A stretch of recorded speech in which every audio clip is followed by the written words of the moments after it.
Mario Kart is just going in big. They're just like, yeah, you already heard about it.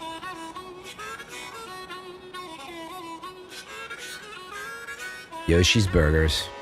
World does look big. I've seen the speculation and talk about.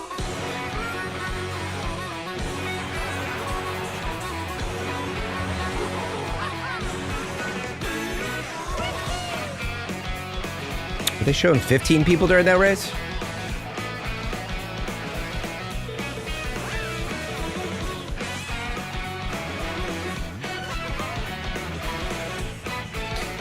Looks like Mario Kart. Ooh, look at that little Donkey Kong level in there. You know what? Look, I can already just say, I'll just be happy if Mario Kart has good supported online functionality that works and makes it easy to match up and compete and like not this old school weird Nintendo friend code nonsense and peer-to-peer servers that crash. I mean, it'll probably be peer-to-peer, but... Ooh, wall jumping. That's new, isn't it? Grinding? They had Tony Hawk's grinding in it now? How's the volume, by the way? Me versus the... Dude, that's a Spy Hunter reference, as far as I'm concerned.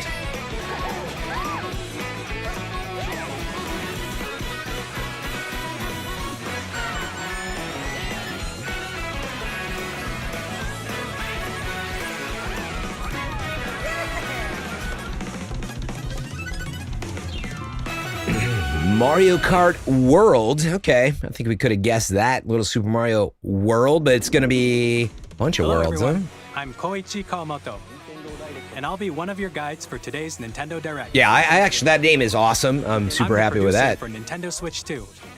Very fitting, actually. I'm Takuhiro Dota, the director for Nintendo Switch 2. And I'm Tetsuya Sasaki, the hardware design lead for Nintendo Switch 2. What you just saw was Mario Kart World, launching exclusively on Nintendo Switch 2. Oh, it's not coming to PlayStation? What do you think this brand new Mario Kart game will be like? Surprise. I did see the map on the World logo of like all these themed world locations. Exclusively on the Nintendo Switch 2 system. Welcome to this vast world. Yeah. Kart races are held throughout various regions that Oh, span so it the is globe. going to have like inter-world travel, maybe? Depending on the time of day and weather conditions, the atmosphere will change. I'm always a fan of real-time weather. And in this Mario Kart game, I have seen you can Nothing go Wheels. off the They just showed racetrack it and drive virtually on the logo reveal. everywhere in this world. What are you talking about? In the classic Grand Prix, race through 4 courses in a bid for first place. But don't sleep at the wheel. You'll also drive to the next course as part of the competition. With 24 drivers in each race, the most in series history, the competition is gearing up. That's interesting. I assume they're going to have like, this is like an adventure mode, right? Where you do this, and then if you don't want to, you know, drive between rounds, obviously. Race non-stop from one corner of the world to another. Dude, this is like the Ubisoft, what's the name of that game? There are multiple checkpoints along the way. If you're below the placement shown when you hit a checkpoint, you'll be eliminated. Yes, the crew. The crew. Can you It's a make it little all the bit. way to the finish line? Trying to remember how Burnout Paradise handled some of that stuff You too. can also It doesn't really freely matter, drive but around this vast world in free roam. question is, what are you gonna have By to going do? off-road, you can explore in new free roam areas now? and routes. So Oh, drive you can answer my wherever your question. heart takes you. You can also go for scenic drives with friends, and even take photos together at different locations.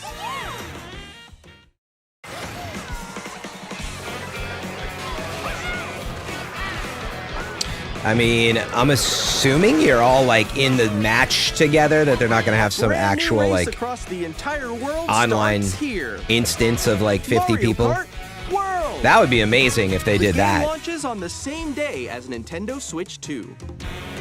More details about this title will be shared in an upcoming Mario Kart World Direct, so be on the lookout for more information in the future. Okay, Mario Kart World Direct, April 17th, 2025. I want to get my head set on that. So a few weeks away.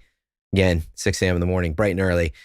Funny that they don't reveal the release date yet at the beginning of the Direct. I like that and appreciate that. And maybe they didn't reveal it. I don't know. Please don't spoil it in chat. But that looks awesome. I hope it just Mario has Kart more World online launches on the functionality same though. day as Nintendo Switch 2.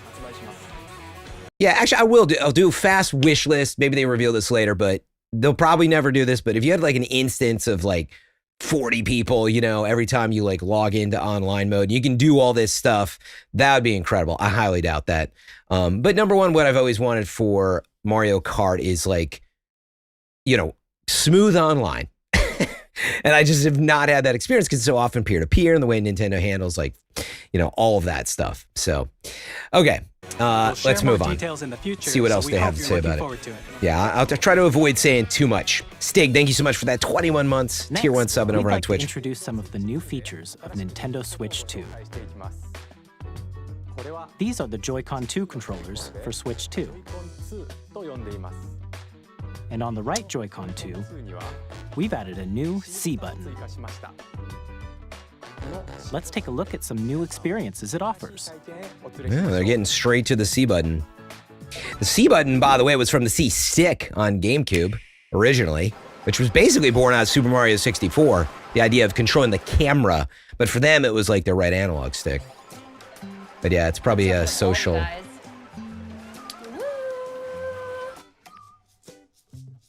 That was you. Chat. Is that what this is? They just have Discord and Zoom in the. Wait, no. Nix, I'm coming for you. No, I'm about to get Come on, no. Introducing Game Chat, a new feature for Nintendo Switch 2. This is so not Nintendo. It doesn't have 1,000 layers of protection. With this feature, you'll be able to communicate with friends and family while playing a game. Should we follow you? Yeah. I think this is just like Xbox Live was essentially While 20 using years the ago. Game Chat feature, your voice is recognized by a microphone built into the system. Oh, okay. But you're still behind me, right? All right, let's keep going. Okay. So, It can pick up your speaking voice clearly, even from a distance. I do appreciate it though. Like it's so important in today's like let's make a left gaming. right Like you're like, When can it's you get in noisy around Discord? you, Like your voice will still come through if it clearly, works well letting you chat with ease. on a Nintendo platform, it's a huge win. And obviously they're doing looks like filtering. And you can use this feature isolation in handheld stuff. mode too, letting you easily chat with friends and family. If you open the chat menu and turn Screen on sharing, game screen too. sharing, Good job. There we go. you can also share your game screen. Did you see someone just like go on top of that dinosaur? Really? They can do that? Yeah, it's interesting. I mean, they're basically putting Discord, Oh, shoot. Oh, he's trying to eat me. hopefully, really easily. Whether or not it will perform well, we'll see. But yeah, look. Honestly, this is a big problem You can in chat to your consoles and heart's gaming. content, So. even while playing different games. So even be able to be like, wait, where are you? What are you doing? Share me, like, Oh, wow. I'm like in the even sky if right it's here. like a slideshow. I'm falling. I Okay, still we got it. think We're that safe. is Kirby, look, you're in a good. star. You're not playing their game in this situation. So it's interesting. You can adjust the Albeit size a bit of your awkward, game but- screen. Ooh, Pikmin, good show. Guys, I'm lost. Like, Where'd you go? Honestly, this feature, like, it could be a Or total, expand like, another this is friendly terrible, it game never works. Or it could be like, it works every time. We could all think of situations, right, where this is where I have to do a little where you're like, wall ride. I mean, you could literally, be playing any game where you're like, what are you doing, and you're just chatting with a friend, and that, I think I know where you are. I think I know where you know, when you put it in the context of like Fortnites and Minecrafts and stuff, like, it is a bit of a pain. Okay. In every platform, like, can you get on Discord? Wait, it crashed, blah, blah, blah. Maybe that's gotten better on consoles now, I but like your pose, Meeks. On the right Joy-Con 2 controller, So I like the idea. there's an additional button. we'll see With if the it's C button, you can pull up flawless, a chat so to menu. speak. Oh, dang. Oh, really? Wait, actually, guys, I got a call coming right now, so I'll be right back. Yeah. And I call, guys, my investor's Here, calling you me. can I'll be quickly right and back. easily mute yourself and more. And there's this. By connecting this camera to the system, Hey. Yeah. Hey, what's up? Hello. Yo. Yeah. Camera too. Hi, how's everyone doing? Look at the fidelity. You can appear on screen and video chat while playing a game. Your face is on. I mean, again, I like the idea. Like the idea this is far away. It's like zooming in and it's green screening you out, etc. Just the camera feed. I'm way behind, There you guys. go. I bet you like Can that. you wait for me? Please look forward to games which use your camera feed like this. Oh, that's neat. That is very Nintendo. This I love. If they can make this work and integrate it a lot and get more people, that is awesome. Even Like, when where it's you're built apart, in you can play games and hang out to games as where it if you were matters, you know, together like- in the same room. Play together or compete in It's very online Nintendo. multiplayer games. I like that feature that they Chat while showed playing there. Your personal favorites. Like even making you an Decide your avatar own from that rules for a camera retro game in certain competition. within the game would be really cool. Or hold a sports competition between families. All together, anytime, anywhere. Game chat. Man.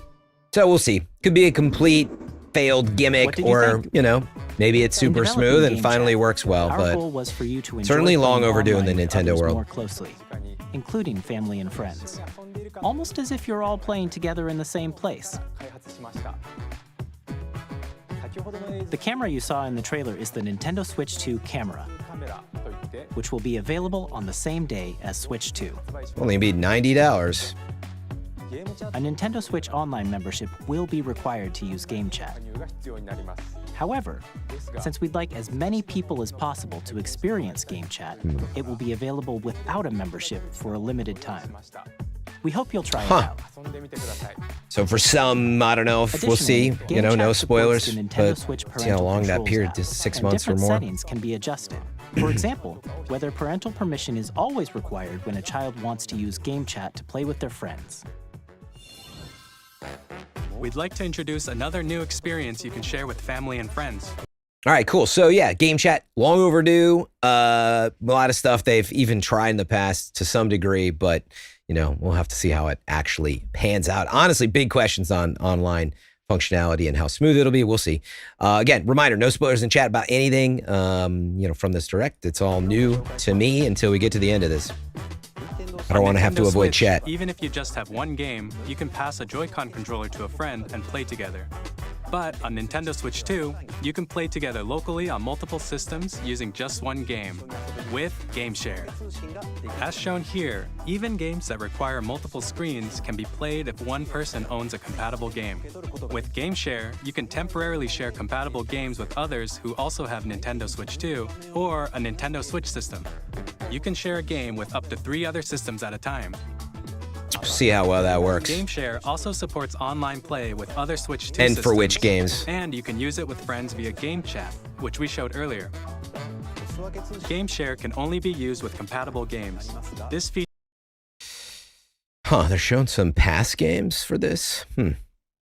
feature is planned for several titles, starting with a free update for Clubhouse Games 51 Worldwide Classics on Nintendo Switch. GameShare support is also planned for select games exclusive to Nintendo Switch 2, so we hope you'll look forward to it. Up next, Pokemon trading card game. we'd like to show For you GameShare, that the is, not Nintendo that Switch it is. 2 system itself. Okay, finally. Just Please tell take a me. look. Just say 60 frames a second once. They never will.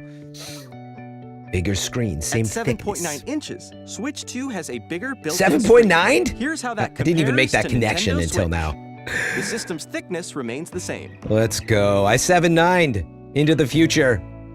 With approximately double the pixels compared to Switch, you can enjoy games in greater detail on the 1080p screen.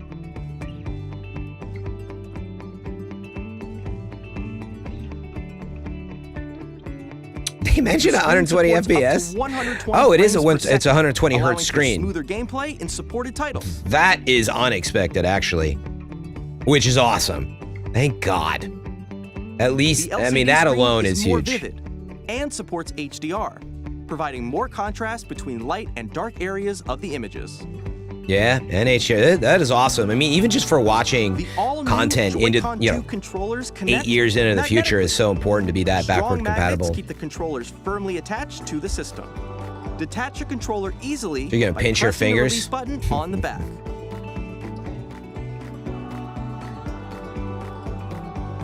The SL and Yeah, we SR need buttons are bigger. for bigger greater buttons all comfort around and for a lot of control this when stuff, playing so- with a Joy-Con 2 held horizontally. The left and right sticks are now larger. Yeah, I mean, it is nice that, like, unlike so many Nintendo systems before, like, this Each is just Joy-Con an 2 iteration. controller can be used as a mouse to play with compatible We basically games. already knew that Both from the their left preview, and but right Joy-Con 2 support mouse but controls. what's the example going to be in today's By adjusting reveal? the No audio spoilers, balance but between the ranges, sounds from the built-in speakers are clearer and more natural in handheld and tabletop modes. It has a built-in microphone, so you can voice chat with friends anytime via game chat. It also uses noise-canceling technology to filter sounds, so your voice will come through clearly. and by the way, I am Even seeing if you folks in don't chat. have a Sorry, we're surround deep in the sound reveal. system, What's up, CK, Real Games Dan, can be etc. enjoyed with more immersive, three-dimensional sound, as if it were coming from all around you. So again, yeah, my first, you know, blind reacts to this. Place your Nintendo Switch 2 however you like with a large, sturdy stand. You can move it freely, like this. In Yeah. addition to the USB-C I wonder what they're gonna say port about the found second on the USB bottom of the port. system, there's one on top as well. It's handy for connecting a USB-C camera. Yeah, it's funny. We talked about that, or Or like additional charging in speakers or tabletop mode. mics, or yeah, double charging, of course. They must have other plans for that. Nintendo Switch 2 comes with 256 gigabytes of internal storage, 8 times that of Nintendo Switch, for storing your game downloads, save data, and more. Wait, Reading and writing data is also That's it? faster. wait a minute. Did I hear that Use right? the Nintendo Switch Still. 2 dock that of Nintendo Switch. Nintendo Switch 2 comes with 256 gigabytes of internal storage. It's so 8 funny. It's times just so, that of Nintendo Switch. so little for because they storing your know that game you're gonna downloads, buy, save data, and more. you know, a safe Reading slot and writing card. data is Jeez, also faster. that's how they keep the price down, though. Use the Nintendo Switch 2 dock to connect to your TV and enable up to 4K resolution for compatible games. mean, they're HDR is talking. also supported in TV mode. Frame rate is fixed to a maximum of 60 for 4K output. Interesting. I don't care as much about that in most cases. I mean, there's games like Fortnite that'll have, or Call of Duty and stuff that'll have 120. But I mean, it's a bummer. You know, other than on PC, I don't play at that, so I don't think it's a major issue to keep price down. But it will make some people upset. That's for sure. The Nintendo Switch 2 dock I wanna has a see that built-in again. fan. But yeah, look, LCD screen, Use the Nintendo Switch 2 dock HDR, 120 to connect to your hertz TV and enable up to 4K on the you know, the handheld resolution itself for compatible games. is nice. HDR is also supported in TV mode. And yeah, they're just confirming it's 4K HDR bandwidth. But yeah, basically the The Nintendo HDMI, Switch 2 dock type has a they put in there, built-in it's just fan not, that keeps your system cool. you know, This powerful helps enough to keep handle performance 120 hertz. stable.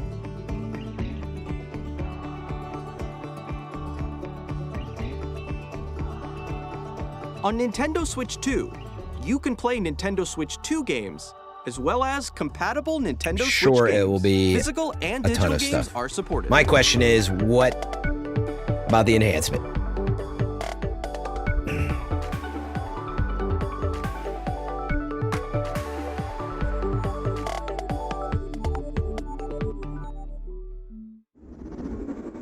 All right. As you just saw, Nintendo Switch 2 isn't simply an improved Nintendo Switch. So yeah, we'll wait to hear more. My reaction is like what I expected, pretty much across the board on all the stuff they basically teased. Was surprised though that it's 120 hertz handheld screen and it's HDR. I mean, I think, depending, we'll see. No spoilers about the details to come, but yeah, I can see why they did this. We redesigned the system from the ground cost up, advantage packing side, but lots of new gameplay features. And to help players better understand the Switch 2 hardware, we're currently developing this game. Mr. Kawamoto! Hello. My current location is actually inside the game itself. This is Nintendo Switch 2 Welcome Tour, exclusive to Nintendo Switch 2.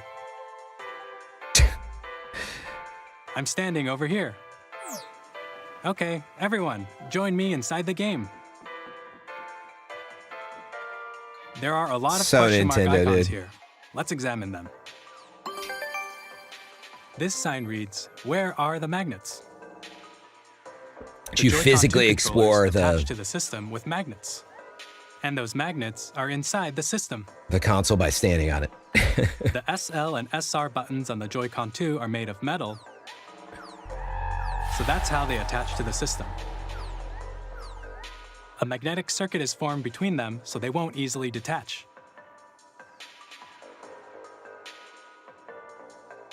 Through examining signs like these, you can discover all sorts of secrets about Nintendo Switch 2. Another example, the Joy-Con 2 controllers have mouse controls. And when combined with the gyroscopes, you can even do something like this. They haven't sold me on the mouse yet, but I'm sure they have some plans. By rotating the Joy-Con 2. No. I don't want to do that at all. The mouse controls and gyroscopes, things like this are possible. But there are secrets to discover, for WarioWare, it's even great. As you're playing mini They got games a and tech WarioWare. demos. Some of the secrets range from the unique features of the system to tiny details you might not notice until they're pointed out. There are plenty. Nintendo Switch 2 Welcome Tour will launch as a paid digital game on the same day as Nintendo Switch 2. So please. What? Available on the same day as Nintendo Switch 2 as a paid digital only game. What? Why would you buy something called what? Is this an April Fool's that they just a day late? What does that even mean? That makes no sense to me. I mean, dude, I can't wait to see reviews on that. I hope it's a banger. System. I'm reviewing it. Tiny details you might not know. HD Rumble 2 parts. I just wanted to see some of this. They're noting some of the detail in there here. Are plenty. Nintendo Well, Switch 2 Welcome Tour. We'll see if we know how launch much it costs at this point. No spoilers if they reveal it later or we find out after. But, as a maybe paid it's super digital cheap. game But on the same day as Nintendo Switch 2. very so please odd. check it out if you're interested. Now, I'd like to share some more information regarding Nintendo Switch 2. Thanks for the Prime sub over on Twitch. Rich This is the game Stig as well, card 21 for months, Nintendo tier 1. Switch 2 titles. It's the same shape as Nintendo Switch game cards, but it's now red Nintendo and Switch it has 2 much game faster card. data reading speeds. Oh, it's red. That's cool. I always like that. Next up is additional storage. Switch 2 will only Yeah. work with Yeah. micro SD express cards. You'll have to buy it. They're a different type of SD card and will make high-speed data transfers possible. Please note that regular micro SD cards used for Nintendo Switch will not be compatible. Yeah, I'm curious what the bandwidth is versus Additionally, like to transfer SSDs data and from NVMe's. Switch to Switch 2, you can log into your Nintendo account to use the System Transfer feature. With this feature, you can transfer save data, digital games, and more. We're also releasing a new Pro Controller. Just seeing at the bottom what it said there. All right. I mean, it's got the C button on it now, but it looks exactly the same. I don't know. We'll see. It has a C button, which launches Game Chat, and on the back, there are new GL and GR Oh. buttons, which you can use to assign existing button controls. In addition, mean- an audio jack has been added. All We've necessary introduced a few features as new far as I'm features, concerned. And after today's presentation, Hopefully better the haptics official and- Nintendo Switch 2 website will go live. There will also be an Ask the Developer article on the website, where the three of us will talk about the development of Nintendo Switch 2. We hope have to you'll check that out. as well. And now, the Nintendo Switch 2 launch date. June? Nintendo Switch 2 The rumor's launches right. on June 5th. Ah, look at that. Wow, dang. That was We're around very the corner. much looking forward to the day when you all get to experience it, so please wait just a bit longer. Man, they must have them in the boxes already. Now, broadly speaking, Yeah, because of the leaks, it's on like you're not Nintendo Switch 2, surprised. you can play But 3 types still of games. pretty soon. The first type is Nintendo Switch 2 games. These games take advantage of the performance and features of Switch 2. The second type is compatible games that were released on Nintendo Switch. Nintendo Switch 2 Edition games are the third type. Some games that were released on Switch will receive upgraded versions that offer things like improved visuals, unique ways to play on Switch 2, and more. Now, I'd like to show you the Nintendo Switch 2 edition of Super Mario Okay, Party so Jamboree. just to wrap that, the Third three types. Nintendo Switch 2 games. Switch 2, The second type is compatible only the games that compatible were stuff. released There's a on list Nintendo of, Switch, and more. and then Switch 2 editions. Now, I'd like to show you the Nintendo Switch 2 edition of Super Mario Party Jamboree. More of what we expected here, Please but take a look. enhanced, I assume. Super Mario Party Jamboree is getting an upgrade on Nintendo Switch 2. The upgrade expands on the base game and adds new features, Oh. including mouse controls, audio recognition, more expressive rumble, What's up with this and voiceover? gameplay that uses a camera accessory. Okay, so which these can are be accessed actually on like Switch 2. trying to take advantage of some new Switch Let's check out features. 3 new and updated modes. First up is Mario Party mode. With a single camera, up to 4 players can join the festivities. You'll be able to see each other's Ridiculous. faces as you play, so you I do can like this, though. experience all the reactions It's and very good. emotions in real time. Or 4 friends can take the party online. Yeah, assuming this works really well. There's no Up crazy next lag is out and all this stuff. Bowser It's Live, a mode where the it's a great livelier feature team for that wins. type of game. Bowser will bring you on stage 2. Hit blocks to collect the most coins. Okay, this might be a bit Guide much. an RC car with your voice. Go. No, And compete please in other no. minigames using full body movement and sound. Finally, take a ride on the mouse-controlled carnival coaster. With the safety bar lowered and secured, you're off. Go! Use mouse controls to shoot down enemies while you feel the bumps and rumbles of the coaster. When you enter a pipe, a minigame will begin.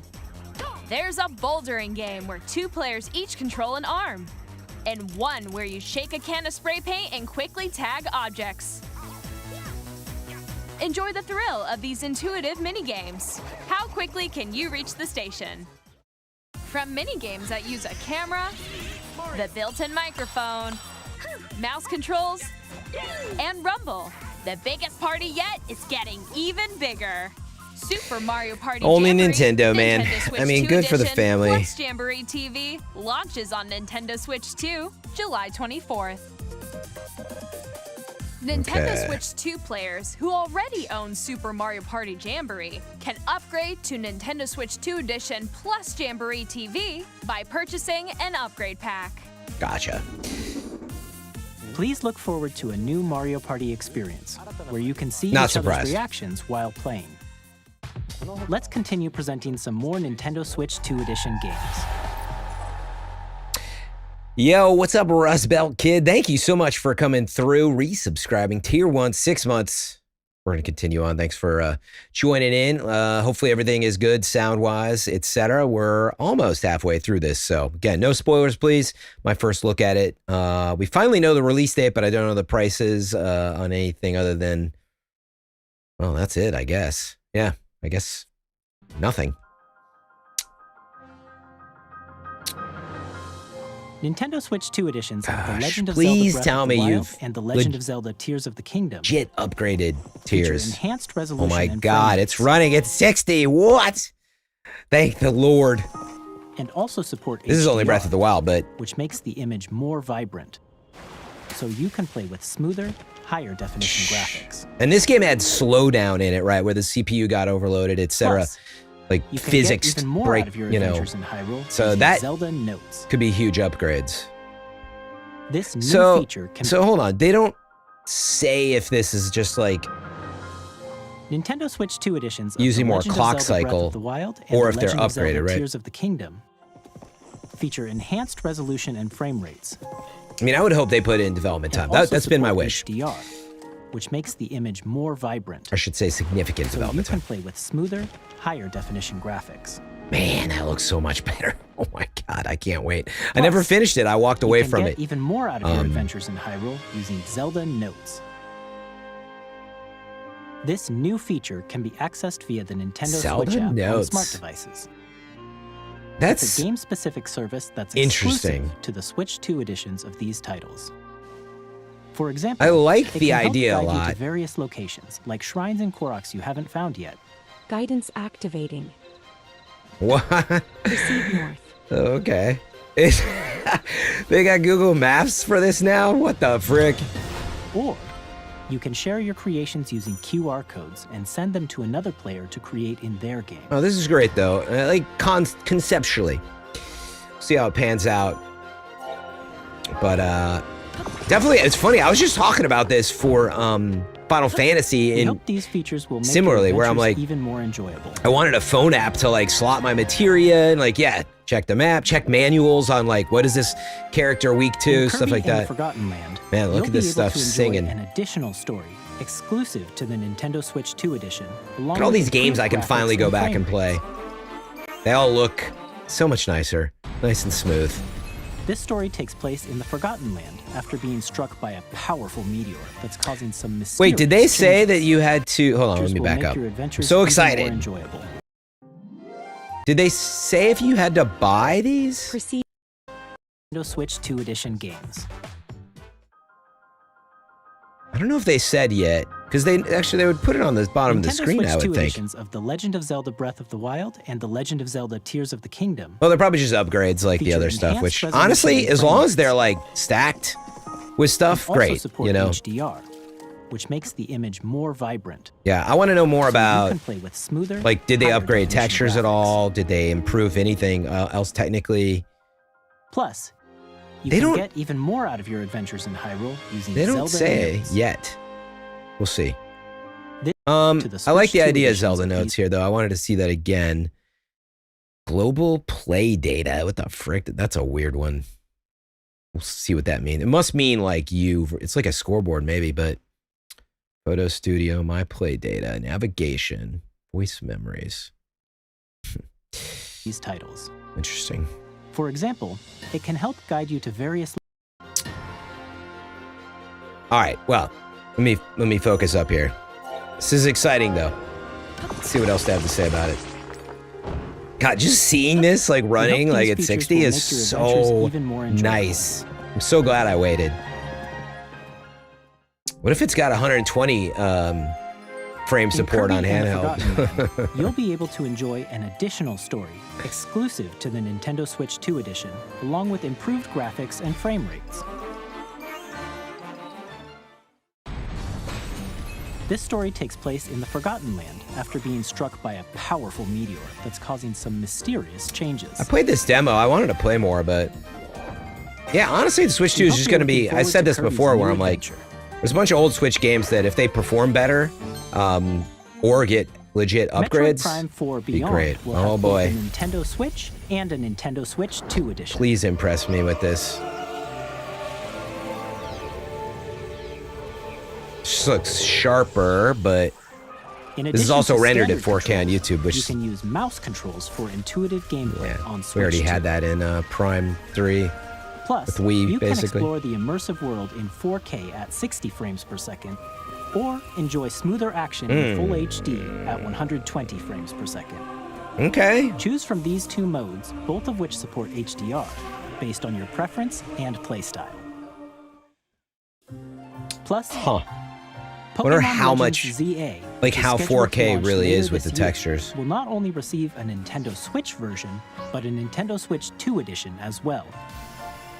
By taking advantage of the power of Switch 2, you can enjoy It's your the first time adventure they in used the Lumio word power City in this with enhanced presentation, I think. resolution and frame rates.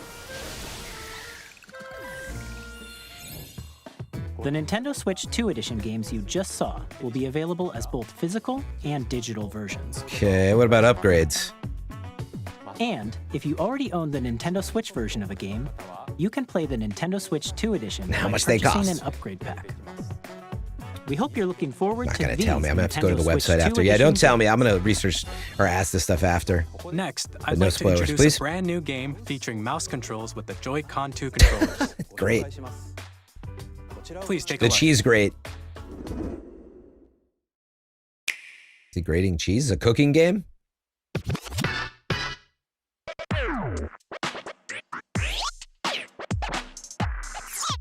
Is it a DJ game? What is happening?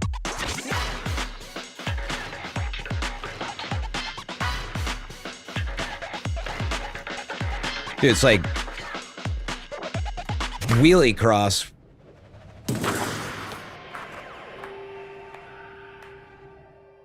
Basketball. There must be a bunch of other. Drag drive.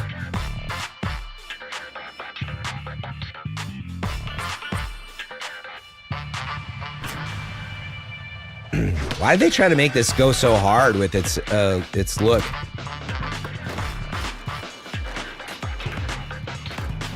That's interesting. I wonder if the controllers have like haptics that make this feel really like.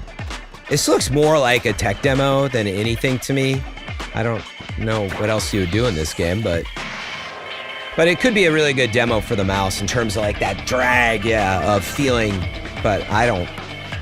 It's not like it's got like a motorized wheel in it or something like this.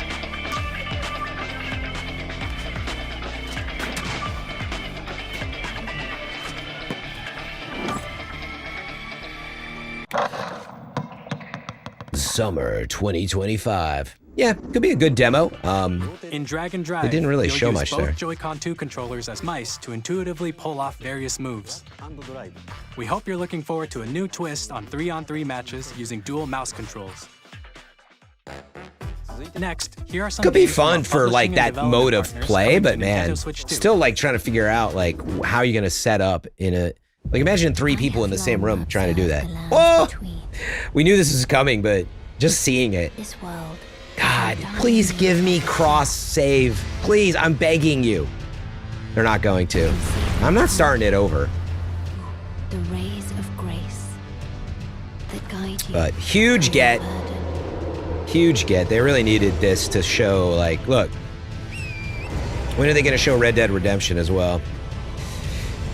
I have no doubt you will become Elden. Why does it look like it's running at 22 frames a second Take the here? throne. Curious. Why it visually didn't like seem like Hey, I'm like Greg 60 Kasaman frames? from Supergiant Games. I know, Greg. Wow. Here to say that Hades 2 is coming to Used to be Nintendo a Switch GameSpot, 2. right? Our first ever sequel introduces the Princess of the Dead. This was, an immortal witch this out was to for vanquish sure. the sinister Titan of Time. I mean, this is still in You'll early battle access. To the ends of the earth. Getting to know But yeah, this is dozens like of a characters perfect from game Greek for Switch myth 2. In a story that reacts to your every setback and victory. It's the kind of game you can quickly pick up and play whether you're experienced with the original or not. Look for more about Hades 2 later this year. For more about Hades 2 later this year. 我々がお届けするタイトルはストリートファイター6です Of course. 本体を持ち寄っての対戦はもちろん任天堂スイッチ2だけの新モードもあります Obviously need this one on there. Huge get. I mean, I don't think there's going to be tons of games like this. I'm not surprised at all. さらにゲームと連動するアミーボとア It'd ミ be, ーボカードも一緒に I'll be more スイッチ2の発売 surprised 日 if に it's お届 like, けします you know, 楽しみに Assassin's Creed Shadows or something like really. I mean, the fact they get Elden Ring working is good, but Weapon safety mechanism confirmed. All yeah. operating at normal Like, how levels. far can they take it into Testing the daylight modern with game Spawn. equation is the question, right? Normal. Commencing launch. After 2 long wars where our freedom was restricted, we will finally be liberated from humans. I was like, this isn't Mecha Break. This is the, and money. we've seen this already, right? You're buying. Rebels!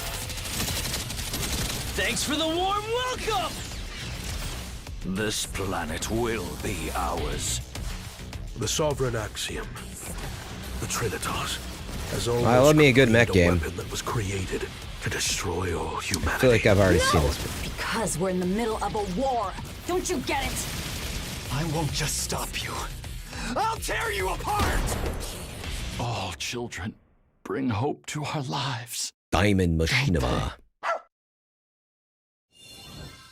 Hey, this is Joseph Forrest from Hazelight. Hey, look at this. I'm super excited for Split Fiction to come to Nintendo Switch Dang. 2. Jeez, those The game visuals. is a story about friendship. You play as Mio, who writes sci-fi, and Zoe, who writes fantasy. Together, they get trapped in their own story. Yeah, this stuff's never It's gonna to hold you up and at a friend 4K, by to the help way. them Like, break I- free. Now, let me tell you this. If you like It Takes Two, Like the you're textures gonna and love stuff. This one, trust me. I mean, we'll see where You'll be presumably able to play Nvidia takes Split them, but Fiction on the day Switch 2 launches. all right, this is a great one. At EA Sports, we're bringing fans Wonder if it together supports across Game the Share. It world, didn't say, right? on the pitch and on the gridiron. We're excited to announce the EA Sports FC will be coming to Nintendo Switch 2. Madden NFL will also be arriving on the Nintendo platform. EA Sports, it's in the game. No, I haven't Hi, had I'm any Alan time T for from Split Avalanche Fiction. Software. We Looks are great, bringing though. Hogwarts Legacy to Nintendo Switch 2. With enhanced graphics and seamless world transitions, And no ray you'll be tracing, by immersed the in way. Wizarding World like That never answers that before. question. And the new mouse Oh, controls man. on Switch 2 give you even more ways to Yeah, this experience stuff the is. adventure. It's amazing that they have 4K. Discover the enhanced magic when Hogwarts Legacy launches on the same day as Switch 2. Look, I mean, on the handheld, this stuff will mostly look fine. This is a great game to play on. Wow. Could have seen this coming a mile away too, but yeah, like honestly, I'd love to get this day one and just chill with this. This is like the perfect type of game I would play. Not, you know, not to take away from many of the other games that I would still play and am excited about, but this looks really nice too, you know. Yeah, you're definitely seeing some launch fidelity struggles for sure. I wonder if it's sort of their willingness to share the latest dev kits and hardware, or if they were pretty closed-lipped. They're like, look, you know, we don't want to give this stuff out yet. Hello, this is Christian Elverdam from IO Interactive. Hitman? We Yeah. are bringing our flagship title, Hitman World of Assassination, James to Nintendo Bond. Switch 2. It's coming later from them, but As the best assassin in the trade, Agent 47 This does looks good. everything he can to accomplish his mission. And how each mission progresses Mostly. will vary depending on the player's imagination. Our ever-expanding game will release on the same day as Switch 2.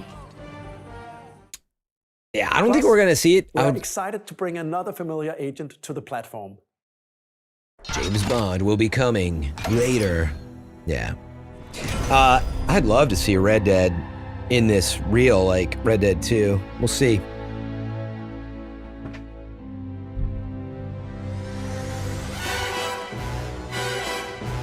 Ba-da-da-da-da. Yeah, I'm so glad they are working on James Bond. Honestly, it's great that they're in the direct because I don't think a lot of people realize Spy is coming to Nintendo Switch 2, so that stay tuned. that they're working on it. And yeah, it's Amazon published like Tomb Raider. The story of light and shadow that never fades is reborn. Bravely Default returns, remastered Oh wow, in high definition, this is cool. featuring the Brave and Default commands. I don't know if this has already hit PlayStation and stuff though, has it? Change and customize jobs. Just a solid to fit build for the out your platform though. own party. Enjoy your adventure with upgraded features and enhancements. And all new minigames with unique ways to play. Square Enix presents the classic fantasy RPG, Bravely Default Flying Fairy HD Remaster. Set foot in Luxembourg as a warrior of light once more. Interesting that they avoided. Yeah, you do see it in here that they were avoiding leaking the launch day by saying. I wonder if they gave someone a like. I wonder how they did this. Maybe it was just for the trailers that they knew the launch date. These other third parties, but they're like, you cannot print it. We need you to say launch day. One, in case it changes, but two, we don't want it to leak. Hey, look at this. Yakuza probably coming. That's great. Another great fit. Yeah, I mean, in general, I was just like, this is what Switch 2 is great for. You've got these huge backlogs, games you don't care as much about the fidelity about, let's say, or may not anymore. All of this is great on Switch 2. This is Yakuza 0, though. We'll have more games to show wasn't from the, our pirate publishing one. and development partners. But for now, we'd like to show a game being developed in collaboration with Nintendo. Please take a look. Collaboration with Nintendo. Who's collaborating? Oh, Koei Tecmo.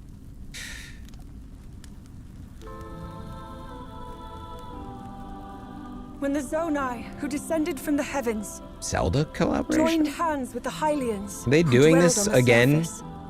Just Their remember they union canceled led the to a last great Metroid. and prosperous kingdom. Oh, maybe it's Hyrule But Warriors in stuff. time, a terrible evil arose. A war was fought to vanquish this evil, one which future generations would call the Imprisoning War. Perhaps you truly have traveled back in time. It's like the Breath of the Wild engine. So that's Hyrule Castle? Then that must mean this really is the past.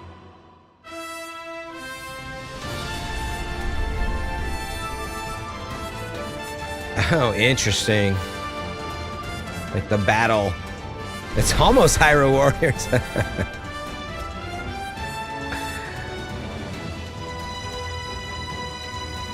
Yeah, it's weird to see a collaboration like this. Looks like they're using the Breath of the Wild engine.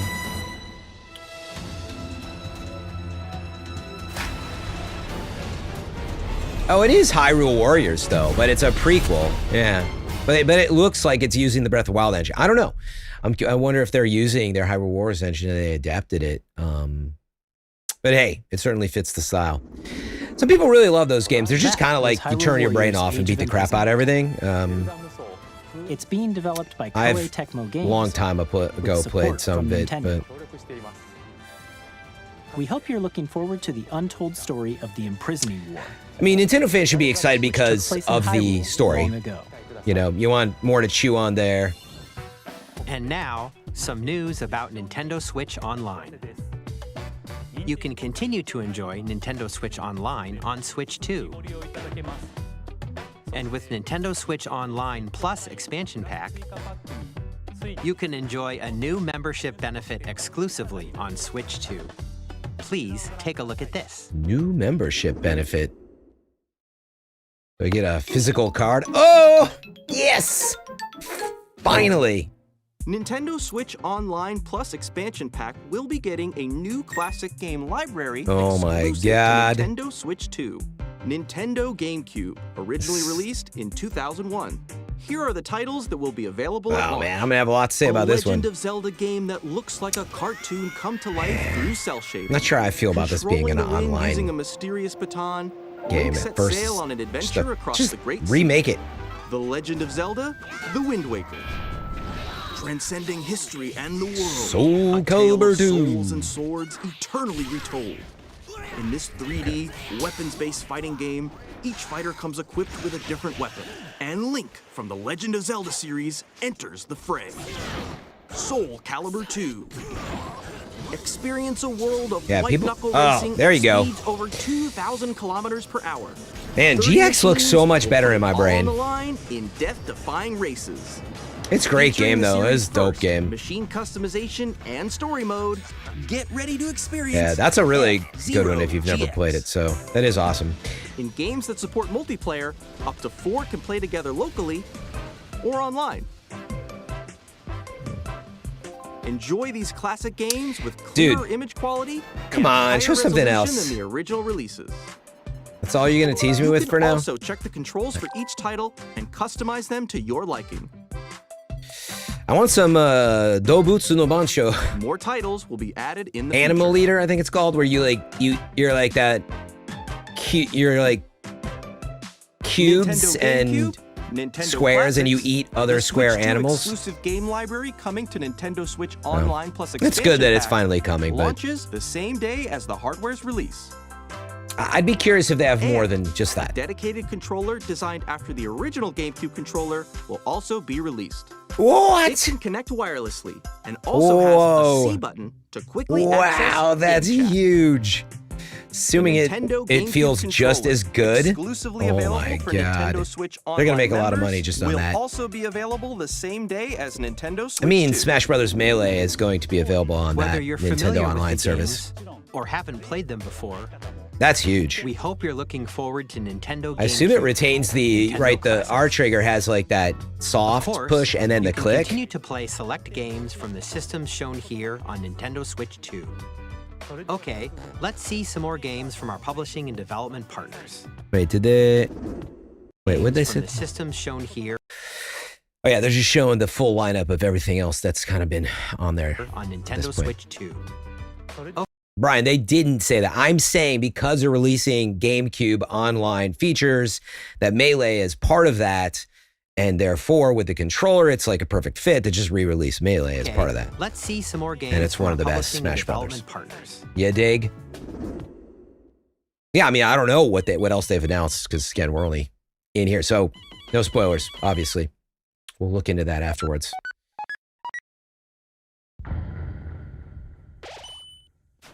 Deltarune? Chapter Stream 4. I'm not familiar with that property.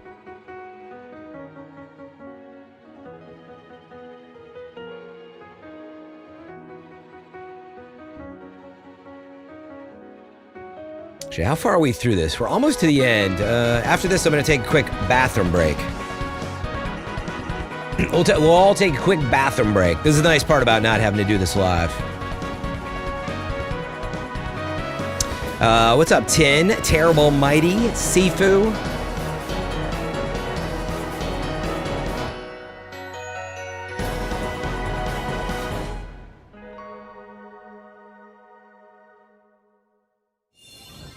Hi, I'm Randy from Gearbox. Order. Oh, Borderlands 4. That's a good one to, we'll hold on that one. All right, folks. Let's all take a quick 3 to 4 minutes. Thank you so much for coming through. Yes, my first reacts here. Let me see if I get this camera right while we take a quick break. Hold on one second. Yes. All right. Oh, man. It's so bright out there still. But what's going on? Yeah, quick bathroom break. The golden toilet. What's up, Papaya? Time Erased, Nathan, Tin, Jess Hinkle, Brian, The Brain, Real Dan, let's freaking go. Stig, thank you so much for that sub. Terrible Mighty was trying to spoil this for me earlier today. I did not open whatever text you sent me, bro. But that's why. So I have no idea. But yeah, I'm gonna get a quick, maybe, I don't know if it's a good idea to get a coffee or not. I always want more coffee. Maybe. But let's take a quick 3 to 4 minutes. We'll be back with more. Let me make sure I get my picture-in-picture right here. Hold on. Which one is it? Nope. This one. All right. Be right back, folks. Stand by. 3 to 4 minutes. Do it.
Okay.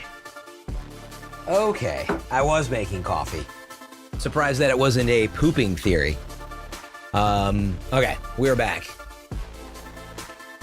Okay, what is going on, everybody? Thank you so much for joining in today. Yeah, we are about 70% through the Switch 2 reveal. Again, my first blind reaction to all this stuff, so no spoilers for whatever's to come at the end. I do have one question, but don't spoil it if they didn't announce it. I was like, did they say that Metroid, as part of the Enhanced Edition, would launch? I don't know if they said, like, when. Actually, again, don't spoil it. Did they say when, you know, Metroid Prime 4, Tears of the Kingdom, Enhanced, and all that is launching? I don't think they did yet in this. I'm only 40 minutes through. Maybe I should just check after. You know what? Don't say anything. Got my little Chicago coffee cup here. It's too bright, though. You can't see it. Okay, but thank you very much for coming through. Let's get back. It looks like we're on the Borderlands 4 portion of this. But yeah, I take back that question. Let's just leave it at that. Continue on. I will do a full reacts after, but you know, I know the launch date is in June, so not surprising. I think well-timed in the sense, like, everybody's trying to avoid GTA 6 in terms of marketing and everything else anyway if it comes out this year. But Switch 2 in my mind was already, oh, you know what? We got an ad break coming up. So I'm gonna fire that. It's 1 minute. That way it won't interrupt us over here on Twitch. Pressing the button now, then I'm just gonna like late reacts, but we'll do a full reacts after. Okay, maybe some more music in the meantime. Then we will get back into it after this ad break. I was just gonna say, like, you know, Switch 2 is like long overdue. And so for it to come out in June, you know, none of it, it's just like, it can't feel like it's surprising. That's all. One, with the leaks, but two, like, I figured it was coming out at the end of last year or this spring. And so, you know, it's just some delays in my mind in that sense to make sure they have enough.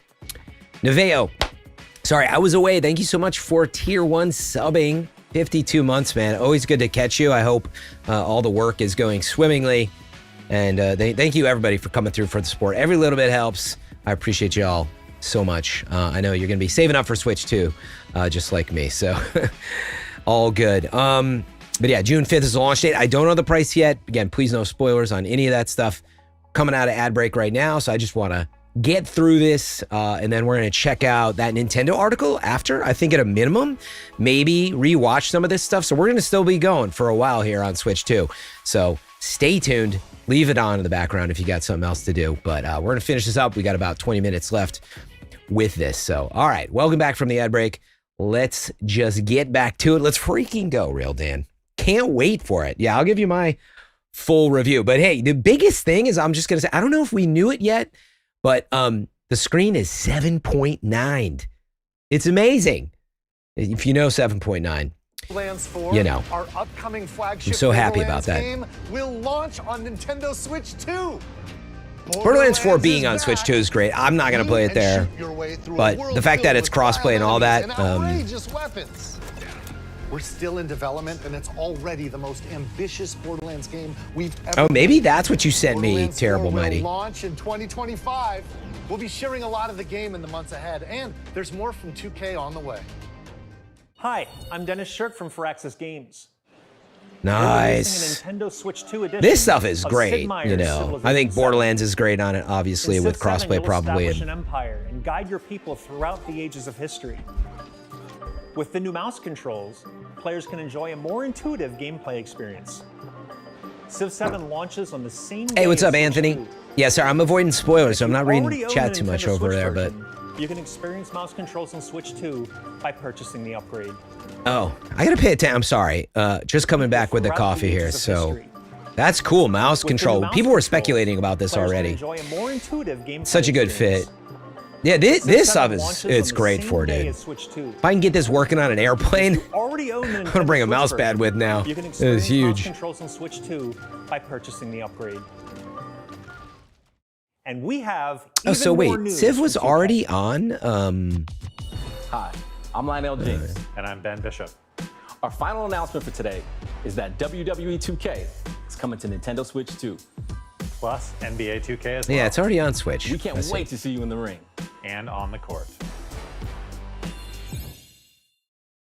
4 kids find this old tattered man. Switch 2. And we have even Sorry. more news. Get a little behind here with the coffee and the excitement. I apologize. I'm Lionel James. I was like And I'm checking Ben a few Bishop. things. Our Sometimes. final announcement for today So, is that 2K. WWE 2K is coming to Nintendo Switch 2. Plus NBA 2K And as NBA. well. We can't wait to see you in the ring. And on the court.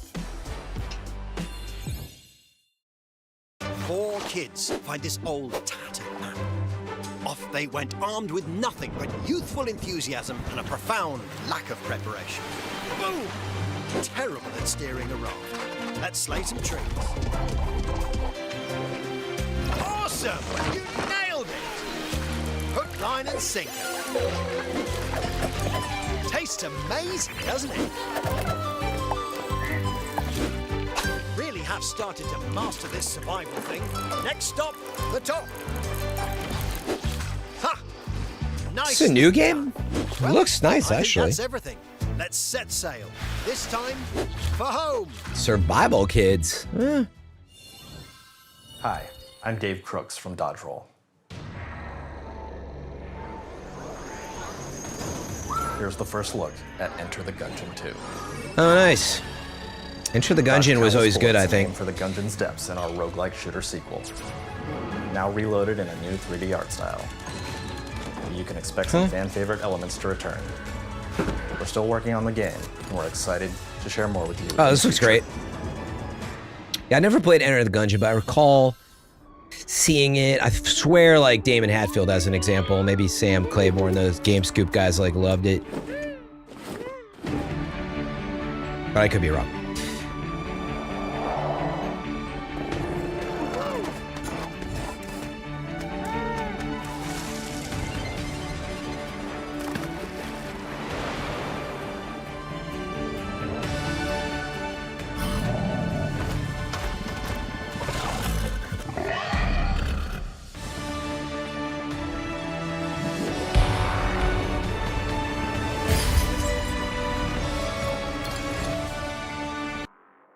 Let's make sure we all get to see that reveal, but Chibi came with that big tier 3 sub. Thank you so much for supporting over here on Twitch. 63 months, supporting at such a high level. Every little bit helps. That is huge, Chibi. Thank you. And good evening, my lady. Thanks for coming through.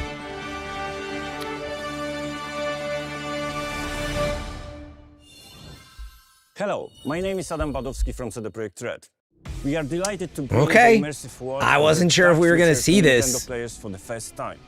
I'm Cyberpunk very curious 2077 is how an this is going to open-world look. Action-adventure RPG set. All right, I'm going to pay attention, but I cannot wait to see the Digital Foundry, and like this is where I'm most interested.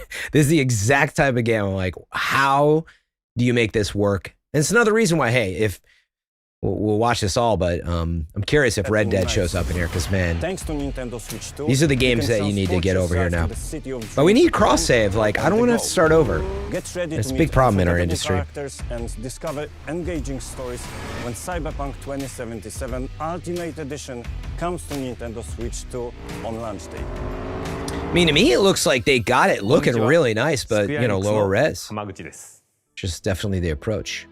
Nintendo Switch 2で Final Fantasy 7 リメイク This one's インターグ huge. レードを This is a 発 great, 売いたし great ます game. We're just playing this, obviously, but ミッドガル脱出までを描いた3部作シリーズの1作目 does have cross save, says 20年 Scottish. 以上の時を経て All right, hold on. I'm gonna back up on that for a second. I'm excited by Cyberpunk. Did they announce that already? Maybe. Actually, I did forget. You do have cross save because it's via. They have like that account for Cyberpunk via. There's a website for it. That's exciting if so, but okay. You can We'll transport rewind here. yourself to the city of dreams at home or on the go. Get ready to meet unforgettable characters and discover engaging stories when Cyberpunk 2077 Ultimate Edition comes to Nintendo Switch 2 on launch day. Personal Trainer says, why would you want to buy a game on multiple platforms? I don't want to. I would have to, because if I want to play this on an airplane and I've got a Switch 2, that's perfect because I'm already playing, Kirby, and then I want to play some Cyberpunk, and you just want your cross save, boom, jump in. Same with I'm playing Final Fantasy VII Rebirth right now. I would happily buy it on Switch 2 because I have to, not because I want to. I would love to buy it at a discounted price. What's happening is, if you don't understand this, what happens is Nintendo, Sony, Steam, they're all taking a portion of sales. So like they can't just give it to you on Switch. You'd have to somehow cover that. And it's complicated. And that with the cross save and everything complicates things. But that is the world that we need to get to. Like it's absurd. It's absurd, to say the least. こんにちは。スクエアエニックスの浜口です。任天堂スイッチ2でファイナルファンタジー7 But yeah, I feel like インターグレードを発売いたします。 Format-wise, Final Fantasy is a great game for Switch 3部 too. 作シリーズの1作目となり、 Because like 20年以上の時を経て I'm happy to chase like cats around town while I'm like on the bus or on a plane, stuff like that. So スイッチ2で展開する FF7 リメイク This is シ huge. リーズにぜひご期待ください。 Rebirth probably still exclusive until next year. But yeah, I'd love to have cross save on that so I can keep playing that on like hard mode, right? And just to cap that thought off, right? So Final Fantasy VII Remake, integrate, played on PlayStation, fine. I don't know how you make it work, but I want my save, even if I have to buy it, again, I would rather buy it at a discount, but even if I have to buy it in full on Switch, play it on the go, I should have my save. And the fact that probably I don't think we're going to get that. Sounds like with Cyberpunk, they figured it out, but I forgot about that. Yeah, I think you can already do that today. Like Prince of Persia is another one that I want to see because I talked about that. That already has cross save. And so, reasonably it should be available on Switch, that if you made it really far into Prince of Persia Lost Crown, and you're like, oh man, I just want to keep playing that, which I do. Yeah, you just have to buy it again, which again, I don't love, but it's the world we need to live in. Kunitsugami also on this. I always wanted to play this. Yeah, dude, if I had all the time in the world, like Switch 2 is on the go, is like such a great platform for, quite frankly, backlog of a bunch of stuff where you care less about a lot of the visuals. It's more about the experience. And even then, like, it's finally like it's looking like it's fine, I don't know how that'll look 5 years from now, but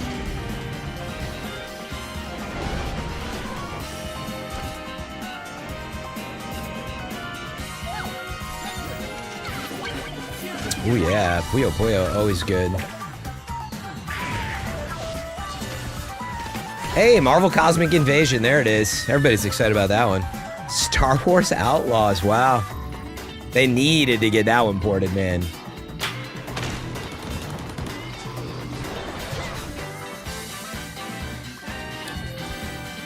Nobunaga's Ambition.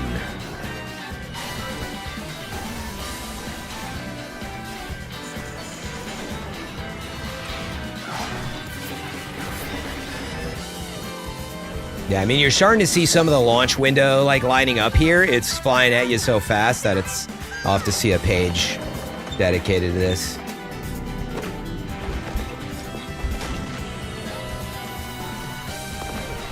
Fortnite on launch day, there you go, of course.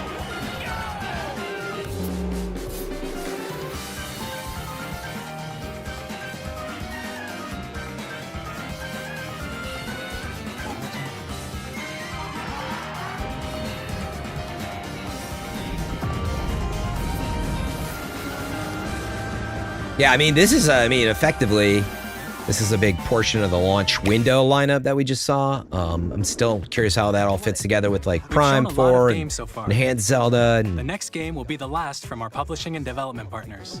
We gonna see a new Mario or Please what? take a look.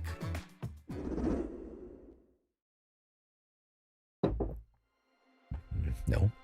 Oh yeah, this is third party still.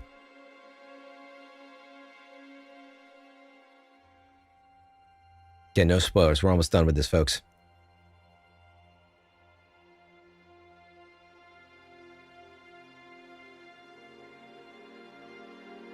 I give you my blood.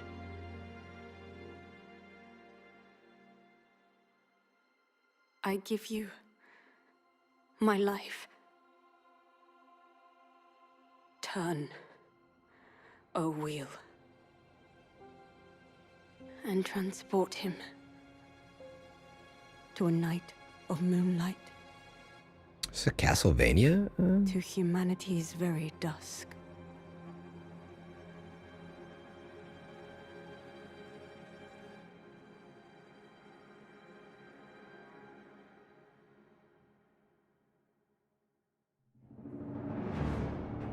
Oh.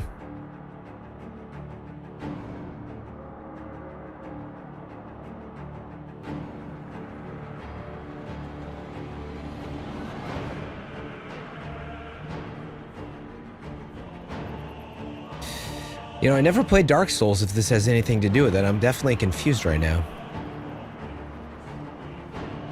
Doesn't look like it.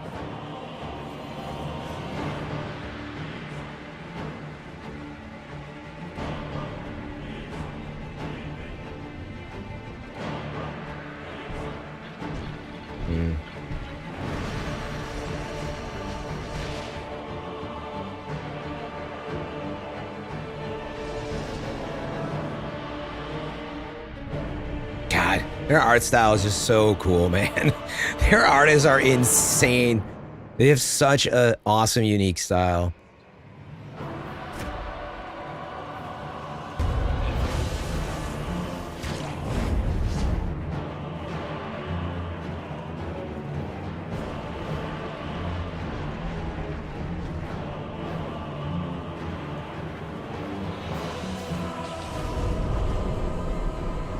Close your eyes and contemplate now the moon, as befits the soon to depart.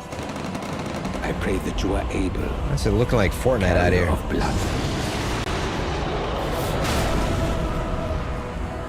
Is this just a Night Rain, like, related thing? I'm so, like... It's not.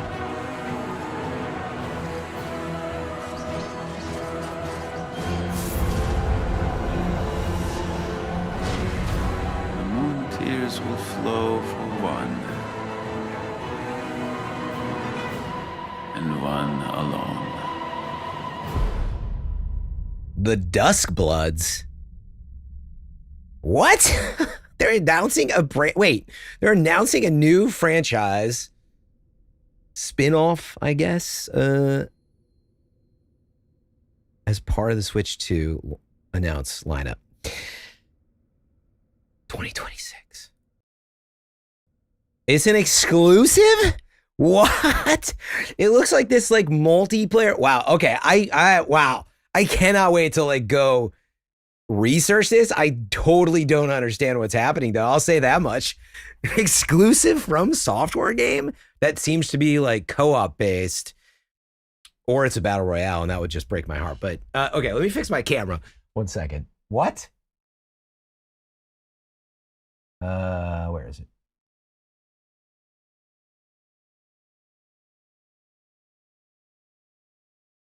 Please hold. Sorry. Why am I hitting the wrong thing on my camera? What is going on here?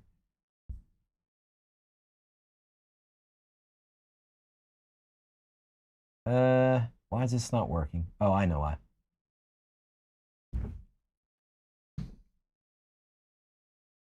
Okay. Mouth cam. Yeah. Where it's at. Beard and mouth cam. Okay. Okay, we're almost to the end of this. I just got to get through this. Hold on. There is an ad break coming up. You're unfortunately going to get hit with it. I'm just going to run it now as I take a sip of coffee. No spoilers, please. And we'll get going. Hopefully when they get back. Yeah, we're going to watch that again after, I guess. That one definitely has been the biggest mind blower. Where I just didn't understand what was happening at first. I'm like, it does look kind of, first I thought it was Castlevania. Then I'm like, well, this looks like, you know, new From Software stuff, but how can it be new? I'm like, did I miss that this is related to Dark Souls or Bloodborne, you know, and it's some spinoff, which anyway, totally surprising. All right, let's give it 38 seconds. People are coming back. The Duskbloods. Is that what this is called? Wow. We'll talk more about this one. I'm sure there's been more details, but all I can say, man, their art style, holy crap. You just gotta love their artists, man. I mean, this does look a lot like, yeah, I mean, it looks like Bloodborne meets Elden Ring meets Dark Souls, actually, but that's just From Software. Anyway, Chibi, thanks again for coming through that tier 3 sub. I'm very curious to learn more about this. I hope it doesn't break my heart. It's coming 2026. Let's continue on, people. Just getting back from an ad break. Wow. Okay. That's the first one to really, like, surprise me. Everything else has been, like, a pleasant non-surprise is what I would say. But yeah, you know, you gotta wonder if through porting Elden Ring and learning about the specs and, like, talking to Nintendo about getting that money, that they're like, yeah, we can make you something exclusive, and here's how. What you just saw was a brand new game by From Software. Yeah, there was a T-Rex in there, Jess. I saw that. I was like, I don't know. Where the game's director, Hidetaka Miyazaki, will share more details about the game. So please check it out when it's available. It's a few days from now. I don't know what's been learned in the meantime. We'll find out after this. Publishing and development partners. Okay, We'd like the to final thank the developers who appeared today, big drops, but as well as our publishing and development partners. That's exciting. Who prepared footage for this presentation. Oh man, Andy Cortez must have flipped his lid. Our partners are working on many games coming to Nintendo Switch 2. We'll showcase more games in the future, so we hope you're looking forward to it. Next, that was a sick trailer too. That is absolutely so far, obviously. Like, look at the way that, okay, wait. Before we get to what's next, I do want to say, not to keep you waiting, I had commented on Nintendo smashing 3 minutes of Prime gameplay into the last Switch 1 Direct. Look at the difference, right, of how they're presenting Dustblood. So I don't know. I'm still like, I think Metro Prime 4 is going to be awesome. I don't understand, like, just the presentation of it. We'll see, you know, as we end this. I hope I'm wrong, and we'll see what's in the future. But look at Dustblood's just showing like a show horse, right? Oh, Mario, are we finally seeing it? Yep. Maybe?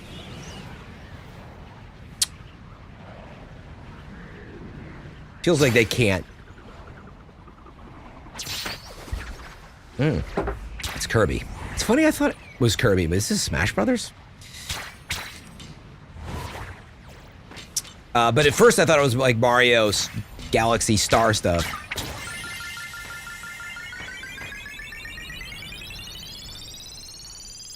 It's this Smash, actually, with the meteoric...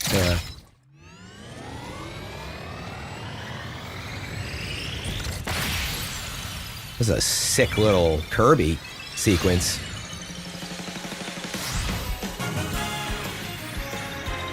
Just a new Kirby game?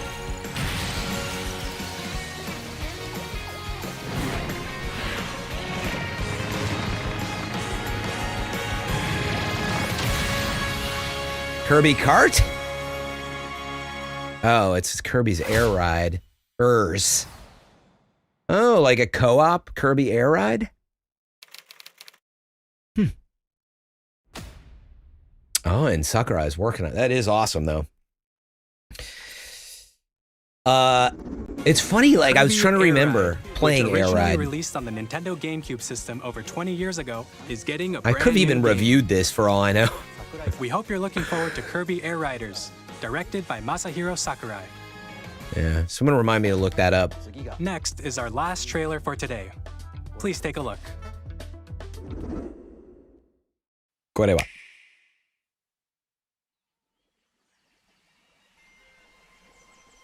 Now we get Mario, right? It's like Odyssey almost.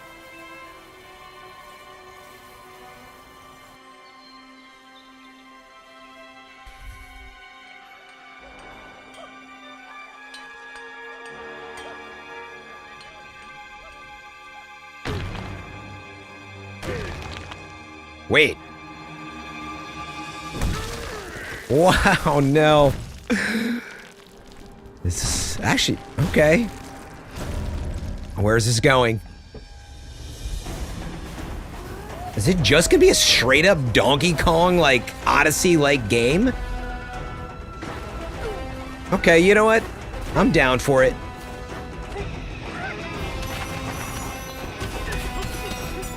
Oh, that's pretty sick. Oh, that's totally sick. Little world destruction.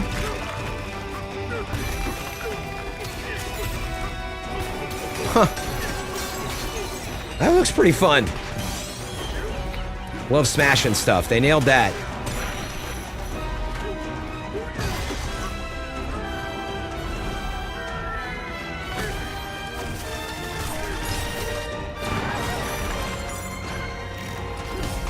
Honestly, this looks really fun. I mean, I think that we've all kind of thought of a Donkey Kong game like this, like a full 3D game again. Looks like they're getting it right.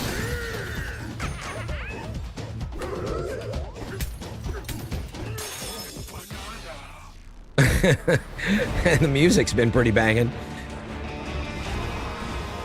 Yeah, you know, in a way, I was just thinking like Astrobot being, I called it more of like an action platformer where Mario is so much more like just hardcore and strategic and sprawling.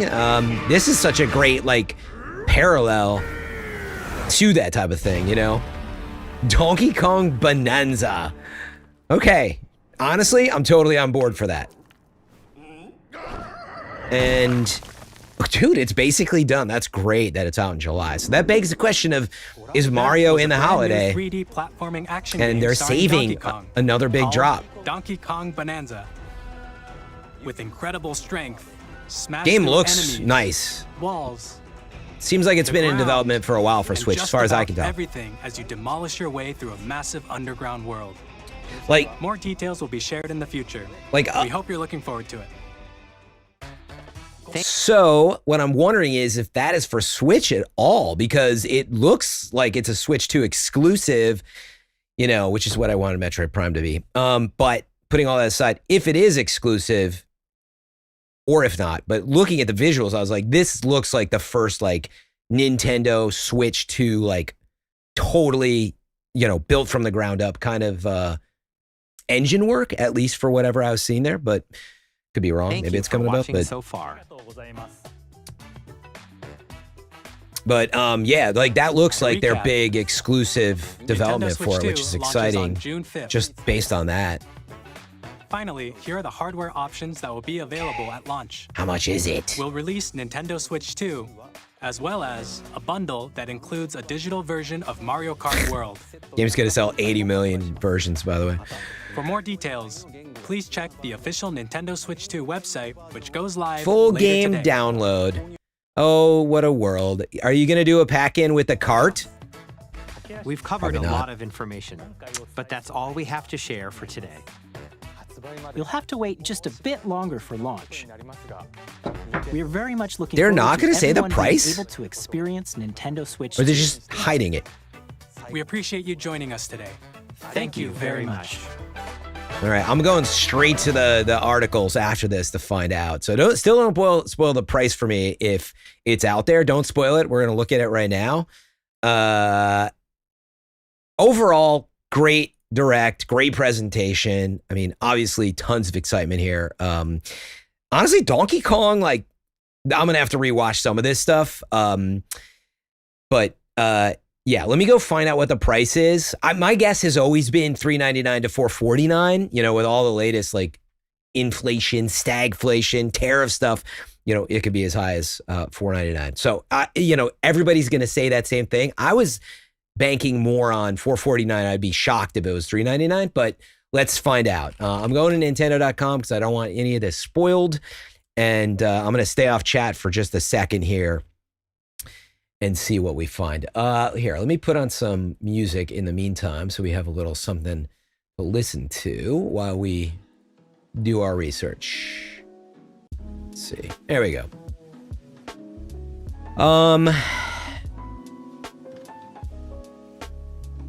Yeah, it's funny. I just want to go to their website because I don't want to spoil anything.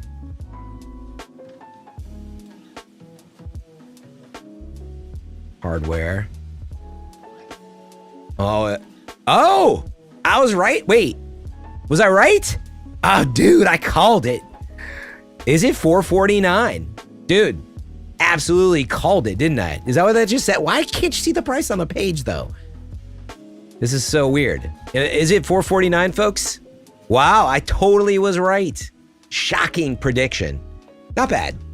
I mean, everybody was guessing, but like, I was glad that at least I said it in a way that made sense. I do think Nintendo was targeting $399. I legitimately do.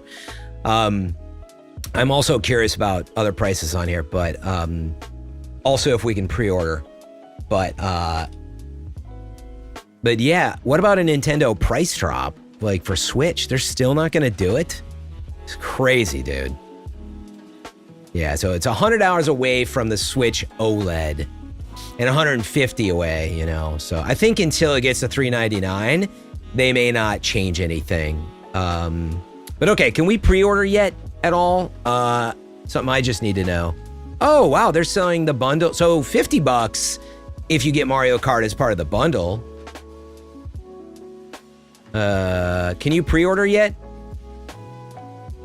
Yeah, you guys can let me know that in chat.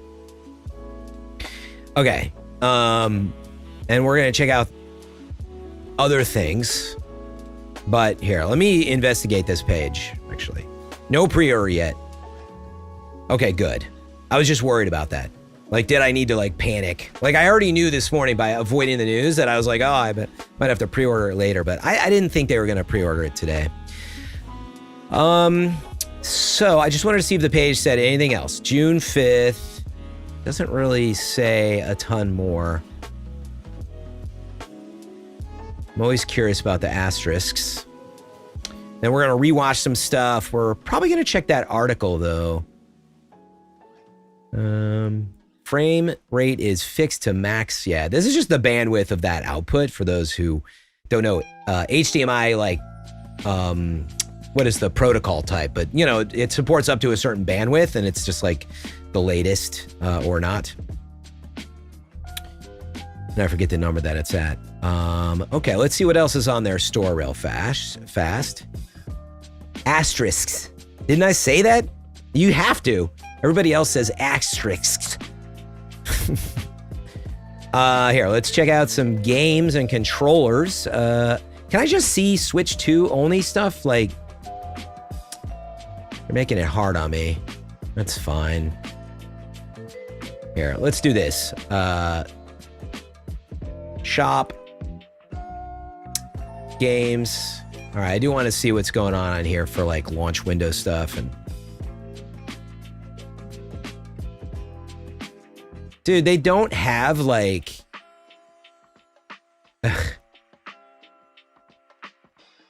Frustrating. Like, you can't filter by Switch 2? Is there any other way to filter by that? I don't see a way to do this right now. Is there a way to filter by Switch 2 stuff? I don't know. Can we find Donkey Kong on here is what I was wondering. This is way too many. All right, let's do that. Do they not have a Switch 2 page for games? They might. Let's go to Switch 2 page. Okay. How to buy. Yeah, here we go. Donkey Kong Bonanza, Prime. Yeah, I want to see all this stuff. So Donkey Kong is July 17th. You can't buy it yet? You can't pre-order it yet?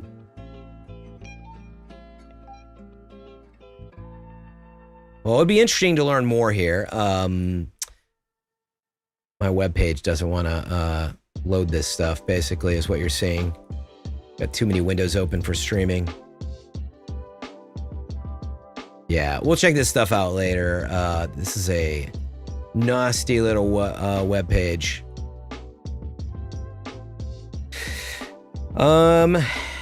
This just still says 2025. There's no launch date for Prime, is that right? Doesn't look like it.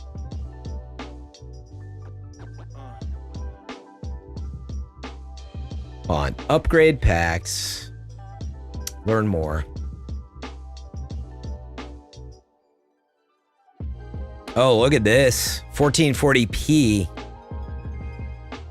in TV mode for Jamboree. That's interesting that they list that there. I mean, I don't really care as much about that. Breath of the Wild Switch 2 edition is June 5th, along with Tears of the Kingdom. I mean, that makes me super happy. For me, that's my launch game.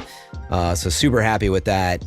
You've got Kirby Forgotten Land coming out late August. Pokemon is late 2025. And yeah, oddly, Metroid Prime 4. I don't know why they're holding out on this one and why it's not a launch game. This is such... I don't know what is going on with this. So yeah, people are talking about prices and stuff. Like, where are you guys seeing official pricing on this stuff? Nintendo press site. Let me see if Nintendo... Oh, I don't have a login for them.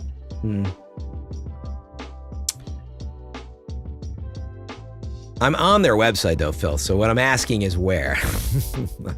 I'm obviously on their website. Let's see.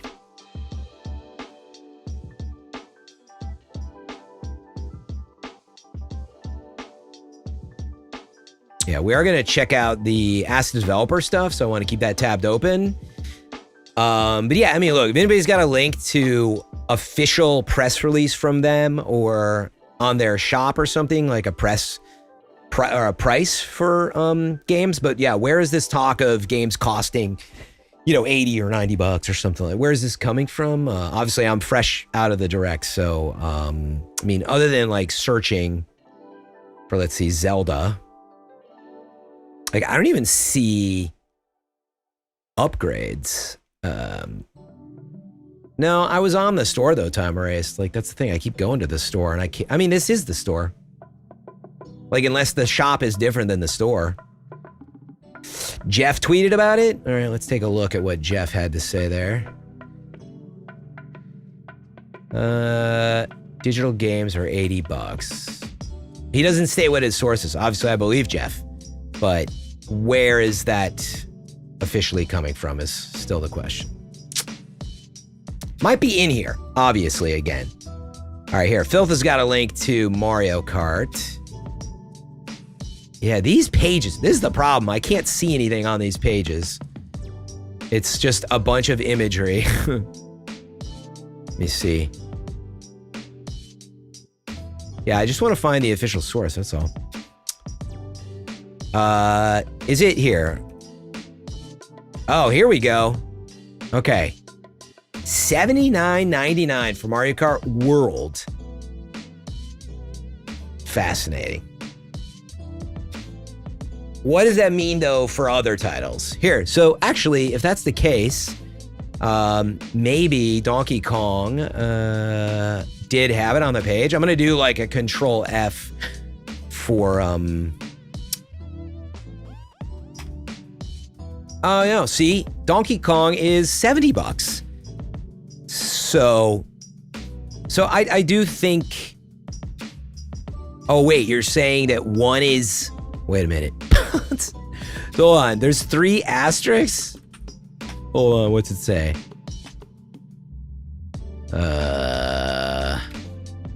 Wow, this is so confusing. Classic Nintendo to botch that. So is this for the physical version and digital is 70? Like, I mean, I don't love that, but which is it, right, is what I'm saying. MSRP, let me look where this asterisk is. Manufactured, that's just the MSRP. So, yeah, I would love to see a price release. Or a press release. Respectable saying Mario Kart Physical is 90. I mean, again, if you have a link to that, let me know. Obviously, I'm doing this in real time, so better for me to chase a lot of this down.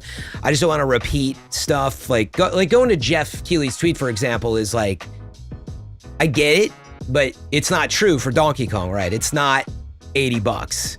It's 70 bucks. Now, it's like kind of neither here nor there, depending on where you're buying, but you get what my point is, like, which is it? So I'll have to look into a lot of that stuff later. I mean, I guess for me, if most games are like 70, but like they're charging more for physical, I don't like that. I think it's confusing, but it's not surprising in this economy. And you could get into a whole discussion about how much games cost, how long are games, what are their features, why is every game cost the same, you know? Even indie games tend to be pretty expensive sometimes, depending. Re-releases, remakes, you know, all that stuff. So, yeah, if I think we look into this later, I don't think the cost discussion is one I want to get into deeply now, but unless I see a press release from Nintendo that says physical editions are this much and this is this much, like we might just see some price differences. But yeah, I don't want to comment too much without seeing like the actual official sources. I'm sure IGN and folks have reported on it that we could dig into, but look, my reaction is games are $70 in general for most stuff these days, so none of that is terribly surprising to me. It's that if physical editions are $80, who's done that so far? Nintendo probably sells, I'm gonna guess less than 20% of its inventory, if not less than that, is physical, right? So it's kind of like, again, I don't like it, but we'll look into it. And by the way, if you're sending me store prices, I totally get that. That's not an official source in terms of, it is, but it isn't in the sense of like, you know, I'm curious to see what Nintendo has said about its prices in general. I'm sure we will see some games that are as another example, right? We're going to see some games that are $59.99 for digital and they're $69.99 for physical. I think that is, you know, my biggest takeaway. And like, I'm just not surprised by it. That's all I would say for now. So let's do this. Yeah, like, I guess part of it is, you know, just to finish that off, games are already $70, so they're still $70 from what I'm seeing. Like, if you have a, here's what I would want to see. Is there any new AAA game from Nintendo that costs $80 digitally? And it is Mario Kart World that example? I don't know because of the way they've done the site. It's confusing, but other than that, I'm going to guess that most games are still $70 from them. It's not surprising. I don't remember what Tears of the Kingdom launched at. Wasn't that $70? Yeah.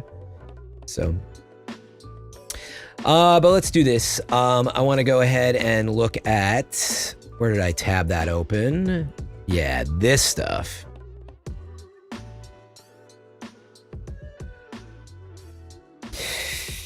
But yeah, I will say, like, look, Jeff tweeting that out doesn't help because it's not sourced. I know he's trying to break news, but clearly not every game is $80 because Donkey Kong was one example, right? Just to triple check my... Yeah, Donkey Kong is $70. If World is $80, we'll have to see what that's offering, but that might be more of an anomaly. But dude, it's so confusing because people would say, no, physical editions are $80. And like, this is why everybody is already saying what they're saying. They really should have been more careful about it, but I'm sure they expected it. Okay, let's do this. We're gonna read part 1 of this. Actually, this is their launch article. So let me start here. Apologies for the flashbang, folks. Filth, I'm not gonna go into looking at that. I'm sure that looks like what, a Spanish store? Like, is that a press release? Like, I don't know. I just don't want to dig too far into that. Like, look, we know that what we're seeing on the page, at least, is it seems like Donkey Kong is $70, World is $80. It doesn't mean that all games are $80. That's all I'm saying. So I'm just gonna leave it there for now. At least we know the price is $450. I definitely want to dig into that more. I just think it's hard to do live without, hey, here's a press release from Nintendo on what this stuff costs. There might be even stuff though that IGN's reported on, but let's read through this because maybe there's more info in here. How do I get dark mode on? Oh wait, I think I have an extension for that. I don't. I took my extensions out. Does Chrome have a dark mode? Hold on. 1 second.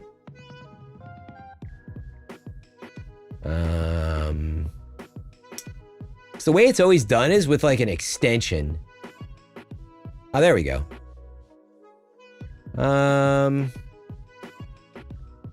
does, but it is, this page is not responding to it. Is that true? Yeah. Nothing I can do about it for the time being. Okay. Let's just go through this. You'll live with a little flashbang. I think I can fix my camera again. It's getting kind of overly bright. There we go. A little better. Okay, let's just read through this, see what we find. I think this will probably just be mostly the official price and whatnot. June 5th, suggested retail price, $449 in the United States. So yeah, I don't know. This is another thing, right? I don't know what prices are going to be internationally, and let's just read this portion for now. Reimagined Joy-Con 2 controllers. We saw all of this for the most part. They say Nintendo Switch 2 is the next step in-at-home gaming that can be taken on the go. Based on 8 years of play. Yeah, okay. That's what Shuntaro Furukawa, the president, said.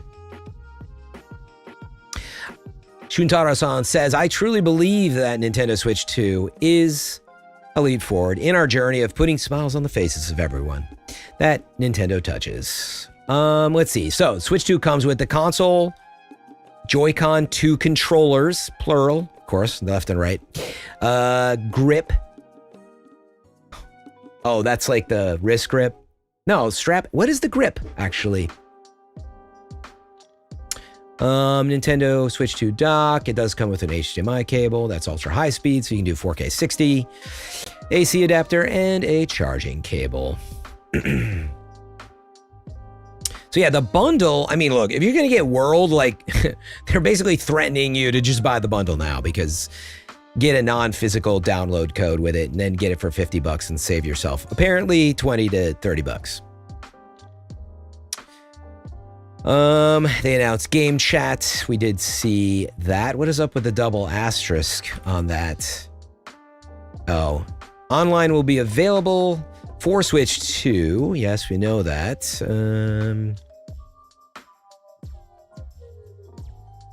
Yeah, Game Chat you can use without the online membership from basically June 5th until March 26, 2026.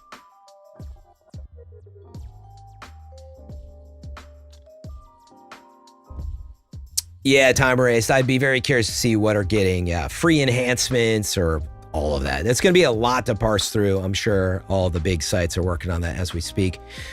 Game Chat makes it feel like online friends around the world are on the same couch. I don't know if I'm going to read through all this, but can be used to voice chat while playing games with up to 12 people in different locations. 4 friends can share their screen. And if they connect a compatible camera, they can also use video chat. I'm going to assume only 4 people can. Additional friends can join via... Yeah, right. So that basically says that. They can also video chat. Yeah, 4 friends. Additional friends can also join alongside that with audio only. And again, that is a free feature. Otherwise, you need Nintendo Online. So they're basically beta testing it is what I would put out there. It'll be free for everybody. So pile in there and try it out. Yeah, the screen being 7.9 inches is a nice improvement. It's LCD, HDR. So what's interesting is, yeah, it's 1080p, 120 hertz, which we learned. But I think that's fine. I think it's such a small screen, like, it's more than fine, honestly. It's some people were expecting less, so it's good that they just, for watching, you know, streaming content as well, like it puts it in a really nice space. 1080p, HDR, streaming, you know, Netflix, I'm sure, and downloading, hopefully, you know, movies from services and stuff. So all that is good.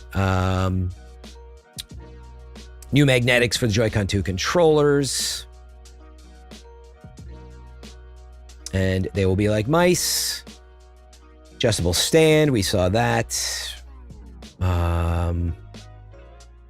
Yeah, what about the specs? I'd be curious to see that breakdown. They don't really spell out much here. They're like, yeah, we know that you know that we don't care that much. Better audio, I would hope. Internal storage is shocking. I wanted to look into a price of of one of these real fast. So micro SD express card. So what is like, 1 terabyte or whatever? Let me see. Micro SD express. Let's see if I can find a price on one of these as an example real fast. I mean, it's $60 for what's in there, 256 gigabytes. Micro SD Express. What does 1 terabyte look like? Do they have that? I'm sure they do. I'm seeing $100 for that. Read write, 150, 130 megabytes per second.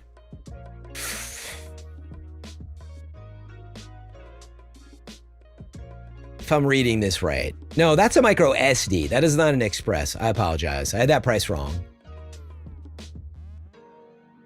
Yeah, I mean, it looks like it might be as much as a couple $100 for 1 terabyte. So, I mean, technically that's equivalent to like PlayStation, I think. No, it's more expensive, isn't it? I think it's more expensive now. Yeah. Yeah, that is kind of wild. But I'd have to look at read-write speed. Yeah, it's so much slower, actually. Yeah, it's small, but it's an inferior technology, right? If I'm reading, hopefully I got that right. I think versus, what's in PlayStation, stuff like that. I mean, they're tiny, which is great, but it's, an inferior technology. But 150 megabytes a second or something like that, maybe was the read speed, but Stig, I haven't seen official Zelda upgrade prices. No, if you got a link to an official price, but I am not looking for like, I'll look at them, I guess, on Best Buy America and stuff like that, but I would rather just see what it is on their site. I feel like I couldn't find it, but maybe it might be out there. Yeah, if anybody knows, what is the upgrade for Tears of the Kingdom? Is it official? Is that officially out there? So what do they say here? They say Nintendo Switch 2 can also play Switch games. I don't think they say much about that, but they do have a link for compatible stuff. So there's 122 Nintendo games that are 100% compatible, 15,000 partner games. It's a very small portion that are not compatible, it would appear. Oh, this is out of the 122. It's a bit deceiving. Yeah, like Labo, Toy-Con is not able to be played. We all expected that. They have a PDF. Games with startup issues, games that are playable but have some compatibility issues. Just as some examples, yeah, like Alan Wake, they're investigating. They got a huge triage list, it looks like. Fall Guys. Now, they work, but there's some compatibility issues. Startup issues looks like anything big that's in here, you'd have to like really scroll through. But Darksiders Genesis, I'd say. Final Fantasy, I don't know if that's just like, is that the first one or something? Yeah, you have to look through this. It doesn't look terrible, but yeah, there's stuff like NBA 2K5, so there's gonna be some trouble, but they're working on it, so who's to say what it'll be like by launch. Games that require Nintendo Switch Joy-Con to play. Sure. Means you can't play them on just the controller. All right. So I think we'll dig into their article a little bit, is what I'm thinking, once I get through this. So yeah, the new dock. Users can output 4K video resolution. Wait, isn't this a typo?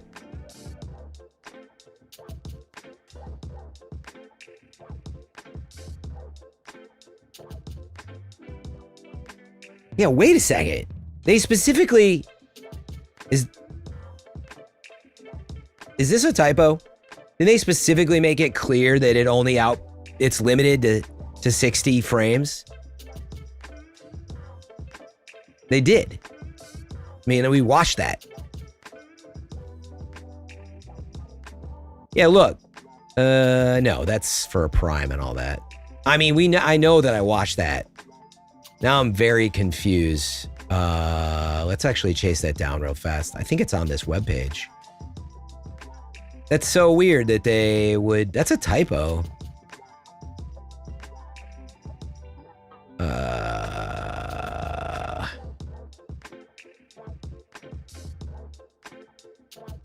No, not how to buy, dude. Oh my God.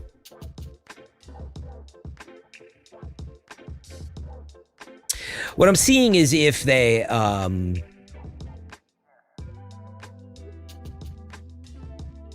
Weebles? I don't know. What are you talking about here? That's $50. What are you asking about?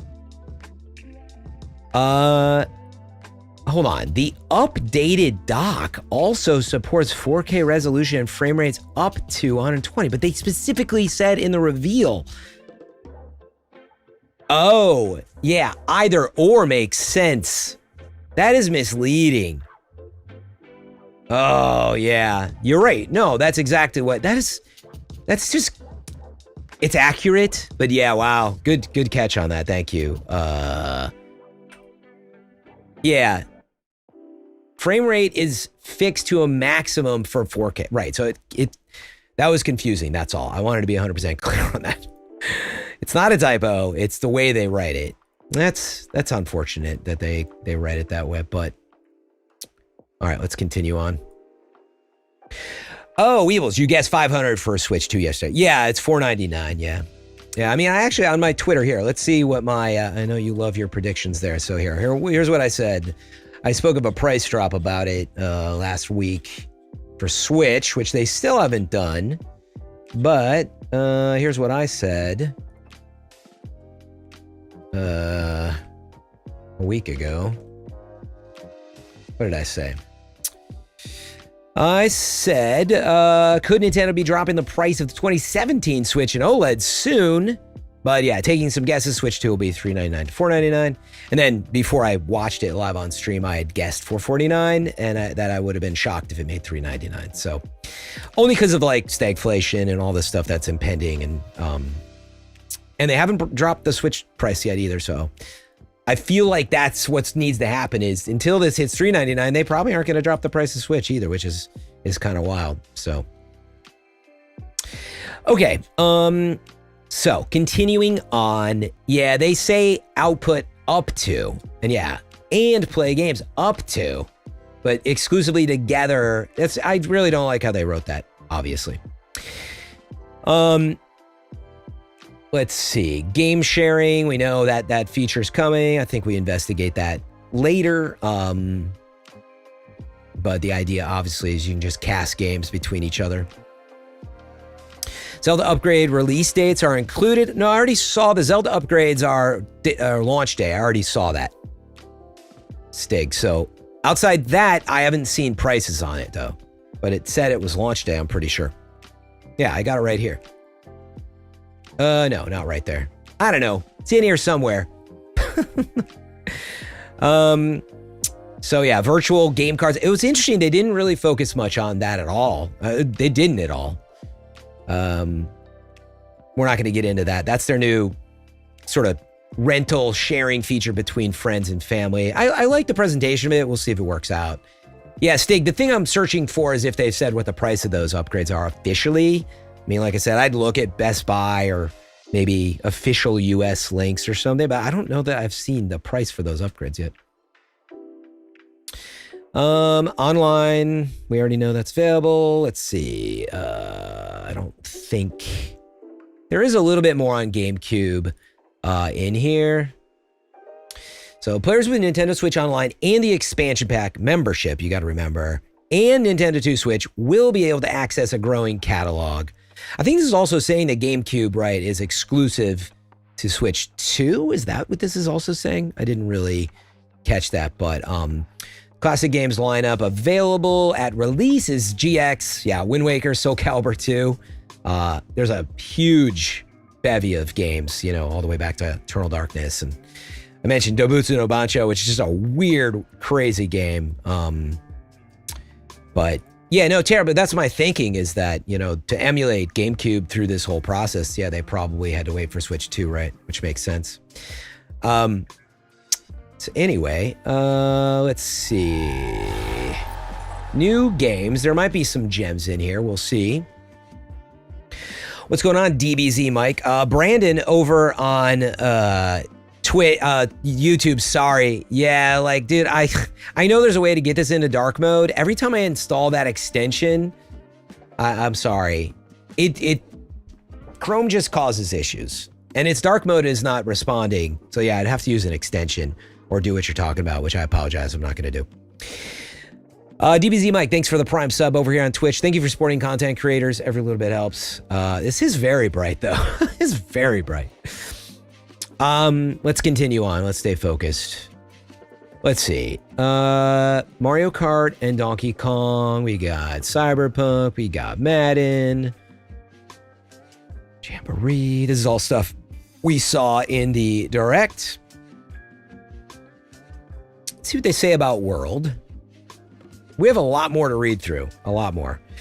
24 drivers can compete in the race, so people I think had already speculated that. Participate in a new knockout tour mode, yeah, where you barrel through back-to-back courses and checkpoints with no pit stops. I was talking about this in the reveal where I'm like, they're not going to always make you drive across the world, so knockout tour seems to be your way around that. And if you don't make it to the checkpoints in this knockout tour as well, you'll be eliminated. I'm sure they have mini modes like that, but free roam, you go off the track any direction you want. They were showing some of that, which is definitely interesting. I'll be curious if they have any like instancing. Again, like I'd love to see 24 players that just are online as opposed to like having like even from your friends list, right? Like Monster Hunter Wilds does some of this, but the idea that there would be 23 other people maybe who are online and in the instance, it's unlikely, I think, that we'll see that, but I'd be overjoyed if that was the case. We'll know more on April 17th. As a reminder, they're doing a Mario Kart Direct, so find out then.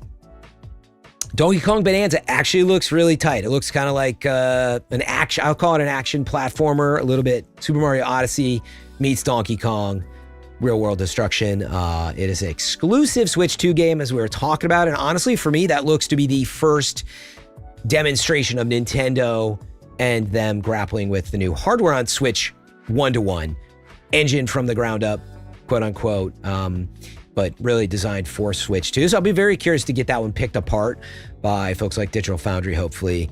But even just to see it in July 17th when that comes out. It's really, I mean, this is what I wanted for Metroid Prime 4. I had some commentary on this on my socials, and like, it's not that I don't, I mean, this is a perfect example. Like, people are like, why wouldn't you want to sell Metroid to more people? And I'm like, you got to just position it as like, you know, I want it to be special. And so we're seeing a little bit of that with Donkey Kong Bonanza, something that it more exclusively takes, you know, advantage of the power. I don't know why Metroid couldn't have ended up in that zone.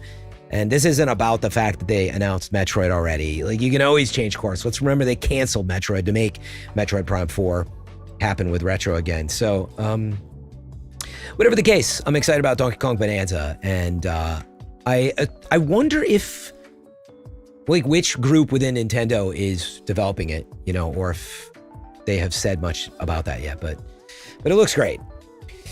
Let's see. New capabilities of Switch 2 allow for compatible physical and digital games released on Nintendo Switch to receive paid edition upgrade packs. Yeah, we're getting some of that they talk about here.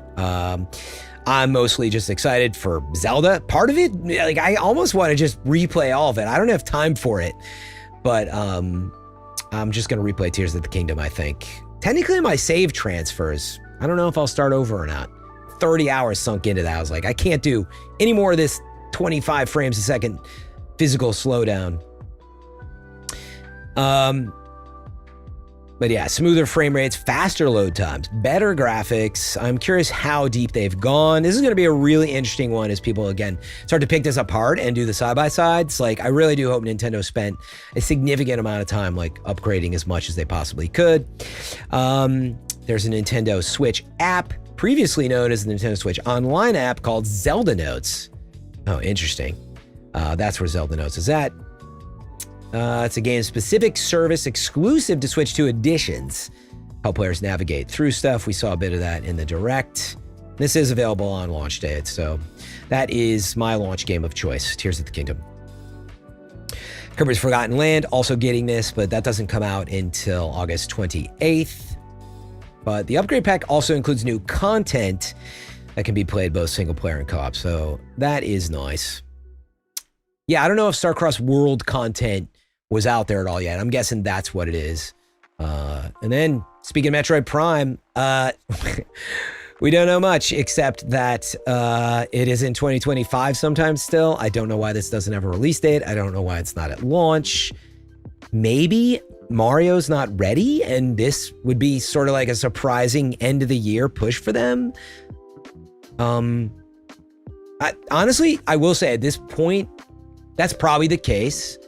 I think that Nintendo would just ride out all of these releases, focus on getting Switch out the door. Metroid Prime 4 is probably their holiday window release and probably their biggest first party one. Be curious what else they might have. So, I mean, that much is nice. One last push alongside Switch. And then Mario would either be March of next year or like, you know, between April and June. I say March because of the end of their fiscal year. Like, do they want to try to get a Mario out by then? And then we know there's that exclusive Dark, what is it called? Dusk Riders title from Software, which is another fascinating thing that has happened today that we'll dig more into. But yes, lots to start coming out of the woodworks on Switch 2 now that the Band-Aid's been pulled. Kirby Air Riders. I gotta look this up because I was like, did I review this? I don't think so, but it's always possible. Oh no, Matt reviewed it. Okay. So, but I played it and I'm just struggling with this. So this is back in my days of reviewing games at IGN. Yeah, I remember Kirby's Air Ride. I just don't remember the gameplay. Take a quick look on YouTube. I just want to get a peek at that one so I don't forget about it. Air Ride GameCube. Let's take a quick look at that.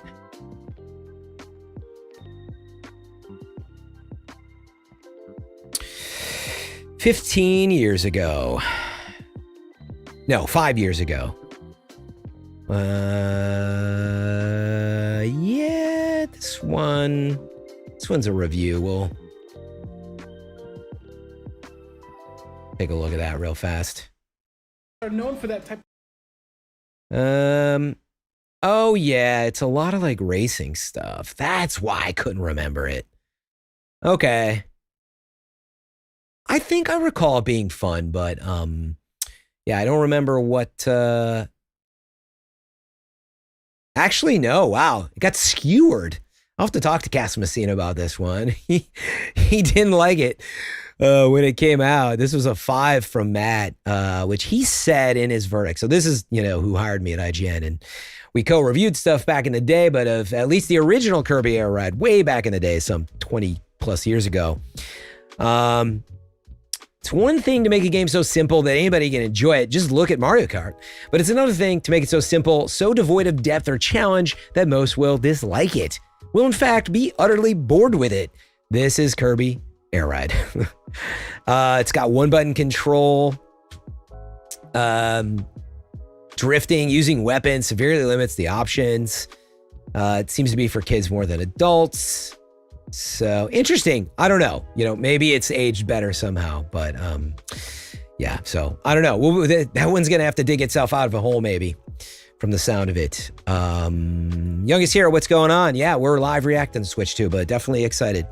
Joy-Con 2 mouse controls for Drag Drive. We saw the demo of that.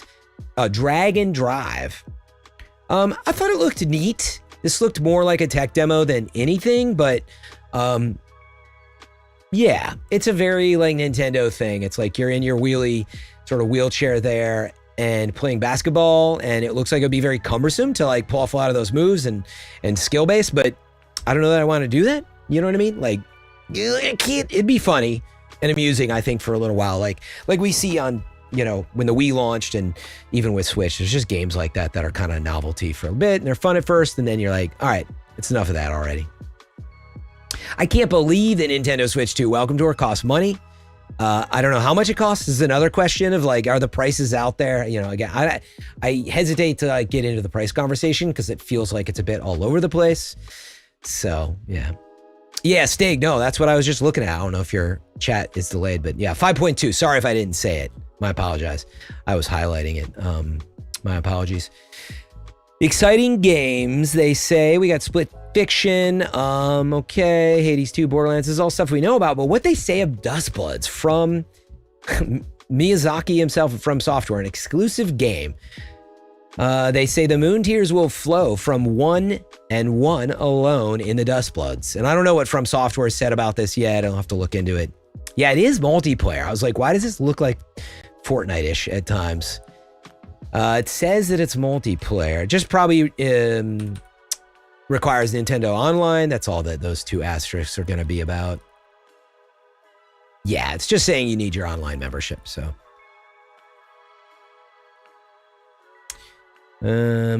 What else do they say in here? It launches next year. And, oh, it's in the developer diary. So they did say more about that. We're going to be reading that in just a little bit here. Hades 2 we know is coming. They don't say early access here, but it is technically still in early access. So I wonder if this means that it's the 1.0 release will also hit at the same time. Hyrule Warriors is a prequel story to Tears of the Kingdom, which is pretty interesting.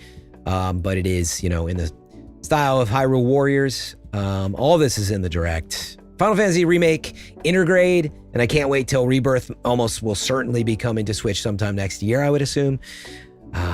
You never know those PlayStation exclusives, but it's such a great fit. It's definitely the style of game that I would want.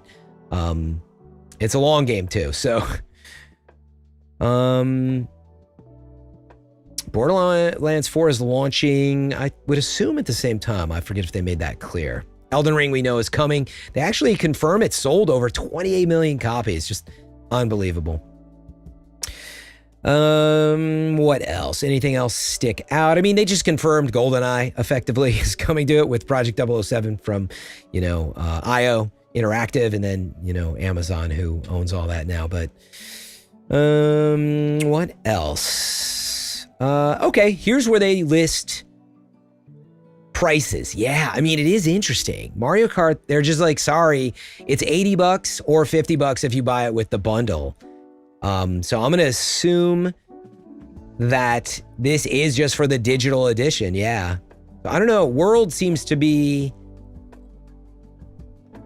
an outlier, but we'll see. Are there any other $80 digital games? I don't know. So I wouldn't go out there saying that games are $90 or $80 even on Switch 2 without a big lineup, right? Sort of proving that that's the case. Like, is Metroid Prime, you know, $80? And like, I don't think that's going to be the case, digitally speaking. Price-wise, though, for controllers and stuff, I mean, it's hard for me to even be surprised by this stuff anymore. $90 for a pair of Joy-Cons. It's pretty insane. This is pretty insane, though. Like, when you think about Nintendo and accessibility with like families and all, like how far we've fallen of like, oh, we need to buy a few more controllers. Like, dude, you might as well just buy another system. Good Lord, $90. The Pro Controller, like that's in line with everything else, but the Joy-Cons, they do have tech in them. Not going to say that like, maybe it's not somewhat fair compared to how controllers are sold, but man, charging grip. Oh, that's the grip that they're talking about. That's included. I see. Right. That's just so you can use them as like a sort of fake Pro Controller. The camera is $50. Honestly, it's cheaper than I thought it was going to be. And it will certainly look cheap. I've no doubt about that. I'll be curious if they're going to partner with other companies like Razer, Logitech, etc., to get higher quality cams that might improve that, you know, that experience. I would assume. And yeah, I would urge you to probably wait if they do a good job with that. I'll just wait for a better camera, assuming that they can get that working just as much. So, let's see. Carrying case, $80? Heck no. All right. Okay, cool. Let's read through some of this this other stuff. So, yeah, they have like a whole dev diary. Let me find that. Oh, here we go. So they have a 4-part series. Let's see how much is in here. There's quite a bit, man. We have a lot of required reading. Maybe before I do that, I'm going to take a quick bathroom break and I'll probably watch. Maybe I'll consider watching a couple things, but I do want to know what's in here.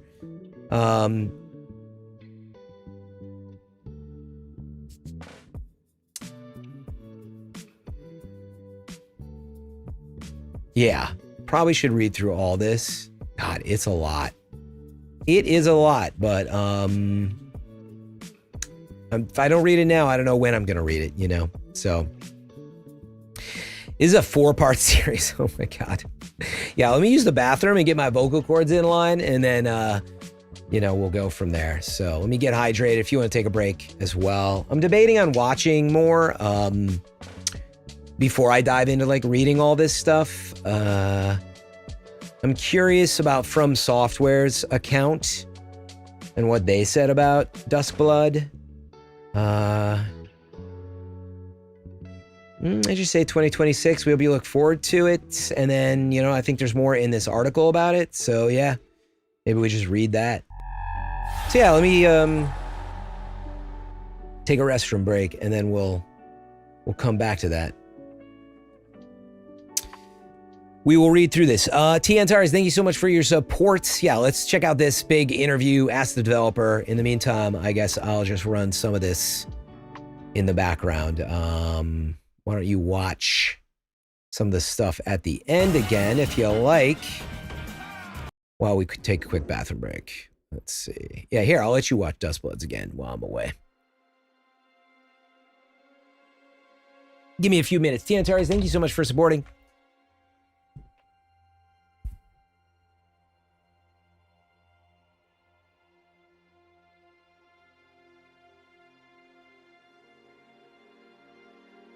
I give you my blood.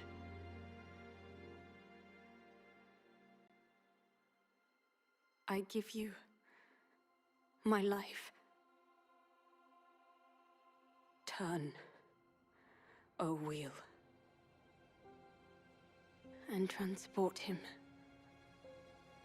to a night of moonlight, to humanity's very dusk.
All right, folks, this is Fran. I'll be right back. Just going to refill my water.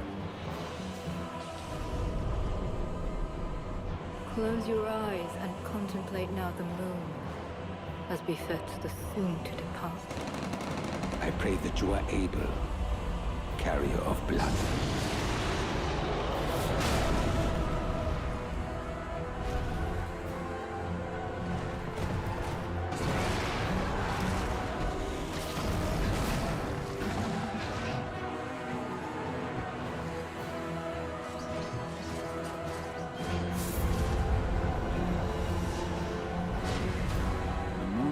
tears will flow for one, and one alone.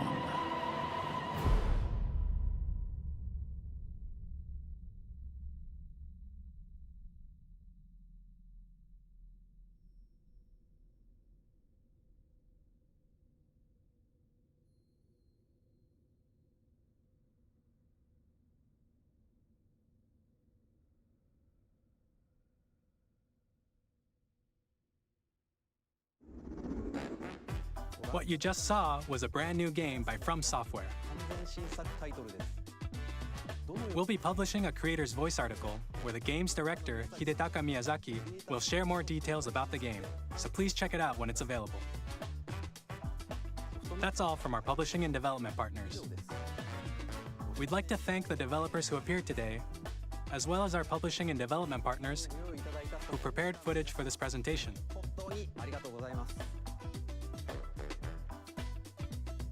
In addition to what you saw today, our partners are working on many games coming to Nintendo Switch 2. We'll showcase more games in the future, so we hope you're looking forward to it. Next, please take a look at this.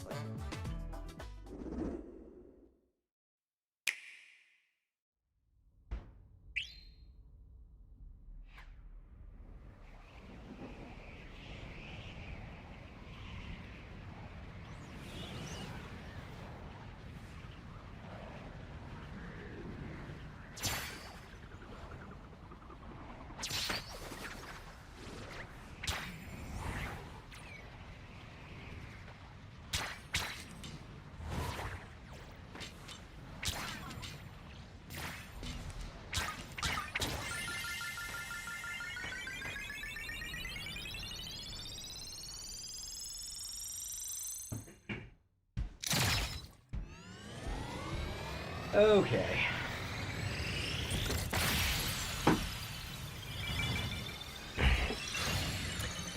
Scottish, I stepped away.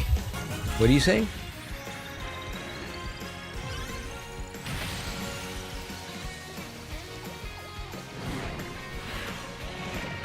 Okay, thank you all for waiting. If you're out there, yeah, we already finished the direct. I'm going to be reading through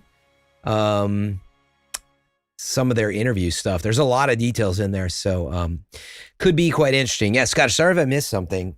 Oh, Pro Controller? What are you saying about it? I'm sorry if I'm misunderstanding that. But, oh, let me make sure I got a timer set. In 10 minutes, I'm going to go get my banana bread.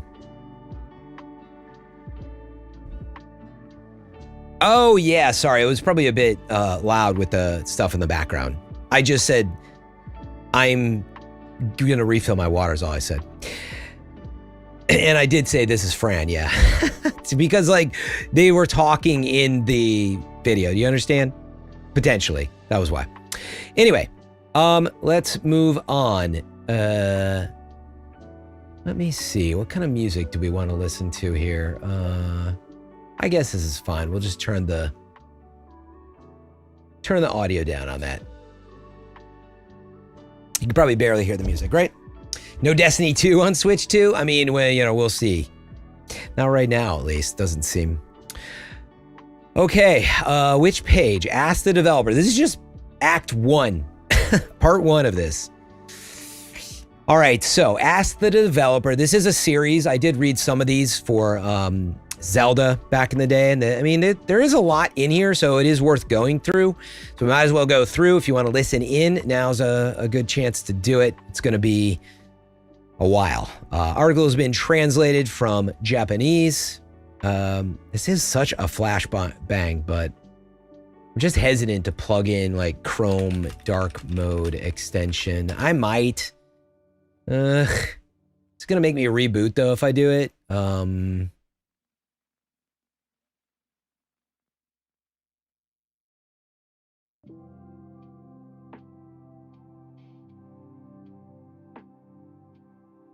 Yeah, you can do it with like flags and stuff, but I don't know if I want to get into this right now.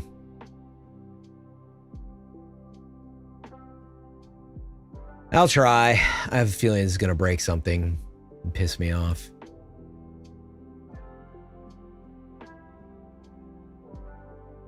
Yeah, it's like, I did add the extension to Chrome. What are you talking about? Do I have to relaunch if I'm going to do it? Potentially.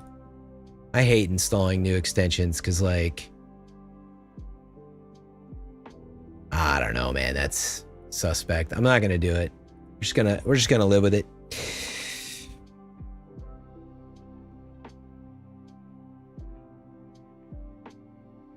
Yeah, I was thinking of putting on Jazz, but sometimes Jazz gets out of hand. So we'll just go with what's here for now. Okay, let's take a breath. I have some banana bread in wait, about 7 minutes away, so I'm just going to get this started. So this interview was conducted before the system was released. Yeah, we know that. It's the 16th volume of this, and we know that they are talking to, in this one, Koichi Kawamoto, who is the producer from Entertainment Planning and Development, and the senior director, Takahiro Dora, and Tetsuya Sasaki, who's the GM, general manager of the Technology Development Division. Why is this crashing this page? You see what I'm talking about? Not. Okay. Yeah, I never do Chrome flags though, and like I worry that it's gonna cause more trouble than good right now. I just don't want to. It's not broken, don't fix it, you know? Okay, providing a new and unprecedented gameplay experiences. You know what? I will try some different music. Hold on. It is just it's a bit much. So let me see. Smooth jazz, maybe? Jazz gets a little off the rails though sometimes, so let's see. It's all right. Okay, so providing new and unprecedented gameplay experiences. Let me just, in my mind, I want to make sure I set Tetsuya as the main tech guy. The other guys are directors and such. Actually, I'm sorry, last thing. Tetsuya Sasaki-san, in case they only provide that. So they're all going to introduce themselves again here anyway. So Koichi Kawamoto from the Entertainment Planning and Development Division. As a producer for Switch 2, my role was to set the direction for what kind of system to develop and to consult with the hardware development department and other teams on the detailed specifications. I was the general director for Nintendo Switch, and for this project, I continue to be involved in the overall development of the hardware. Takahiro Dora, referred to as Dora from this point on, is from, the same division, director for Switch 2, usually work as technical director for games such as Legend of Zelda, Tears of the Kingdom. Since joining Nintendo, I've been involved in the development of every launch title from the Nintendo DS to the Switch. For this project, I've used that experience to share ideas with others, what kind of dedicated game console we should create next from software developers' perspective. Got it. Legend of Zelda Tears of the Kingdom, released in May 2023. Oh, they just made notes. And yeah, DS was way back in December of 2004.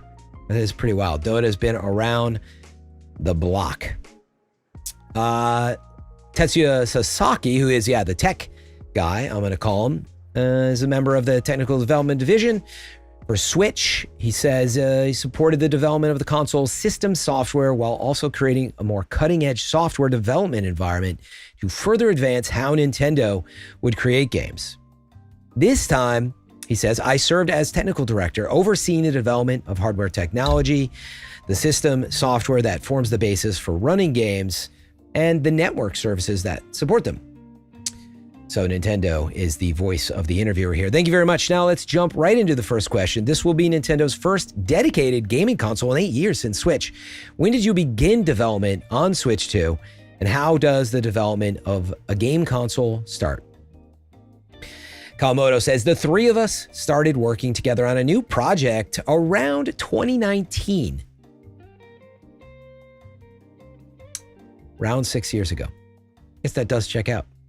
But as far as the core development of Switch 2 goes, I recall that research and development had already started even before the project formally kicked off, right? Yeah, I was going to say that sounded a bit late in some ways. Sasaki says, that's right. We knew that we would continue to develop new gaming consoles even after the launch of Switch, so we needed to get ahead of ourselves and start sowing the seeds of ideas for what we could do with the next console. Hardware development takes time, and if we didn't start early, the software development environment, known as the software development kit, that's needed afterwards wouldn't be ready in time. We started by actively gathering information each day on different kinds of technology and the results they could achieve. In that sense, you could say that we began the development even before 2019. Kawamoto says, when we started development, rather than attempting to create the entire console from the outset, we focus on the elements that will take the most time and effort. Otherwise, we wouldn't be able to provide developers with the software development kit for creating games, and software development wouldn't be completed in time. So again, focusing on the stuff that takes the most time and effort first. Exactly, says Sasaki. Without constant preparation, we wouldn't be able to develop hardware and software in a timely manner. Nintendo says, I see. What kinds of things specifically do you consider during the seed sowing stage that precedes the hardware development? Kawamoto says, well, Switch is a dedicated game console that we created so that people can play different types of games in various places and situations. Fortunately, it has been well received by many players. However, that doesn't mean Switch is perfect. There were times when we wished that the Switch's system's processor was faster, so we could provide new and unprecedented gameplay experiences. I think the processor we chose to implement in Switch during its development was the best option at the time. However, as time went on, we began to realize that it didn't necessarily mean developers could make any kind of game they wanted with it. What's up, Nightwing? Same. I'm gonna go get my banana bread and we're gonna continue on the interview here. What's up, Ace? And yeah, I'm tempted to do that Chrome flag, but I think we'll live. I think we'll just have to live with it. All right, folks, let me get the banana bread. We'll continue on with these interviews. There's a bunch of it. As long as it's interesting, and so far, this stuff is almost always interesting to me, I'm just going to continue on through it, so I will implant it in my brain. I've always been there for the Switch, or the Nintendo console reveals, and obviously here for Switch 2 today, so gonna dig deep today, I think. Go back to the old ways. I'll be right back. Got out of the movie theater, Nightwing. That means time for a nap.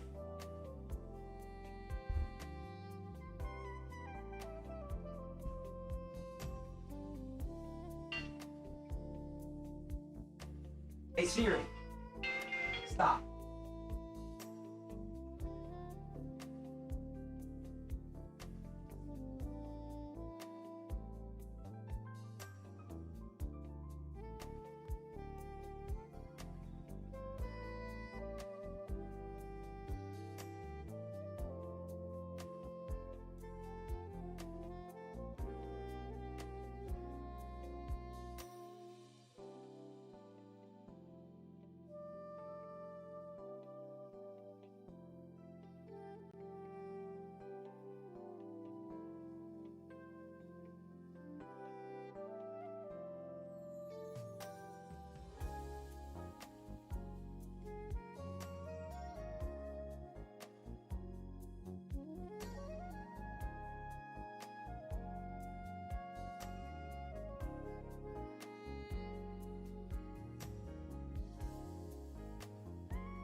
All right.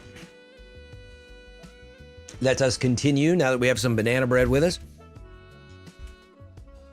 I will feel 1,000 times better getting a little snack here. Smells Smooth jazz is also something else, huh?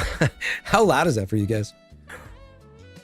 Okay, so Dota-san says, Nintendo asked Dota-san, I'd also like to ask you to share your view as a software developer.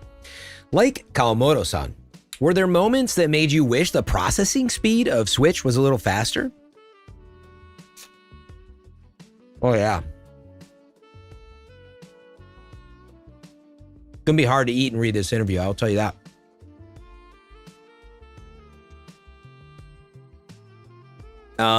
So yeah, I mean, this is interesting, them talking about the CPU being faster. Honestly, I'm just thinking, if I'm gonna eat this banana bread, I think we should watch something for a brief second. I apologize. We've kind of been going back and forth in and out of this interview. I do promise I'll continue on with it, but you know what? Let's go ahead and watch maybe some videos while I just eat this banana bread, because I don't want to be trying to read that interview while we do that. Honestly, I kind of want to get another look at Donkey Kong. It does, to me, that looks like the Super Mario, Galaxy and Odyssey Team Tokyo. So that looks to me like the first demonstration of, what you can expect from Nintendo on the Switch, really. So, yeah, let's watch that one again. That stands out to me. Mario Kart World, I don't put in the same category, even though it certainly is, I'm sure, treated similarly, but I'm sure it had to be to get a lot of stuff kind of ported, as it does look to be kind of like an extension of the last Mario Ultimate, but I don't know. This being like a 4K 60 development from them, so to speak. I mean, to me, it just looks like the Odyssey engine. I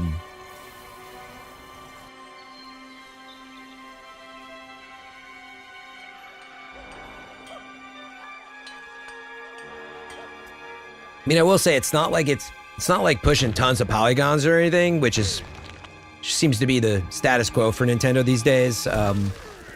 I'm sure that has to do with some of the choices they made. Trini, you're gonna get a Switch? Nice. Yeah, it's got a lot of good stuff. But it looks really nice and clean and...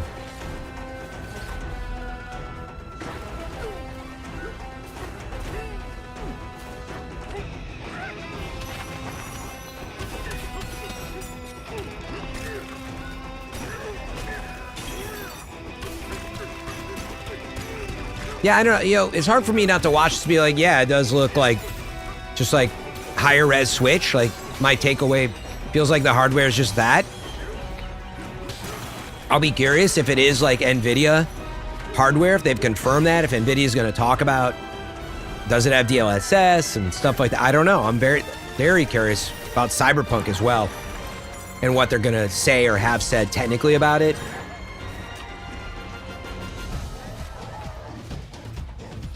By the way, this game does look awesome.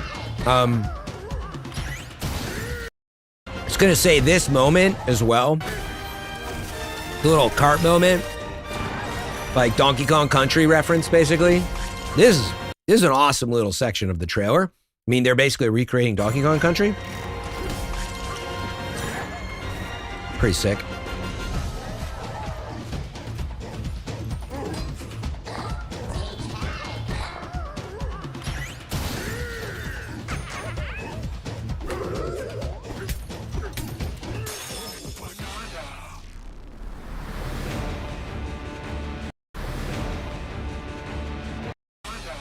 Just looking at his rendering.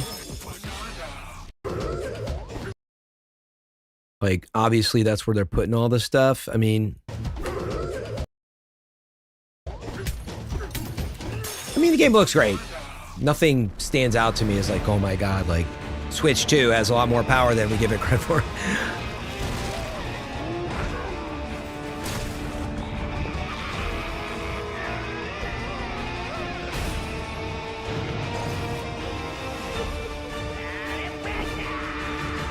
Yeah, I mean, this looks like the Odyssey team, which makes me wonder what's going on with, like, Mario.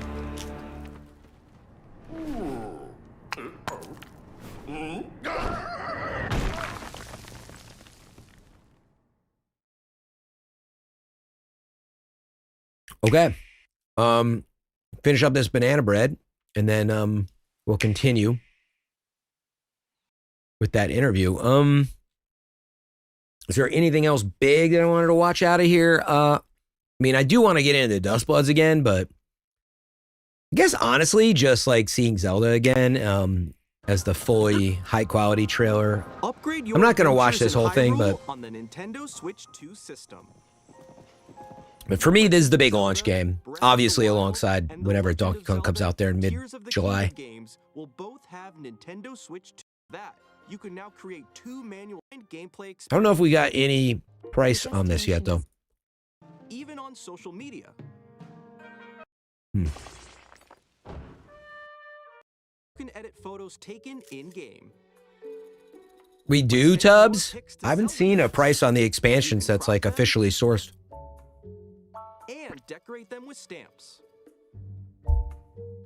Or add a QR code to share your creations. Okay, let's get back to the interview. Around the world, you can also see your game. All right, more smooth jazz. And some interview time. Them talking about the Switch 2's CPU, or processor in general at the moment.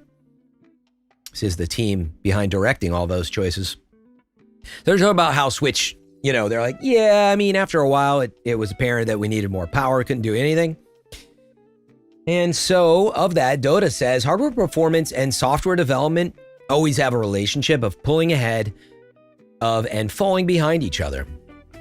What I mean is that when new hardware comes out and processing power improves, software development can also take advantage of that and take on new challenges.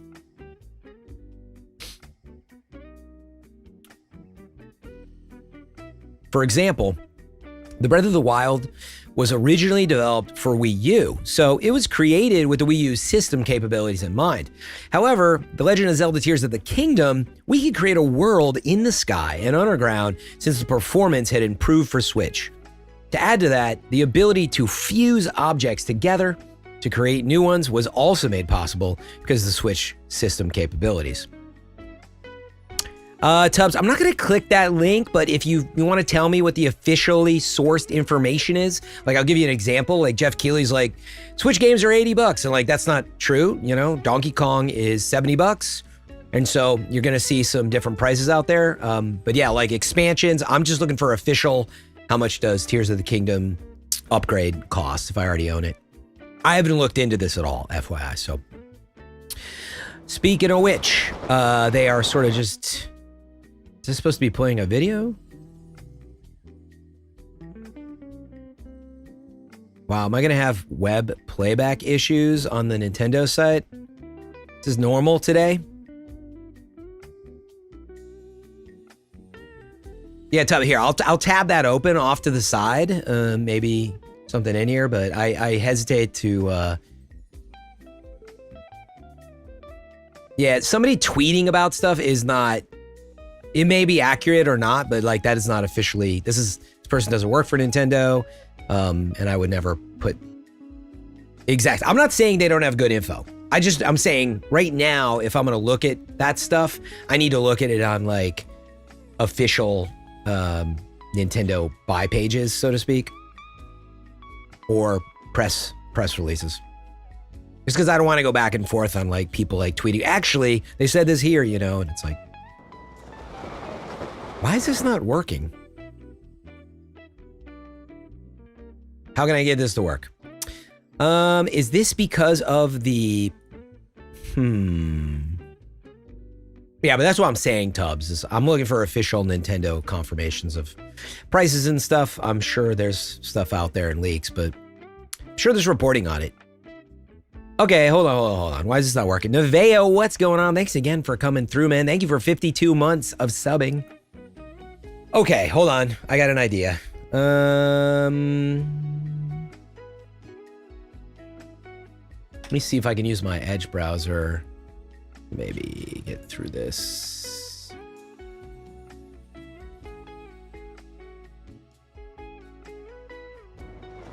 Yeah, see, I don't understand why my browsers have so much trouble. But anyway, maybe I'll just read the interviews in here. They really just like, I think they pulled this out of their,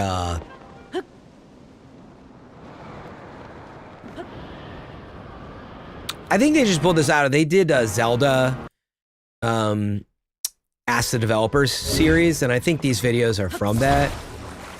So they're just demonstrating. That's fine. Anyway, however, they say, as software developers continue to take on these kinds of challenges, their technical capabilities improve and ideas expand. And then what they hope to do ends up surpassing what the hardware's processing power can handle. Hardware with an expanded processing capability is a blessing for software developers who want to challenge themselves to create new gameplay experiences that are unimaginable today. Nintendo says, I see. So that's why you decided to sow the seeds. And this is so like corporate. Yes, we made a more powerful CPU. I wonder why. But it's interesting to hear from their perspective. The tech guy, Sasaki-san, says, software developers always try to get the most out of the hardware. On the other hand, gaming consoles nowadays need to process so many things in the background. One example would be downloading data for one of your games in the background while you're playing another game. When Nintendo makes a game console, we don't use an existing operating system. That's already out there. That is already out there. Rather, we develop one ourselves. This is because we want to provide a system that software developers will be satisfied with. To help? Wow, they really don't like Windows and all the other OSs. They don't want to pay for it either. Sasaki continues, to help software developers create what they want in the long term, we decided to design the hardware with enhanced processing capability. I really am curious what this spin is, because in his interview, he's like, yeah, Switch 1, we made it, but then people like wanted it. They wanted more power after we made the CPU. And it's like, you're saying the same thing's going to happen here. It sounds like you're spinning it. So yeah, Tubbs, I looked on their official site. So I'm not going to click the link right now, but if you're saying that there is official sourced information on the price of Tears of the Kingdom expansion upgrade, let me know. But I don't think there is. Yeah, I think you're agreeing with me. Let's see. Kawamoto, Switch 2's system improved processor performance has allowed us to realize new types of gameplay that haven't been seen before. Maybe not even seen at all yet in any of the trailers. Sorry, my words. Kawamoto continues, to give you some examples. Okay, I'm listening. Kawamoto says, in Donkey Kong Bonanza, you can experience the exhilaration of being able to destroy anything you want in the game without restrictions. Okay, yeah, I mean, fine. In Mario Kart World, all courses are now connected seamlessly in a single world, so you can drive from one course to the next. You could say that one of the key features of Switch 2 is the expanded processing capability, which made these new gameplay experiences possible. I mean, they're just in a long way of saying, yeah, you couldn't do this on Switch, which it's not too insightful.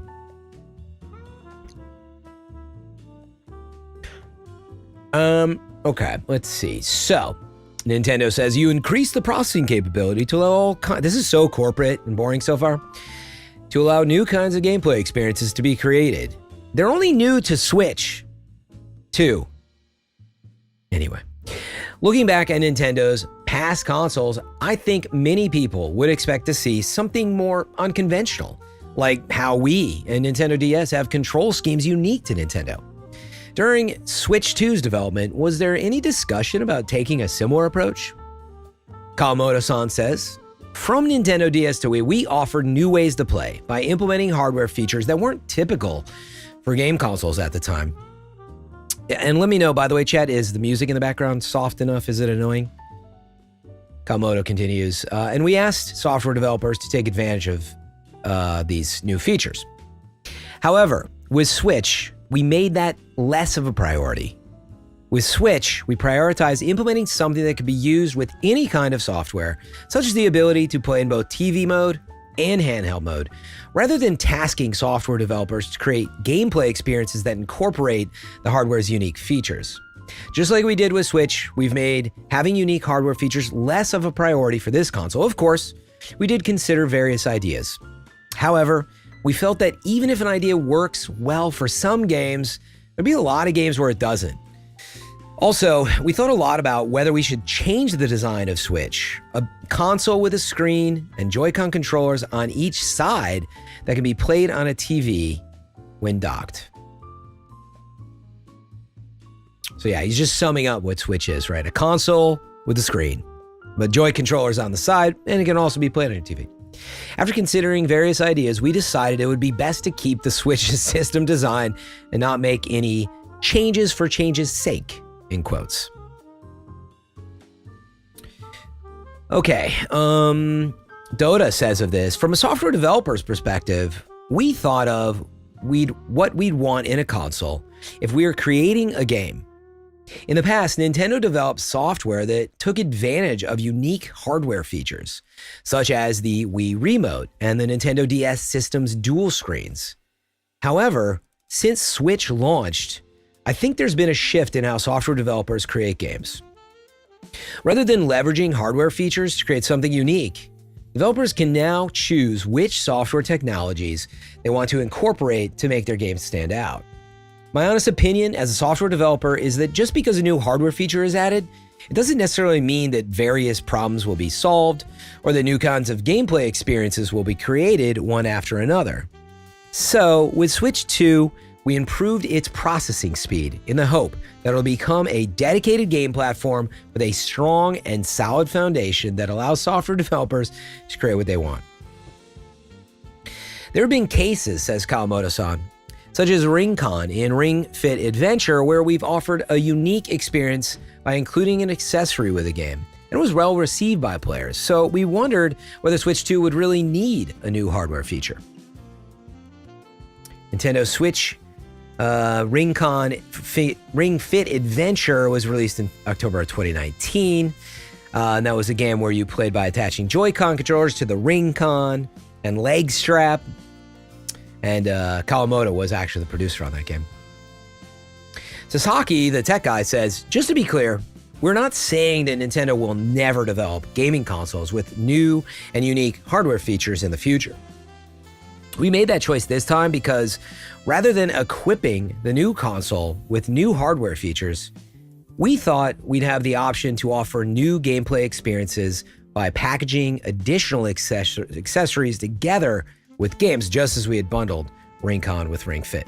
This is a lot of marketing spin. I'm not surprised. There are gems in these usually, so we'll have to just keep digging through it. We're almost at the end of this first part of 4. I see. So, Nintendo says, with Switch 2, which serves as the base, you focus on the functions that are necessary for all software, since unique hardware features can be offered later via accessories that come packaged with the game. And you believe software developers will have even more possibilities to create unique games with those functions. Dota says, that's right.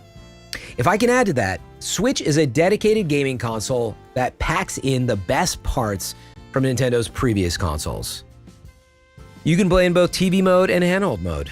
Controllers are detachable and have various built-in sensors. And I do think the form factor has a lot of potential still. However, I feel the way people are playing games in their daily lives is gradually changing. So one of our challenges this time was to delve deeper into this aspect. With a new, more powerful console, leveraging the original concept of Switch, we believe that wonderful gaming experiences await players. So all of this is a long way for them to say, we didn't do anything new, and we fought for as much processing power as we could, but obviously we have no control over that as the developer. I mean, Nintendo, in other words, has a target for their margins, and they did the best they could. That's how I interpret that. To me, in other words, they're excited about all this new processing power, but I'm like, it's been 8 years, and like, you got to compare that with the PlayStation 5 now and other stuff. So, I don't know. We'll see. We'll see. Let's move on to part 2 here. Still the same folks in this interview. Part 2, redesigning from scratch. Let me see if I can find... the music, I guess, is all right. It's never perfect. So, Nintendo says, now that we've discussed everything, we've discussed the direction you took when developing Nintendo Switch 2. Which elements specifically have been enhanced? Sasaki, although we've made various changes, one thing that's easily noticeable at a glance is the larger screen size. When you see the system for the first time, you'll most likely think to yourself, whoa, that screen's huge. Kawamoto-san says, while the console has the same thickness as Nintendo Switch, not only is the screen larger, but allows for higher resolution visuals, is more vivid, has a smoother display rate. In addition to the processor, we've powered up various other parts of Switch 2 to expand its capacity as a console. Saki says, as a side note, the tech savvy among you might already be aware, but Nintendo has developed each new gaming system with a focus on its system memory capacity. This time, we were particularly aggressive in pursuing increased memory size. Aside from the processor, there's also the LCD, internal memory, storage, and of course, each feature involves cost and memory capacity. We had to strike a balance when powering up the system. I don't know what that number is versus the original Switch, but we'll find that out later. I mean, it's good to hear. It's hard to just accept all of this stuff without a grain of salt because, you know, inevitably Nintendo's kind of scraping by with its tech. So I'm certainly happy that we're seeing a good medium, and in handheld mode, I think the games will look solid for now, but 2, 3, 4, 5, 6 years from now, I mean, geez, we're going to be asking where's the pro version again, but I don't know, maybe they'll do that this time, but after they get a taste for it, right? Okay, Kawamoto says the battery life was another factor we had to balance. A high-performance processor and large system memory consume a lot of power, which reduces battery life. However, as we're finding that balance, we also needed to keep in mind that people will be playing on the go. We made various efforts to ensure the battery life wouldn't be reduced significantly, such as increasing the battery capacity to 1.2 times that of Switch. The battery capacity is 1.2 times that of Switch. Now, I don't know if that means that it's 1.2 more hours of longevity comparatively, but it's different power requirements, as they said. Dota continues, because Switch has been accepted by many players and played over long periods of time in the same way, we wanted Switch 2 to be a dedicated game system with performance that can stand the test of time. We carefully considered the balance between processing capability and system memory, and we believe we've managed to create a system that players won't feel as outdated later down the line. I mean, I just said that I think it will be, but we'll see. Kawamoto-san continues. Because we envisioned hardware performance that would persist over time, we did impose some restrictions. Switch 2 games will have larger file sizes, and in order to load data while smoothly processing the game, a certain amount of access speed is needed. For example, in Mario Kart World, the player can drive their kart freely around the world, but of course their destination needs to be visible. Therefore, it's necessary to use a micro SD express card with a faster transfer speed, rather than the SD card that was used until now, so that a large amount of data can be read in advance of being rendered so quickly. But since Switch 2 has 256 gigabytes of built-in storage, I doubt most people will need the micro SD express card immediately after buying the system. You know, right? I'm gonna buy so many games. I mean, I already have games to preload for my Switch on it, you know? So, you struck a balance by ensuring the essential system elements in terms of a home video game system that's also portable, while increasing the processing power as much as possible. We've discussed the system's performance, but how about the Joy-Con controllers, which are symbolic of the Switch? Did you also make changes or enhancements to them? Kawamoto-san continues, we redesigned everything from scratch for the Joy-Con 2, the controllers for the system. Compared to the Joy-Con controllers for Switch, the control sticks are larger, more durable, with smoother movement. We've also made Joy-Con 2 bigger to match the larger console.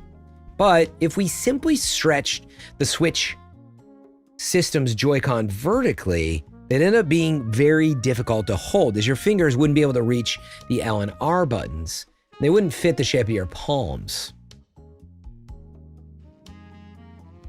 Didn't think about that till now. Kawamoto continues, that's why we lengthened the L and R buttons and rounded off the bottom corners and experimented with various placements of the control sticks and buttons, right down to the millimeter or less to arrive at the shape and layout we have now. Dota says of this, controllers can feel different depending on the size of the player's hands. So we sought out small-handed developers within the company to hold prototypes. We'd ask around, do you know anyone with small hands? They laughed. Small hands? Carnies? Kawamoto-san continues. Also, we can't tell just by looking at it, but HD Rumble 2 for Switch 2 has been changed to allow for a wider variety of vibrations. The HD Rumble in the Joy-Con controllers for Switch was able to create different sensations of touch. But because of the size of the Joy-Con itself, we weren't able to make the vibration as strong as in the controllers for Nintendo GameCube. However, the HD Rumble 2 that's installed this time not only provides stronger vibration, but also feels more realistic and has quicker response times. The hardware features of Switch 2, including Joy-Con 2, are introduced in Nintendo Switch 2 Welcome Tour. I still have not seen a price on that one yet. You do have to buy this. And that's releasing at launch for digital only.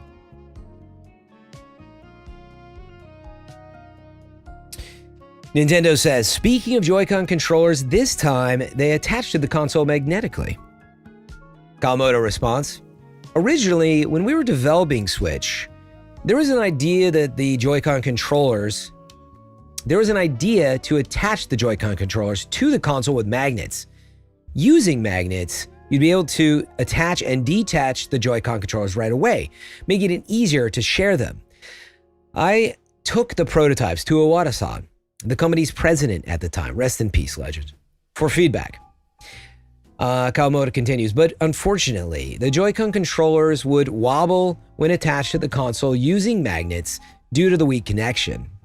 We decided to scrap the idea as we were concerned it would make customers uneasy about using the console. Instead, we adopted the rail system for Switch, which allowed a more stable attachment, but we always wished we could make it easier to attach and detach the controllers.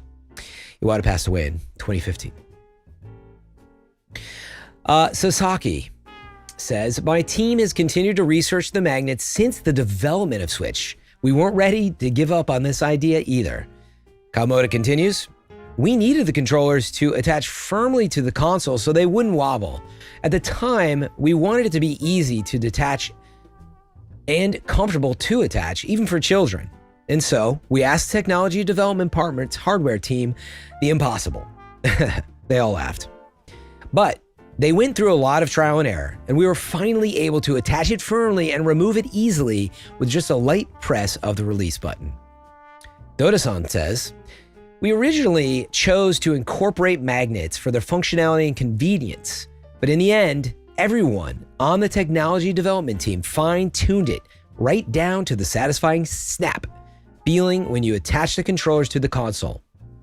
I think this has become a key element that symbolizes the Nintendo Switch 2. You only get a proper sense of it once it's in your hands. They laughed. So, I encourage everyone to go try it for themselves. All right, I will.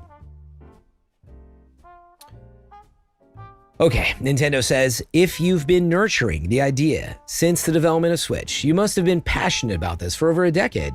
Dota says, I feel like there always have been people at Nintendo who refuse to give up on various things and are tenacious in continuing their research. Even ideas that unfortunately can't be adopted at the time might have the opportunity to be realized in the future. Nintendo says, speaking of key elements, the Joy-Con 2 controllers can also be used as mice this time, right? Is that also a feature that's been nurtured for some time? Kawamoto says, it wasn't in the initial planning, but when I was playing a PC game using a mouse, the idea struck me that maybe Joy-Con controllers could also be used as mice. Switch 2 was originally designed to support a wider range of games by improving the system's processing speed. So with that in mind, I thought it'd be better to be able to play interesting games that require a mouse. Implementing mouse control that's widely used nowadays in the Nintendo Joy-Con's controllers isn't that costly. And I think that's exactly what, quote, lateral thinking of withered technology is all about. This refers to, we'll take an aside here, Gunpei Yokoi, former general manager of Nintendo's R&D 1 department, who was a legend, by the way, who led the development of various electronic toys, Game & Watch, and of course, the Game Boy. This was a theory that new hit products could be created by taking widely used technology that isn't cutting edge anymore and using it for new purposes and different purposes. The belief impacted Nintendo's product development in the years that followed. So again, what Kawamoto-san had said of this is that about taking this mouse technology and putting in the Joy-Con 2s, he thought it was a really great idea, proposed it, and they were like, oh, we've been thinking about that for ages. Again, that it's not just, it's what lateral thinking of withered technology is all about. Expanding on old technology, basically. We got a question from chat here, SCJ. I'm looking to buy a lot of third-party games for Switch. Do we think that some of these games that might have been out for years might be cheaper? Cheaper than what? Yeah, what do you mean cheaper? I mean, I think that they'll be the same price that they'll be on PlayStation, digitally. That's what my read on that would be. So maybe just look at a PlayStation Store example of that. Like if Prince of Persia costs $50, it'll probably cost $50 if it's announced for the system or whatever. Does that make sense? Yeah, like Hogwarts Legacy. So, again, what I'm saying is right now, Hogwarts Legacy, I don't know if there's a price up on Switch 2 for this yet, but I would just go to the PlayStation Store. I don't think that there would be any disparity there. I wouldn't expect it to be on sale, but I wouldn't, unless they're adding more features, if it costs, it's a 70, by the way, Hogwarts Legacy right now is a $70 game. But it's on sale until April 9th. So I'm not going to say that it's going to cost you $20, right? It's going to cost you $70 probably because it's a $70 game, but that's all I'm saying. Yeah, of course I'm going to buy Switch on day one, and I really want to play Tears of the Kingdom. You can actually go back and, I don't know if I had archived it, but playing Switch, Tears of the Kingdom on Switch, I was struggling with its processor slowdown, the graphical, frame rate hitches and all that stuff, so. Oh, thanks for sending along those Switch 2 specs. Yeah, I did want to look that up at some point. I'm just going to earmark these here maybe. Sure, let's do that. Yeah, good. Leave me alone, please. Yeah, this is all the processor stuff. I don't know do they detail like all the processor stuff? And like they talked about increased RAM as well, right? Do they have that on this page? Up to 2 terabytes. Look at the operating environment. You can't play it out in the freezing cold? Oh no. Pretty rare case, I suppose. Yeah, are there more specs on are there more hardcore specs in here? I don't know. I'm not gonna look into it, but does it have like actual harder specs in there? Like how much RAM is in the system? Like just system RAM as an example, right? Okay, so yeah, they were laughing about putting mice features in the game. Great question though, CSJ. Yeah, if anybody's got questions in chat, make sure to tag me, type my name in there, type FM3, etc. So everyone laughed about, yeah, you use old technology and think about it in a new way to make new things. I mean, I'm glad they put this technology in there. We'll have to see how good it feels. Like you wonder how stable it is to use on what surfaces, mice are finicky enough with the weight and all this other stuff. I don't think you're going to be using it for super high precision stuff, but if it works well to play like, Civilization 7, right? Like that's awesome application. There's all kinds of RTSs and other stuff out there and plenty of games. Like even Metroid, like will I be sitting here playing on stream with that controller in mouse mode because I need like precision control? I have a feeling I'll be like, I don't like this. And you don't need precision shooting in Metroid, usually. So, Ace, thank you so much for subbing, for supporting content creators, for supporting the stream. And we're doing a big Switch 2 download today. I did my first live reacts, and so I appreciate everybody coming through. Let me really turn down my light. It's been a bit bright. Wonder if they'll also support dedicated mice stuff. That's a great question, Stig. Thank you for gifting that sub, Ace. I'm sorry if I said that incorrectly.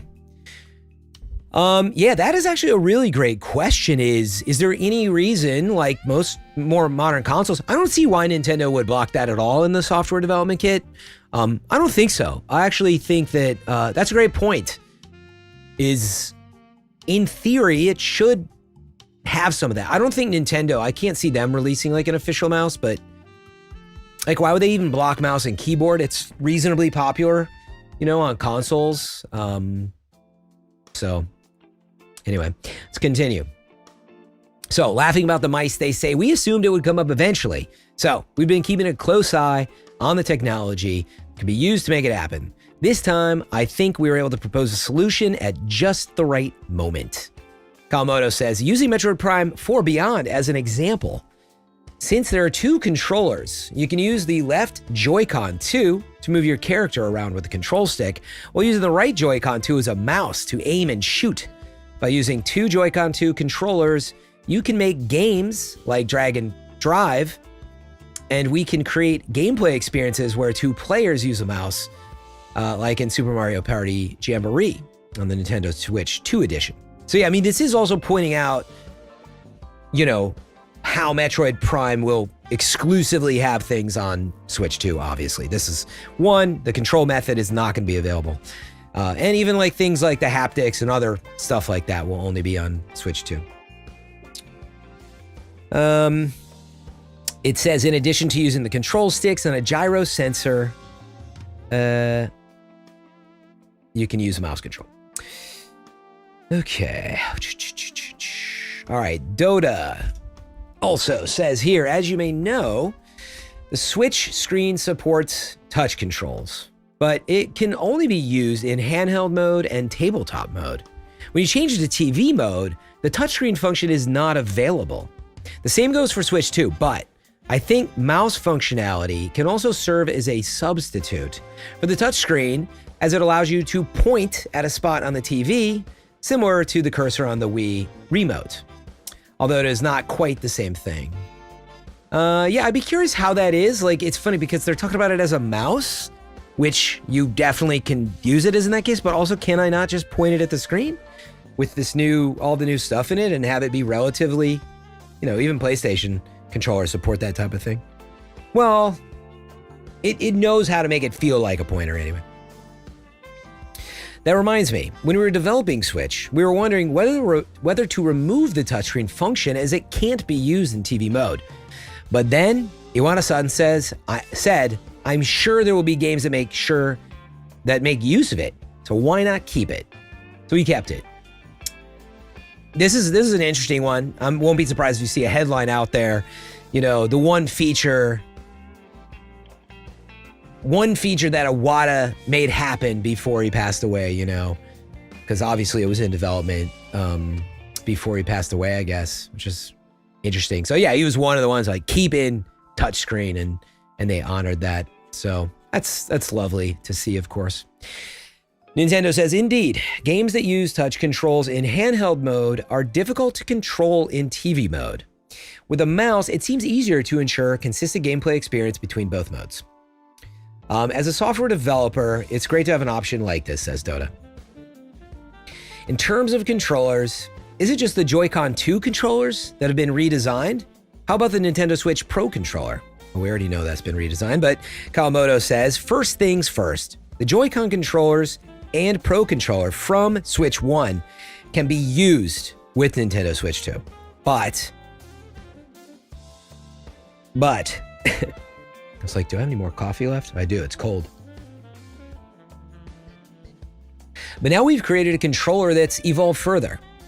Aside from the controller, the Nintendo Switch 2 Pro controller may look indistinguishable from the previous controller at first glance, but it was also redesigned from scratch.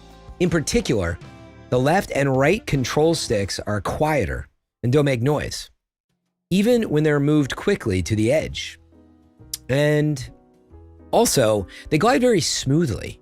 So we've taken to calling them smooth gliding sticks. Yeah, I mean, I'm very curious to see. I do not like how the Joy-Cons feel. Obviously, the Pro controller is my method of input method of choice. But Nintendo asks or says, now that you mention it, I don't feel any kind of drag when I move them. Sasaki responds to that. He was on the tech team, saying, as they're calling them smooth gliding sticks, we made efforts to reduce the feeling of bumping them when you tilt them. In fact, there's been a long-running project at Nintendo with a grand ambition of developing the, quote, pinnacle of all controllers. I just take it to personal side. Thank you. That is the Nintendo I talk about all the time, right? Like, people are crapping on sometimes the N64 controller, the GameCube controller, but like there were huge advancements that Nintendo, the Wavebird, oh my God. And I'll talk about it sometimes. People are like, man, I don't know, it's trash. I'm like, they do care about it, but we've seen them certainly struggle at times. But anyway, Saki says, developing the pinnacle of all controllers. We've been researching it hard for a long time now. I'm curious to see what they say about the Pro Controller, if it's got any other additions here, but Kawamoto says the grip handles were designed with the reference to the Nintendo GameCube controller. Let's go. Was that true of...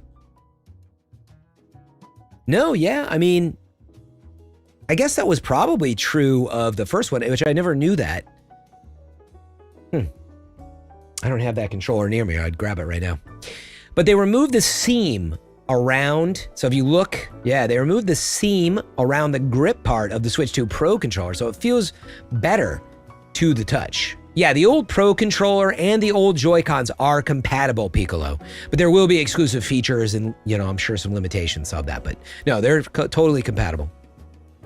So yeah, I mean, you'll be able to like benefit from that. I'll be curious where that begins and ends with games like Mario Party Jamboree. They're trying to get you to buy $90 Pro Controller 2s. You've also got, well, the microphone is on the console, so also for the Switch 2 Pro Controller, it includes an audio jack. That was a nice addition. Who's saying this right now? This is coming from Kawamoto-san. So the audio jack allows you to use a headset mic for voice chat. It's convenient if you don't want to bother those around you with in-game sound. We also added new buttons on the back of the grip handles labeled GL and GR. So yeah, more of a pro controller approach here. That is good. I believe it is $80 for this. I think so. Could be 70 or $80 for that one. No, I think it's 70. For the Pro Controller. So like that's not unexpected, and honestly, I'm fine with that. Like, I don't love having to buy that, as like basically your Switch 2 purchase is going to be most likely $500 with World and whatever the Tears of the Kingdom upgrade and stuff is, and $70 on a Pro Controller. And then you get into like, there was like one other, like another controller and all that. So it's funny how much they make on the accessories, but Nintendo asks, those two buttons aren't on the Joy-Con 2 controllers, right? Referring to the GL and GR buttons, the grip buttons. The case. Yeah, if you want a case, there you go, Casey. It's a lot. Yeah, you're in for like, with tax, you're going to be spending $750 easy if you're a real gamer. So, not like Nintendo Online, like, dude, it's rough. It'd be rough out there. For sure. So yeah, they're talking about the GL, GR buttons. Kawamoto-san says, that's right. You can find the GL and GR buttons on the Nintendo Switch 2 Pro Controller and the Joy-Con 2 charging grip. That's interesting. Kawamoto says, but those are sold separately. Players can assign any button inputs they want to these two new buttons. What's more, the assigned button inputs are saved for each game, as well as each player. So you can easily customize them by assigning button inputs that you frequently use to them, or buttons that are hard to reach at the same time. For example, if you assign the capture button to the GL button, then you can use that to take screenshots without taking your thumb off the L stick. So what I read from that is that they will have a layer in the OS and development kit, which is nice that if you're playing a game and you make these assignments as part of the OS, I assume, and not part of the game, or however they tie those together, it's going to be really nice, you know, that you don't have to like constantly go in and remember all that stuff, basically. Okay, we're on part 3. We're gonna wait till people get back from this ad break. Piccolo, I'm seeing what you're writing in chat. If you're joking around, by the way, make sure to include Kappa. If you're not, let me know. But otherwise, I wouldn't leave comments like that. Because let's see. Prince of the Universe, between getting Mario Kart bundle, the camera, and Pro Controller, I'm about to spend a good $650. I mean, I think with tax and everything, yeah, easily. All right, we're just going to wait till people get back from the ad break. Should be about 10 seconds.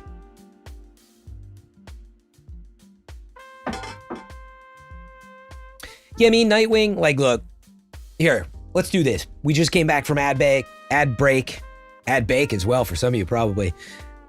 We just came back from the ad break. Nightwing was reacting to, again, talking about Mario Kart World seems to be an outlier, that it, you know, for the physical edition would be $90, but the digital edition's $80. So let's just keep it at parity with what, you know, a lot of people talk about games costing $70 now. We're talking about digital in that case, and in most cases. It being $80 for Mario Kart World, my reaction to that is there's a direct on the 17th, right? So like, I just, yeah, sure, I'm kind of shocked as well, but at the same time, let's see what they have to say. You can also, like, a ton of people are going to buy it packed in, and they're giving you a $30 discount. So like, honestly, I wouldn't be surprised if from chat, if half the people, if not more, that are going to buy it anyway are going to end up getting Mario Kart World for $50. So they aren't providing you that option, number one, and you're going to buy it anyway that way. Because how many people really want a physical edition? I just don't think it represents a lot of their sales. So you'll already have that option for quite a while, I think. And then, sure, if you want to buy it separate, let's see what they have to say in their direct. Like, why is it $80 for the game? Like, why is it not a $70 game? In other words, if Donkey Kong is a $70 game, like so many games like Hogwarts Legacy and everything in between, this is a discussion that we need to have, is like, if Hogwarts Legacy 70 and Elden Ring 70 and blah, blah, blah, you know, and Mario Kart World is 80. Well, why is it 80? And just stay focused on that part of the conversation. We do know Tears of the Kingdom kind of suffered some of that, which they were like, this is a massive undertaking for us. And it was a 10 across the board. So again, we might have more to see there, but like, I actually don't have a problem with that on paper. Like Brian, you're digging into it now. Did they explain that with Tears of the Kingdom? Like they did, in the sense of, they said it was, you know, effectively, I'd have to look up how they phrased it, but this was a huge development, and they proved that. It's a massive, masterful game across the board. And so like, on paper, it's subjective to you, but like, Cyberpunk's probably a good example. Had Cyberpunk never come out bugged, and then you release Cyberpunk 2.0 2 years ago in like the state that it was in, such good shape. Finally, just so amazing. And if they were like, yeah, it's an $80 game, this is a massive game for us, and I would say, sure, that's reasonable. I don't want to pay that, but it's reasonable. And that looks very different compared to like Kirby's Adventure for $70, you know, and that's where you get into this nuance. So I don't have a problem with that on paper. Let's see what they have to say about Mario Kart. Tove asking, why does Kawamoto-san have a Karen haircut? Dude, I had that haircut in junior high, so how dare you? How dare you? Okay, we are on part 3. There's one more part after this. So I will say there's been some marketing, but honestly, some really interesting gems in here. We learned, let's see, we learned that there's backwards compatibility with, Joy-Cons and the Pro Controller, but the new Pro Controller has assignable buttons to it. It's got a more comfortable grip. You know, all of those were inspired by, you know, the GameCube controller and probably Wavebird. They didn't say that, but to some degree. So, Brian saying so many other games are way more technical than MK World. I'm just going to stop you there. You don't know enough about Mario Kart World. It's not that you're wrong. It's that that's also super subjective as well. Like, you know what I mean? Like, it's like saying Marvel Rivals is free. Like, you know what I mean? Like, there's plenty of games that are highly technical as well, and you don't get charged for tech on those games. So you should think of it as a whole experience. That's all I'm saying, right? And we'll see how much is in Mario Kart World. I think you can look at Ultimate and the amount of tracks and expansions. Like, I don't know what World is, what they're doing, how they're rolling out the content. There's a lot that remains to be seen, but again, I think Tears of the Kingdom is a good parallel to that. Is that, look, let's just put it this way. If Tears of the Kingdom came out today, it was an exclusive launch title for Switch 2, we didn't know anything about Mario Kart World, and I said, Tears of the Kingdom, and they showed all this footage, and it looks masterful. We can't wait to play it. You didn't play it yet. It's like, it's $80. It's the biggest Zelda we've ever made. It's the most masterful we've ever made. You're going to love it. And that was their justification, and it came true. I'd be like, yeah, like, it's not completely unreasonable. I'm not saying I like it. It's just that I don't think we're that far out of the lake. You know what I mean? Like, it's all the same. $70 for Donkey Kong, $80 for Mario Kart. Like, if anything, you should be asking probably, how long is Donkey Kong gonna be? Is it gonna be as substantial as like Mario Odyssey was? And like, so that's the point of that, right? Piccolo, speaking of that, says there's no main Mario game announcement. That's criminal. It is slightly, but from what I can tell, the Tokyo team, which is the Odyssey team, is doing Donkey Kong. I'm taking a stab at that. I don't know if it's been confirmed, but it sure looks like it. And we'll see how big it is. But that basically is your Mario game. It's just Donkey Kong's taking a front seat. And we'll see what that means for, you know, if we get a Mario next year. I mean, that would be a very different strategy for Nintendo. I'm starting to think that their vision for the next Mario, they want it to be so much more transformative that they decided, right, that, yeah, like, let's do Donkey Kong in between in a way that we saw them do with Zelda. And that's how they treat Mario. I wouldn't be surprised. Maybe Mario is, Mario could be as far out as summer of 2027. And they wouldn't bat an eye. Everybody would still buy this thing, you know, across the board. So, you know, we'll see. Okay, let's move on to part 3 here. Definitely some interesting gems. Part 3, they label inherently added value. This is an interview from Nintendo to Nintendo development team. Nintendo says, when talking about how the Joy-Con 2 and Nintendo Switch 2 Pro Controller have been updated so far, we've discussed changes that aren't obvious at the first glance. However, there are some more noticeable updates. I'm curious about the newly added C button on the controller. What does it do? Kamoto says, this C button is this button you use. Sorry, let me start this over. This is the button you use. Oh, geez. Hold on.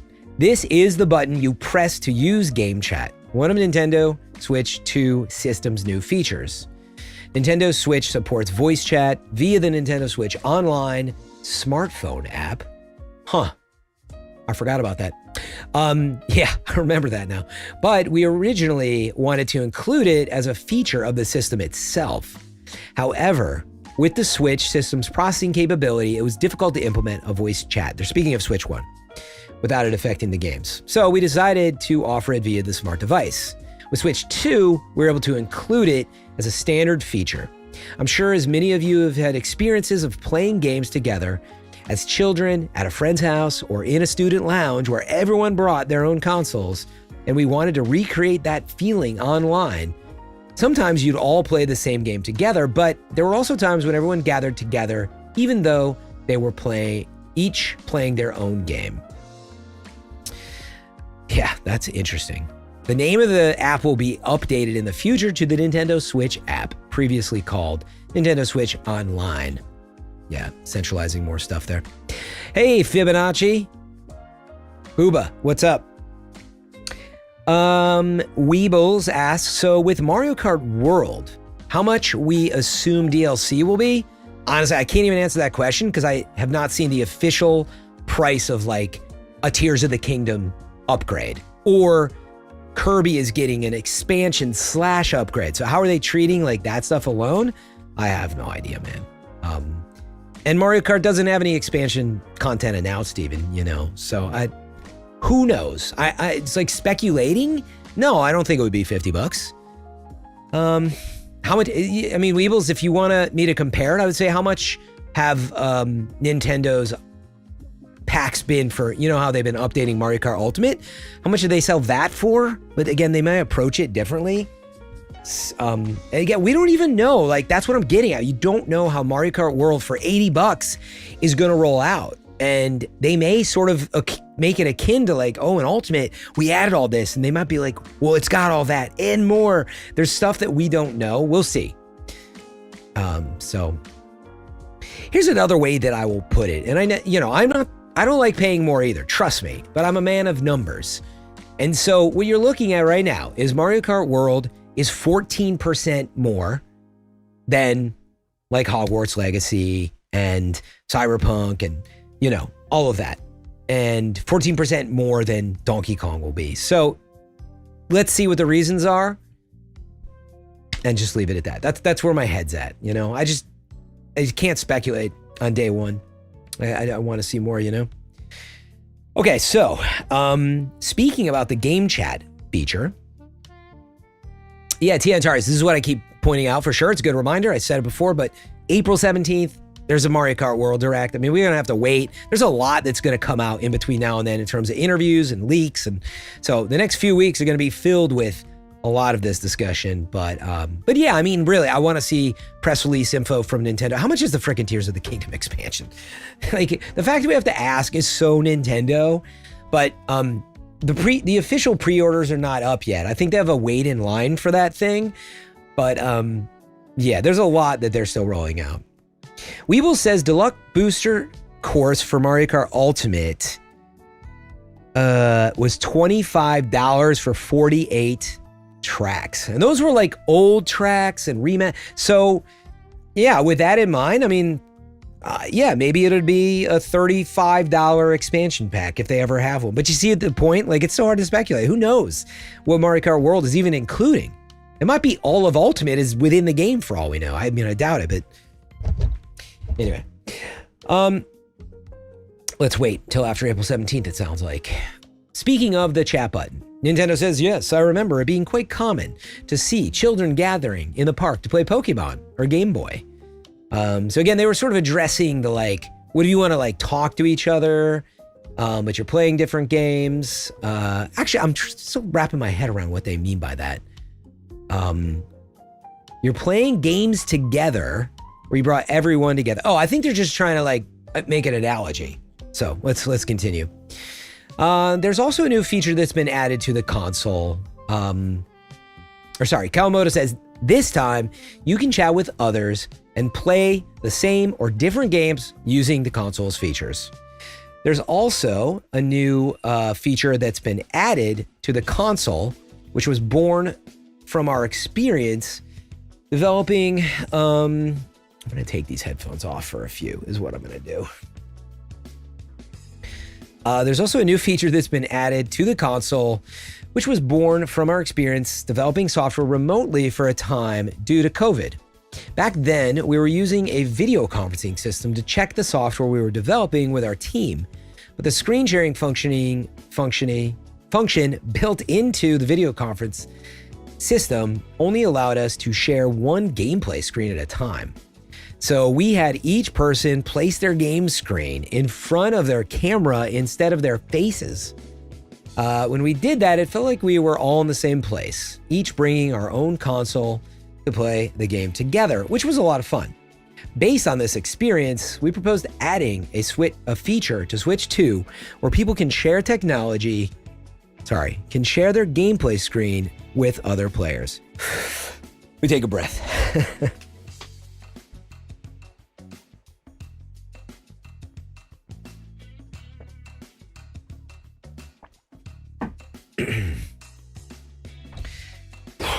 We're almost on the fourth part of this. And then I don't know where we'll go from here, but if you're just tuning in, yeah, we reacted to the Switch reveal live for the first time.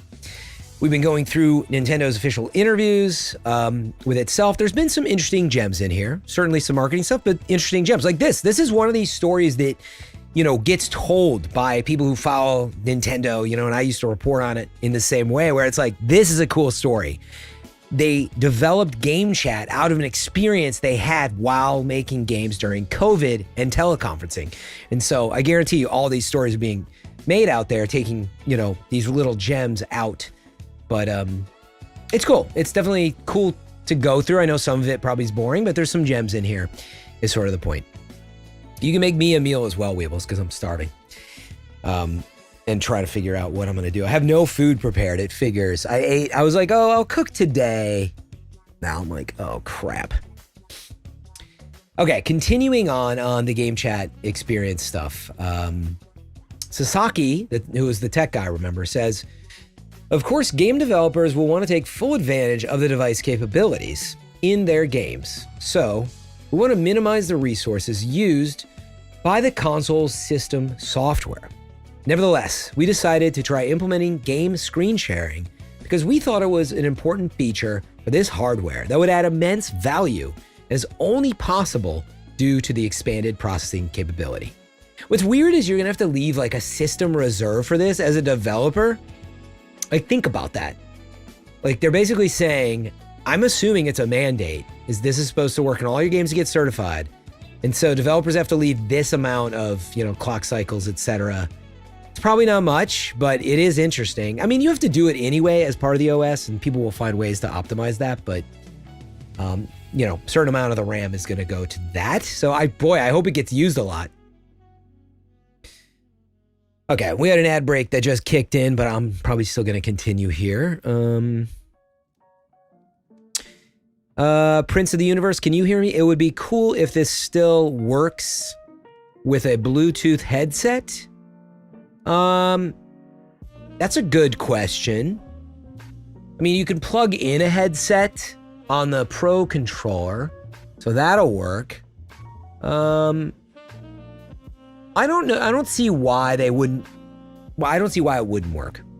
Because, like, it's either going to use the onboard mic, you know, or it's going to use the headset you're using. So I would think that it would work. So yeah, let me get a sip of water, and then I don't think Prince of the Universe heard that, so.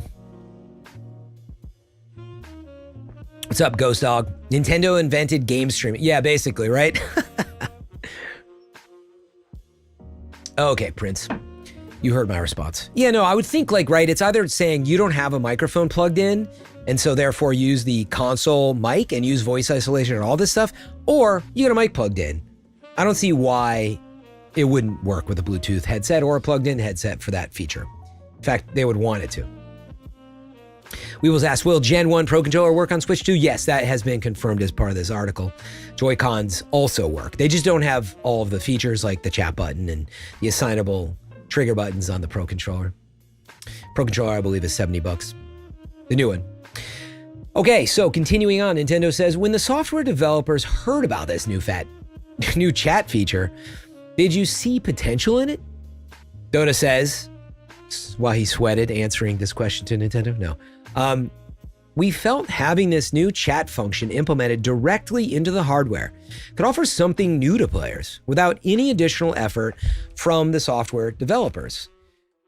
We also thought it might lead to the discovery of a completely different way to play games. For example, The Legend of Zelda Breath of the Wild was developed for the Wii U home console. But by making it available on Switch, we created the value of, quote, being able to play anywhere.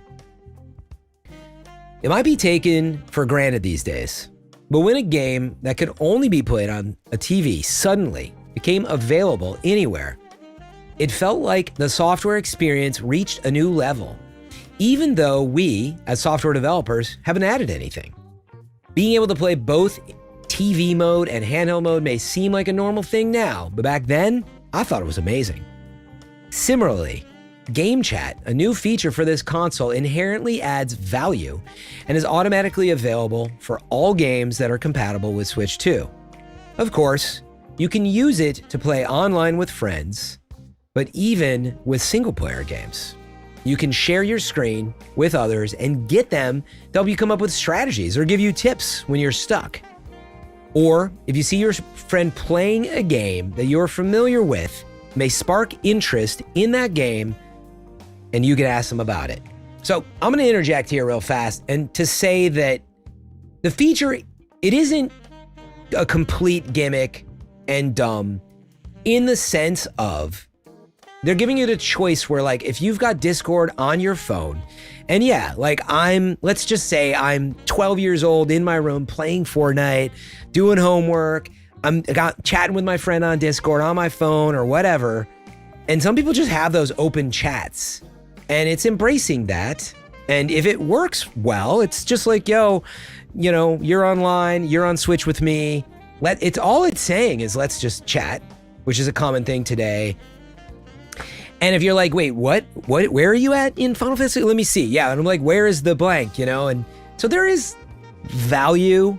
I like the idea. I think it's going to feel clunky because it's such a low frame rate they were showing on the demo, but you know, we'll see how that changes over time. But I don't think it's gimmicky as long as it works reasonably well. And I think if you apply it in another game, like let's say I'm playing Borderlands, yeah, like with Greg Miller. Let's say Greg and I finally team up. We're both on Switch. I mean, let's just assume that it's not going to happen. Because the game chat's only going to work on Switch. That's the other problem with this. But sticking with the example, we're both on Switch and it's just like, yo, like, let's just use game chat so you don't have to go to your Discord. And then it's all coming through your headphones and everything. And I assume that's how that works, obviously. So ready for Nintendo Rant Part 2? I hope not, Neveo. I hope their online services are much better. Okay, let's continue. Them speaking on this new C button and game chat feature, which is basically Discord and screen sharing. So that way, whenever a game is released for Switch 2, value is added automatically without the software developers having to put in special effort. I think it would be fair to say this feature represents a true progression for Nintendo Switch, which added the value of enjoying a home console gaming experience on the go. It will be something unique to the successor. For this reason, we felt it was worth implementing in Switch 2. Yeah, I mean, that's what I was speculating about. Like, if it truly is, it's limited to, well, actually, you know what's interesting? It's limited online, but technically, I guess you might be able to use your Nintendo app, which they're upgrading, which you can use today for Switch, I guess, but I don't know how many people would really do that, but anyway. But that would be a way around, like, let's say you're playing on PlayStation. Actually, it wouldn't because you'd have to use a different headset source. Yeah, it's still clunky when you're not all on the same thing. That's why Discord is cool, right? If you can get an app that is across platforms, that's what you really need for this to work with. But it is good that it's built in. We'll see if it's clunky or not. So, Ghost Dog asking, is Nintendo Switch 2 4K capable? Yes, it is. The handheld screen is a full 1080p, 120 hertz HDR screen. The dock only supports 4K at a max of 60, but because of that ultra HDMI format, of course, if you're at like, say, 1080p, I don't know about 1440p, if you can do 120 frames at lower resolutions, so you will be able to do that as well. So along with HDR. So basically you can just look up what ultra, I think it's ultra HDMI format. In fact, oh yeah, there you go. Boom. Yeah, 120 up to 1440. Thanks for sending this, Stig, earlier, so I had it on the ready. But I was looking for the format, but it just stated it there. I assume all the formats support HDR along with it. Costs $449, but if you buy Mario Kart World with it, which is going to be an $80 game, you can get Mario Kart World for $50, so $500 for both of those. Yeah, Stig, exactly. 120, 1440, like that's how I play. Yeah, like that's a great example where like if Metroid Prime 4 supports that, perfect. I will be so happy. And if they're likely, because Retro was so good with frame rates, to do like a locked 120 frame. If they could pull that off without like concessions to the visuals, that's awesome. You know, again, I wish that it was a Switch 2 exclusive game and not, you know, developed across 2 platforms, but it's exciting. Yeah, you can always tag me with with questions in chat if you like. Let's continue on. They're talking about this game chat feature and the microphone built in and all that. Dota says, actually, hold on. We're a little off here. So yeah, using game chat.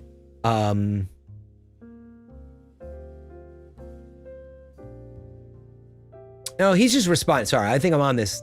Sasaki is just commenting on the same thing. We also think it's essential to have a feature that software developers can benefit from without any additional effort. Sorry if I already read this. Captain Logan, ahoy. Thank you so much for 34 months. We're reading up on Switch 2. Thanks for that Prime sub. And it's become more common. However, when deciding on game chat's features and which of those demands we could meet, we had to be careful not to devote too much processing power to game chat.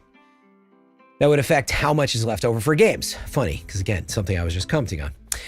Fortunately, or unfortunately, we had a group of fussy software developers who were very vocal with us, so we were able to strike a good balance. I think our company has a workplace culture where developers can devote themselves to creating uniquely Nintendo products because they don't hold back when sharing their opinions with us. He laughs. Honestly, that's great to hear. What I read from that is the developers, this is why you have a choppy frame rate on those visuals coming through, and like they made a lot of concessions because they were like, nobody's gonna use this, not like all the time, like games first, you know, and like it was what I was commenting on. You really don't want to take away a bunch of power just in case people use this feature. So anyway, hopefully it was not devoting too much. Like again, they had to tell the developers, we need you to dedicate this much RAM and processing power to always having this available. So we'll see if it's any kind of mistake, but to be fair, it is always something they could sunset in the future if they found that, like, you know what, the world has changed. We've been reserving this and nobody's using it, so we're removing this feature as of this. I mean, it's always an option for them, thankfully. But yeah. Anyway, Dota says, the software and system developers started discussing how much processing power should be spent on software versus the system, almost like a budget negotiation. They laughed. Sasaki says, you're right. He laughs. The software developers would say, we want all these features, but with system resources budget of 0. And the system developers would come back with, I'm afraid we can't work with that budget. Laughing about this negotiation. Nintendo says, so there was a tug of war between the software developers and system developers, each trying to achieve their vision. Or their vision. Also division. That's a Freudian slip. Dota says, but as we tried out prototypes and communicated with each other, we started to get a feel for how much processing capability and memory was needed for a particular level of functionality, and where we should allocate more budget through such repeated efforts. We were able to reach a common understanding of which features were worth including based on how much of the system's processing power they would use. Nintendo says, as for these tug-of-war negotiations, did you reach an outcome you were hoping for, Kawamoto-san? Kawamoto says, various professionals went through trial and error to achieve the best outcome. And I think it turned out much better than the original proposal I came up with. If you connect the Nintendo Switch 2 camera, a Switch 2 accessory that's sold separately, your face will appear on your game screen. What I found interesting was that this makes you feel a bit like a live streamer. This kind of pleasant moment was not something we anticipated in the early stages of development. Now I'm wondering, like, where on, like, they're saying if you plug your camera in, you can put it up on the screen? Maybe they just mean when you're casting game chat, but because why else would you look at yourself playing a game? Feeling like a live streamer sounds fun, says Nintendo. Is it? But whether you're streaming or just chatting with others, it seems like a microphone would play an important role. Kawamoto-san says, yes, there were so many twists and turns, especially when deciding where to place the microphone. Should we have it in the Joy-Con 2 controllers or the console? We considered how many people would place the dock in the position of the cooling fan. We ultimately decided to build it on top of the console. Yeah, like they're basically saying, get it away from the fan. Is it fun, Neverender? I mean, it will be fun someday when I'm streaming from my studio in my home that I own. You know what I mean? The kitchen studio that we got built. Flip of a switch. I can go make dinner without thinking about it. Just still be live. The shower streams. I mean, the device also contains, Kawamoto-san says, a high-performance audio processing chip that can eliminate unwanted noises. That means that the sound of pressing buttons. Oh yeah, I didn't think about that. While you're actually like the mic is on the handheld picking it up, and the console's cooling fan won't be heard by those you're speaking to through the microphone. Dota says you can hardly hear the noise of a vacuum cleaner. Wow, says Nintendo. Kawamoto says, even if your parents are vacuuming next to you while you're playing a game at home, those you're chatting with barely will be able to hear it. The first time I tried listening out for the sound on voice chat, I was pretty surprised. I thought to myself, what? Was there even a vacuum on? Sasaki-san says, the software developers' requests regarding the noise cancellation feature were also interesting. They wanted the vacuum cleaner's noise to be minimized, but they didn't want the player's excitement, such as applause, to be canceled out. Deciding which sounds to let through and which not to, and the development needed to achieve these selective noise cancellation features. It was extremely challenging. There was also a whole stack of other requests too. Laughing. I'm like, I wonder if they have, I wonder if he's joking about like expletives and like, you know what I mean? Everyone laughed. I have to imagine that was a funny moment in the live cut. Kawamoto-san continues, of course, it's important that people can hear what you say, but it's also crucial that the emotions, or rather the lively atmosphere, is conveyed to others too. So we ended up asking the impossible. Saki says, not at all. I thought it was an interesting idea. Kawamoto says, on top of that, the noise canceling chip in Switch 2 is a feature called automatic gain control that automatically adjusts the volume. So whether you're playing in handheld mode, where you're close to the console, or in TV mode, where you're further away, the volume of your voice will be adjusted to the appropriate level. This feature makes it possible to enjoy game chat in many different environments. So yeah, what I'm taking from that is, you know, we've seen these features in NVIDIA with RTX. I have to wonder, since NVIDIA developed, I believe, the graphics chip. I don't know who did the CPU, if it's definitely AMD or Intel or what. Actually, I forgot now. But they probably are using NVIDIA audio chip in this case because it does all this stuff. So we'll have to look into that after. Okay. Will it work for more than one person that speaks into the microphone? Kawamoto says multiple people can speak into the same microphone. It recognizes differences in the volume of each person's voice and automatically adjusts all voices to the same volume. Nintendo says, since game chat is a major feature of Switch 2, I look forward to having the opportunity to interview the other developers who were deeply involved with it. You should do that over game chat. That's my note. Nintendo further continues, speaking of features that bring excitement to multiple players, one of the major features of Switch 2 was sharing Joy-Con controllers with others. How has this feature changed in Switch 2? Kawamoto says, just like Switch, you can share Joy-Con 2 with others on Switch 2 as well. But even when we were developing the Switch, we wanted to implement a feature to share gameplay with other systems in addition to sharing Joy-Con. In the past, Game Boy Advance and Nintendo DS had a feature called Download Play, where you could send a portion of a game to friends and play together. We looked into the possibility of having this feature on Switch as well. as download play feature. But the data volume of Switch games is so large, it takes a very long time to transfer that data. So we had to abandon this idea. Nintendo says having to wait tens of minutes to play a game together isn't very practical. Kawamoto continues from the development team. So we thought by taking advantage of Switch 2's system processing power, using the same streaming technology that Wii U uses to send images from the console to the Wii U gamepad, we could share the gameplay instead of having to take time to transfer the software.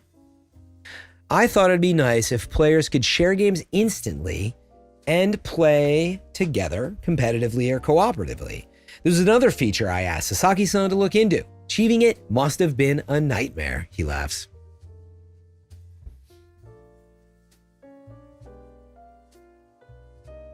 Sasaki-san says, nah, I figured something like this might happen. Everyone laughs. They did remind us that on the Wii U, a controller unique to Wii U equipped with a touch screen, in addition to control sticks and buttons. Images from the game running on the Wii U console are transferred to the gamepad. Yeah, that's right. That's when you had it wireless. That system was so weird. Nintendo continues, was this something you were already looking into before you received the request? Sasaki admits, indeed. Those of us in the technology development department want to be able to say, we thought you need something like this when a new request comes in. So we're always researching and developing all kinds of things in advance, he laughs. Such a wireless streaming feature that enables players to share their games via streaming is something we've been researching for a long time. We realized we could achieve this by taking advantage of the latest technology in wireless streaming communications, which in turn allowed us to come up with a new way of sharing games. Dota says, with this new feature, which we call Game Share, you can share selected parts of supported games with up to 3 people. Put this off to the side. In other words, up to 4 people can now play together using just one copy of the game. Using Game Share to play with others locally works just like download play, which was available on some of our previous consoles. But what separates it is you can start playing right away. Game Share is a feature that is only available on Switch 2, right? Asks Nintendo. Dota says, well, what's interesting about it is when using Game Share locally, some games can be shared to both multiple Switch 2 and Switch consoles. When you use it locally, some games can be used across the consoles. Nintendo asks of that, does that mean with Game Share, Switch 2 and Switch owners can experience Switch 2 games together locally? Dota says, exactly. Even if you decide to purchase Switch 2, your old Nintendo Switch could still come in handy. In addition, you can share games online using Game Chat. If one person has the game, up to 4 people can play it together while using voice chat. Game Chat is a feature that's exclusive to Switch 2, so online game sharing will only be available among Switch 2 consoles.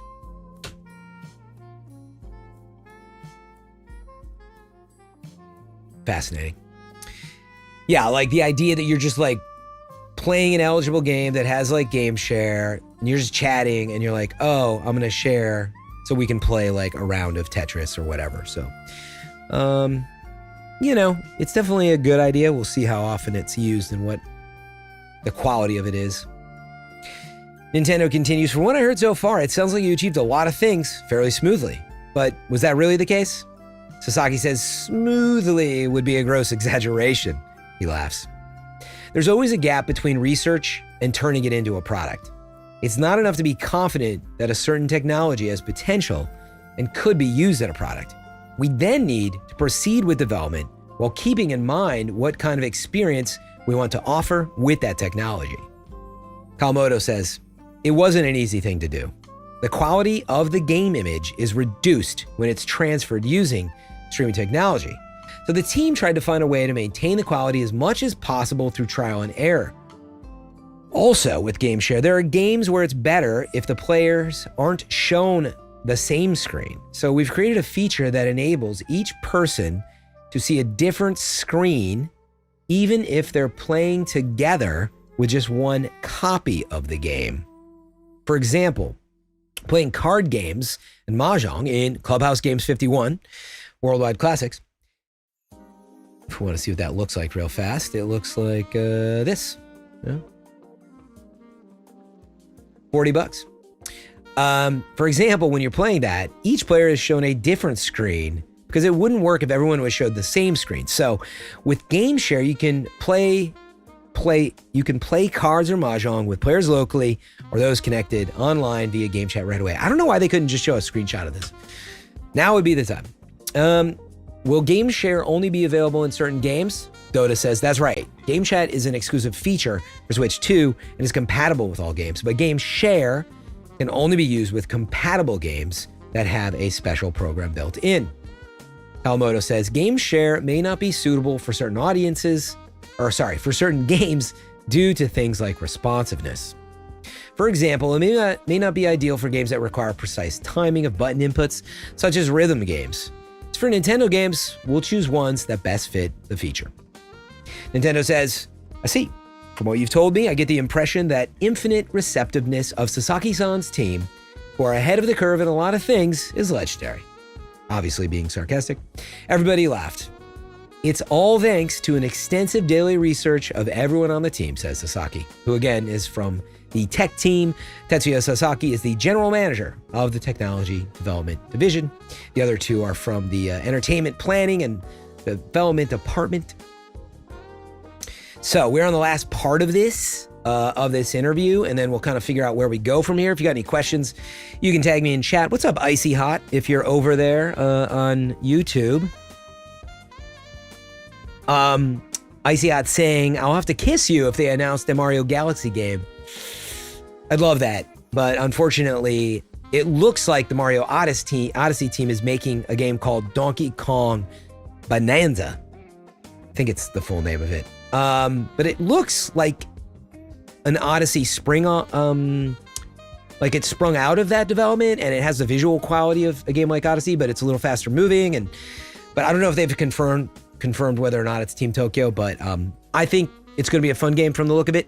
But I think a new Mario game, and whether or not there's a Galaxy or Odyssey game or whatever, I'm starting to speculate we may not see that till 2027, the more I think about it. But I'm only thinking, like, did they buy themselves time with all of this stuff, knowing, and then they want to do like a bigger leap with Mario and maybe differently have, a big hit later. So we'll see. Let's continue on with the fourth part of the interview here. A new standard is what Nintendo labels this part of the interview.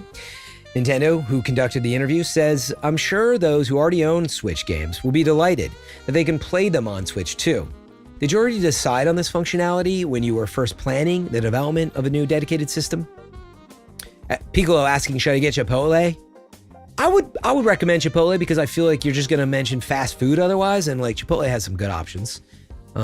Just make sure it's nice and hot.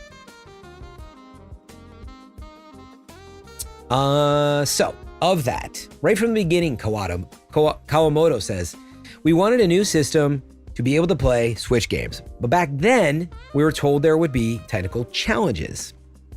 Dota says of this, when we first started Switch 2 development, the focus was on enhancing its performance as hardware, namely, expanding its capacity. So compatibility was a lower priority. I'm just going to interject here and say, honestly, I'm surprised to hear them say that. Again, I don't know what the specs are. I know what the price is, and like, I just don't expect the specs to be that wee-wah. But overall, I've been, happy with where we're at. Again, 4K, 60 frames limited if you play at 4K. But if you're at 1440 and below, you get up to 120 frames, which is nice on docked mode. And then on the screen itself, you get full HD, HDR on the handheld. So anyway, I'm mostly happy with that stuff. I think stuff will look pretty decent for a few years. And they're obviously able to bring Cyberpunk over. So if they can do that, that gets us to a pretty good level. Granted, CD Projekt Red they're wizards. But anyway, I'm surprised that they're like, you know what? We did not start by saying you have to have every Switch game on this as a priority of compatibility. So it's nice to hear him say it. We'll see what else they have to say. Dota continues. For example, actually, the last thing I would say on that is just be prepared, folks. I hate to warn you, but Nintendo games that are designed with, let's call it lower res, lower poly kind of worlds in mind, they've always done such a good job at optimizing them to look like nice and almost like flat, but pretty and artistic. I think those games are going to shine on Switch 2 at 4K 60, hopefully, on a TV docked. But if you're playing on a big screen, other stuff like Elden Ring, I won't be surprised if you're like Elden, meh, comparatively. But I'm sure it'll be mostly fine. I forget how that was on PlayStation. That's on PS4 as well, right? God, I can't even remember. No, that's just PS5 only, isn't it? Anyway, let's continue. So, compatibility with Switch was a lower priority.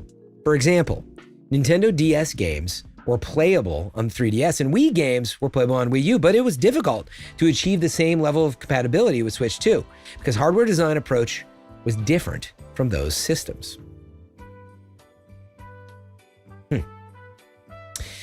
Sasaki says, it's tricky to explain.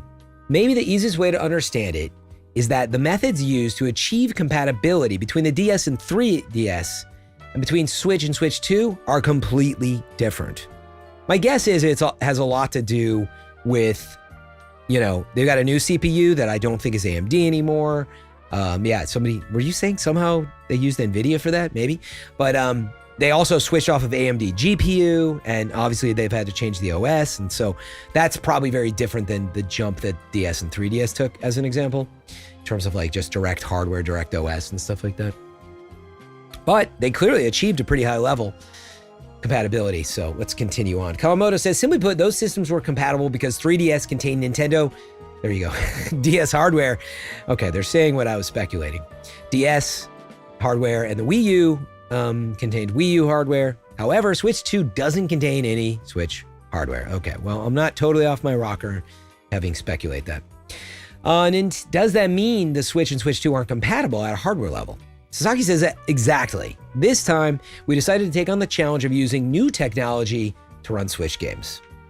Dota says, if we tried to use technology like software emulators, we'd have to run Switch 2 at full capacity, but that would mean the battery wouldn't last long. So we did something that's somewhere in between, a software emulator and hardware compatibility. Nintendo notes, a software program that imitates certain hardware, commonly used to run old software. They're just talking about what an emulator is. Requires higher processing than the older device. Sasaki continues, this is getting a bit technical, but the process of converting game data for Switch to run on Switch 2 is performed on a real-time basis as the data is read in. Is it like having Switch games, quote, simultaneously translated for Switch 2? Sasaki says, that's right. Although we made the technological preparations at first, we weren't quite sure whether it would be able to maintain proper compatibility.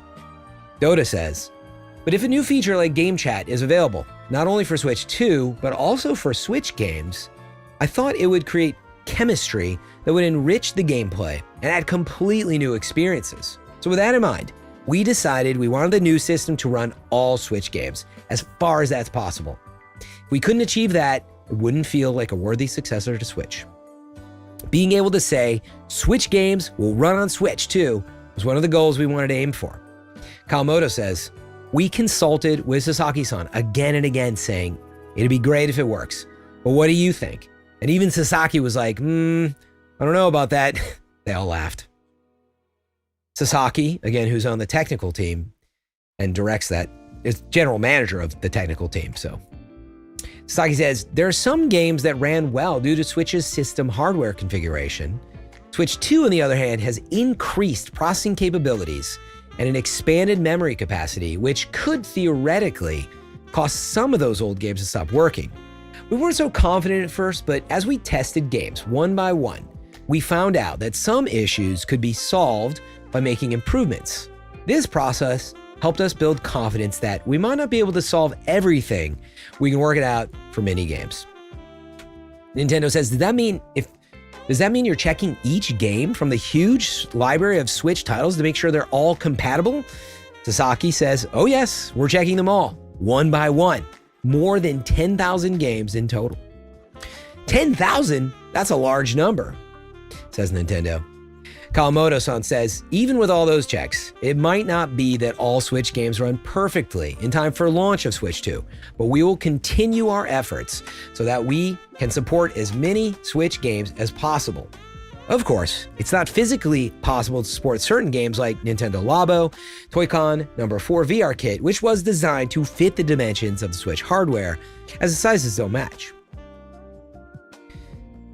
This was between 2018 and 2019 that they were doing some stuff like this. Yeah, like the fishing rod, the Toy-Con piano, the robot. Dota says, we assume players will think it's natural for Switch games to run on Switch 2. And of course, we thought that it should be that way too. So in order to achieve this somehow, we've challenged ourselves to implement a new solution. Nintendo says, you mentioned that new technology is used to achieve compatibility. But there are situations where playing Switch games on Nintendo Switch 2 will enhance the gameplay experience. Dota says, when we tried running, hold on, let me read that again. New technology is used for compatibility. There's situations where the Switch games will be enhanced. Okay, Dota. When we tried running Nintendo Switch games on Switch 2, there were some loading times. Because there were, sorry, I can't read all of a sudden. Let me take a breath. I think I'm out of oxygen. You know what? We have an ad break too. So let me take a quick stretch and continue. We're almost done with this article. It's been a lot of information. Let me know if you got any questions, thoughts. Oh, Captain Logan. Yeah, maybe I just haven't, I haven't had a time to look into specs. Yeah, just as a custom processor. It's not a co-processor, is it? Anyway, yeah, hopefully there's deeper specs out there, but yeah. Words are hard, Sonoma. I mean, when you've read 10,000 of them in one day, maybe. Yeah, I need to go to the gym, get a real workout, Tia Tares. Oh, I'm also thinking, I'm like, what am I going to do for food? I don't know. Let me check a few things while this ad break goes through. And we will continue on. Yeah, I should change my stream title. I guess I never changed it.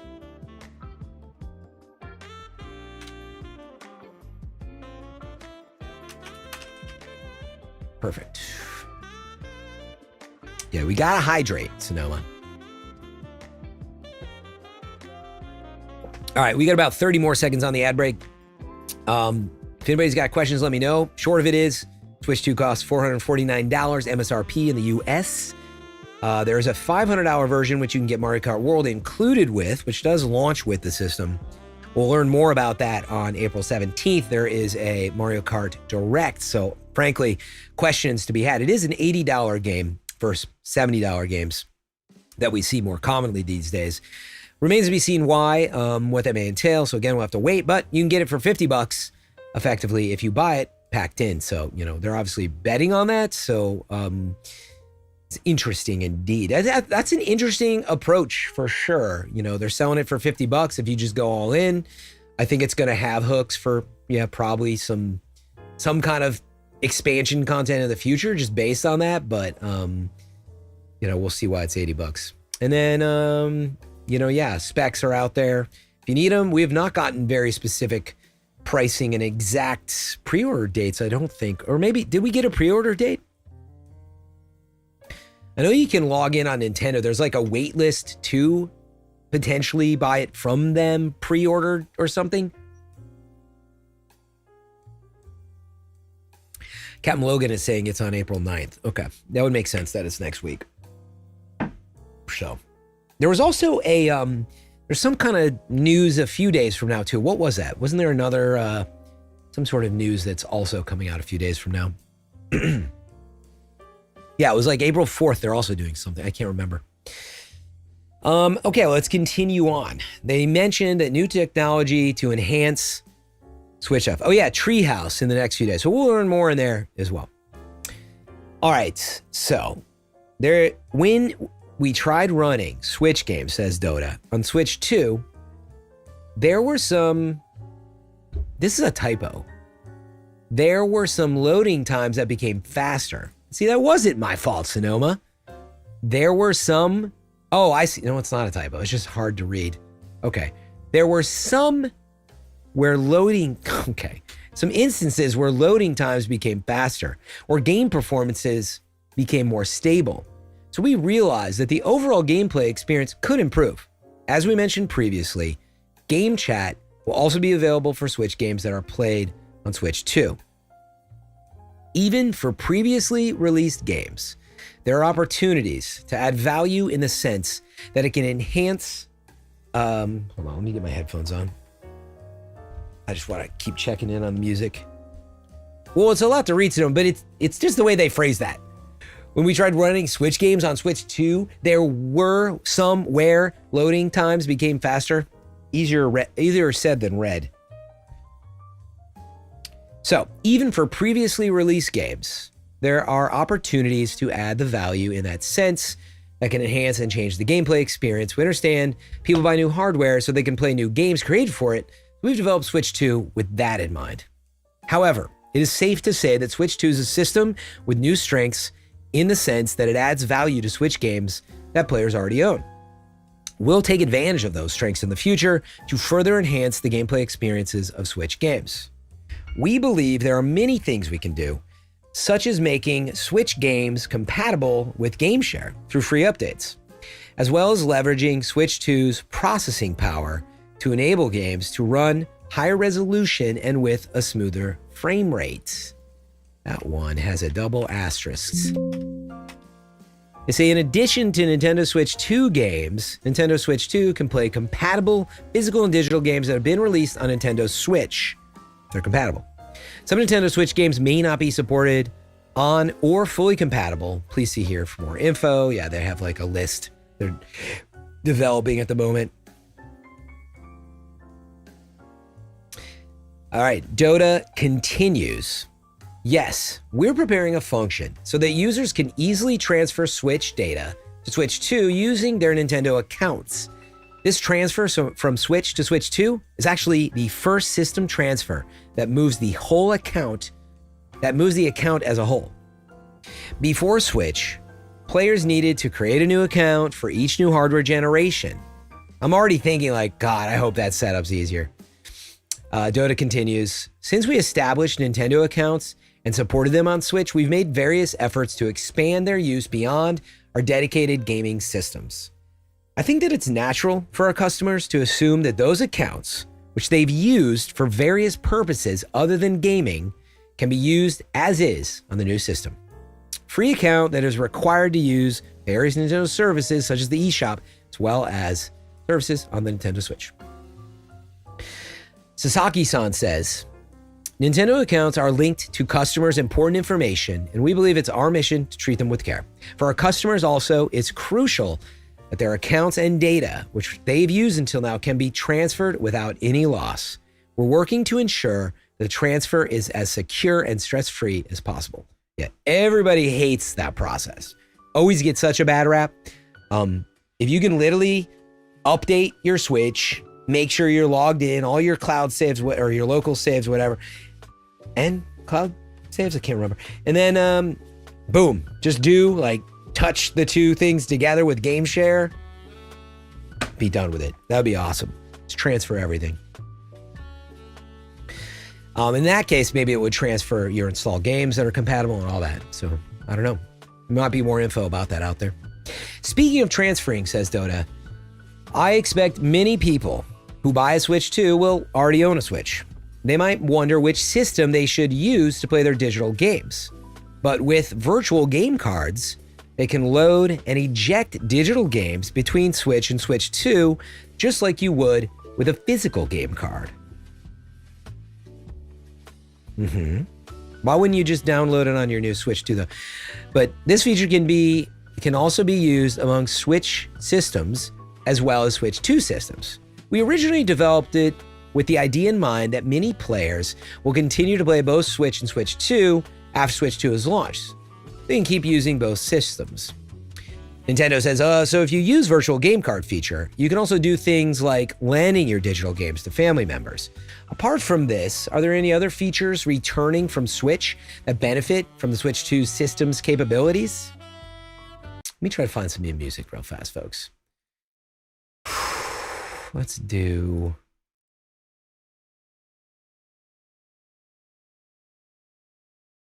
see how this is.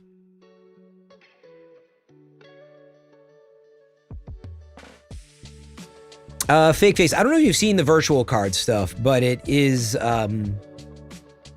it's basically trying to make it easier to lend someone your game. It has like a couple weeks limit on it. You can do it locally though. You can also do it online with members on your family account. There's a way to also, if you did it in person, then you can actually do it over online in different locations and stuff like that. So the idea is, if let's say you and I are roommates, Fake Face, keep this simple. And it's like, yo, can I borrow Elden Ring? I'm like, yeah, I'm done with it. And you're on my family account and or you're local, because they're like, you could just lend them the game anyway. So they're like, here, virtually lend it. It expires in 2 weeks. You'll have to ask again if you're not done or something like that. So, yeah, Fake Face, it wasn't just for you, but yes, hopefully that helped anybody else who was wondering about it. Okay, so, apart from this, are there any other features that will benefit from Switch 2 capabilities? Dota says, thanks to the system's performance capabilities, Nintendo eShop, oh man, can't wait to see what they have to say about this. Nintendo eShop on Switch 2 has been improved and runs smoothly. Yeah, I hope so. Even when displaying a large number of games. We believe the act of finding a game you want to play is part of the game system experience. Yeah, it sure is. Kamoto says, also there's a feature on Nintendo eShop called Game Finds for you, which lets you quickly see screenshots and watch introduction videos for games. Interesting. Easier way to browse stuff without all the related info, maybe?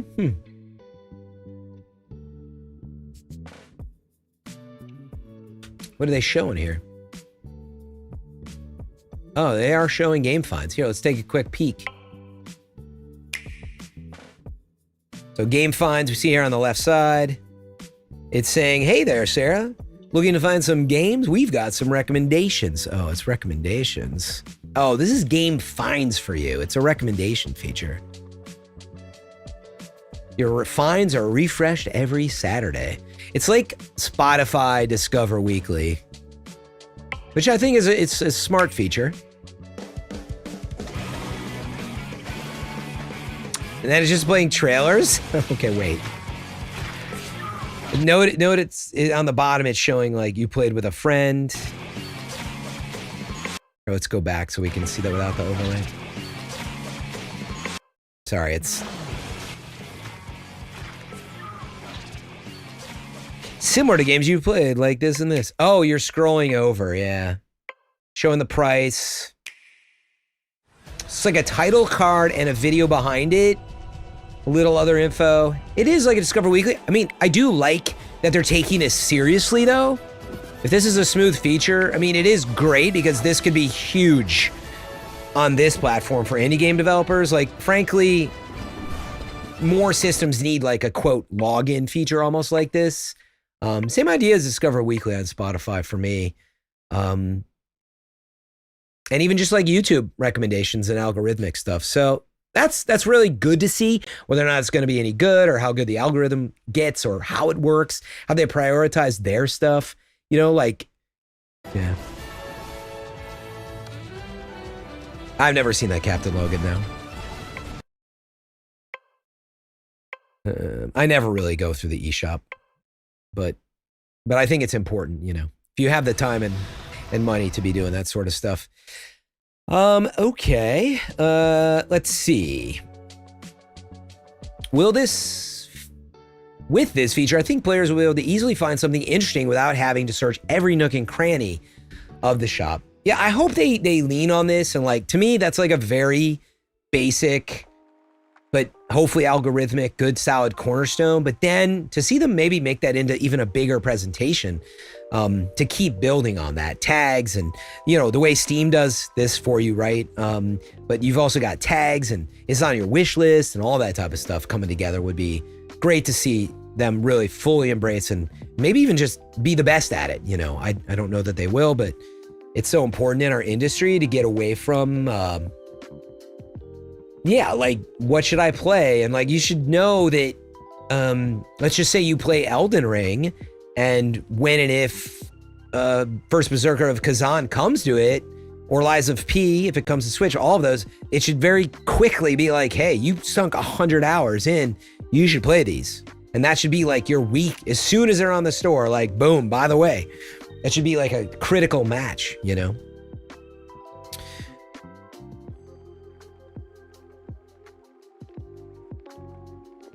I'm just reading chat real fast.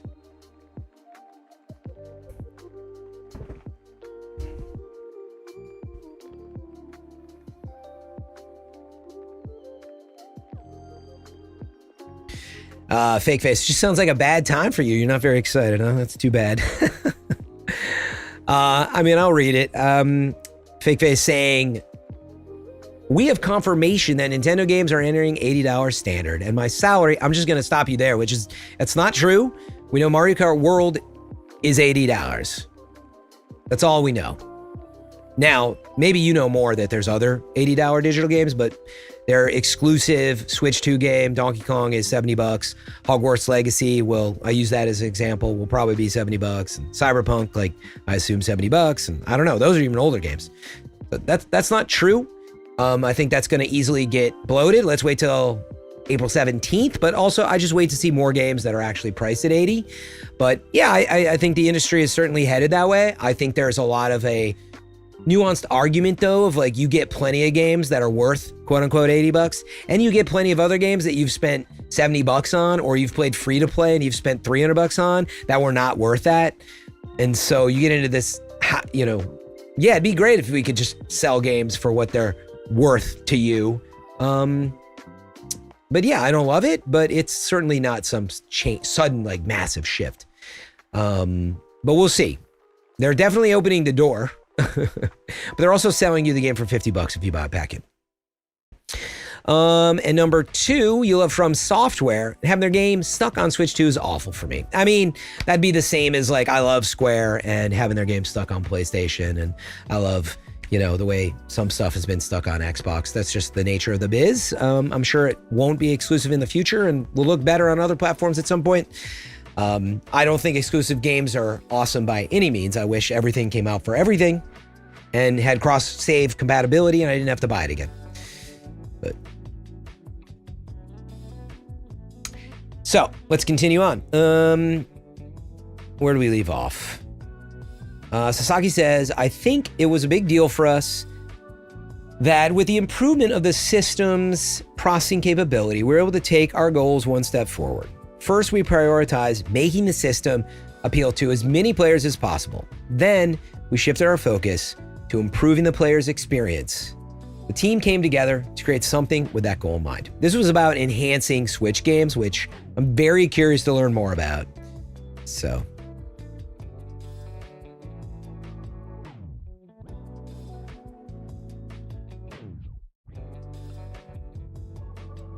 Okay, so far, Nintendo says, we've talked about the advances that Switch 2 brings, such as the larger screen, the processing speed that enables various gameplay experiences, the Joy-Con 2 controllers, which have been redesigned from scratch, its compatibility with Switch.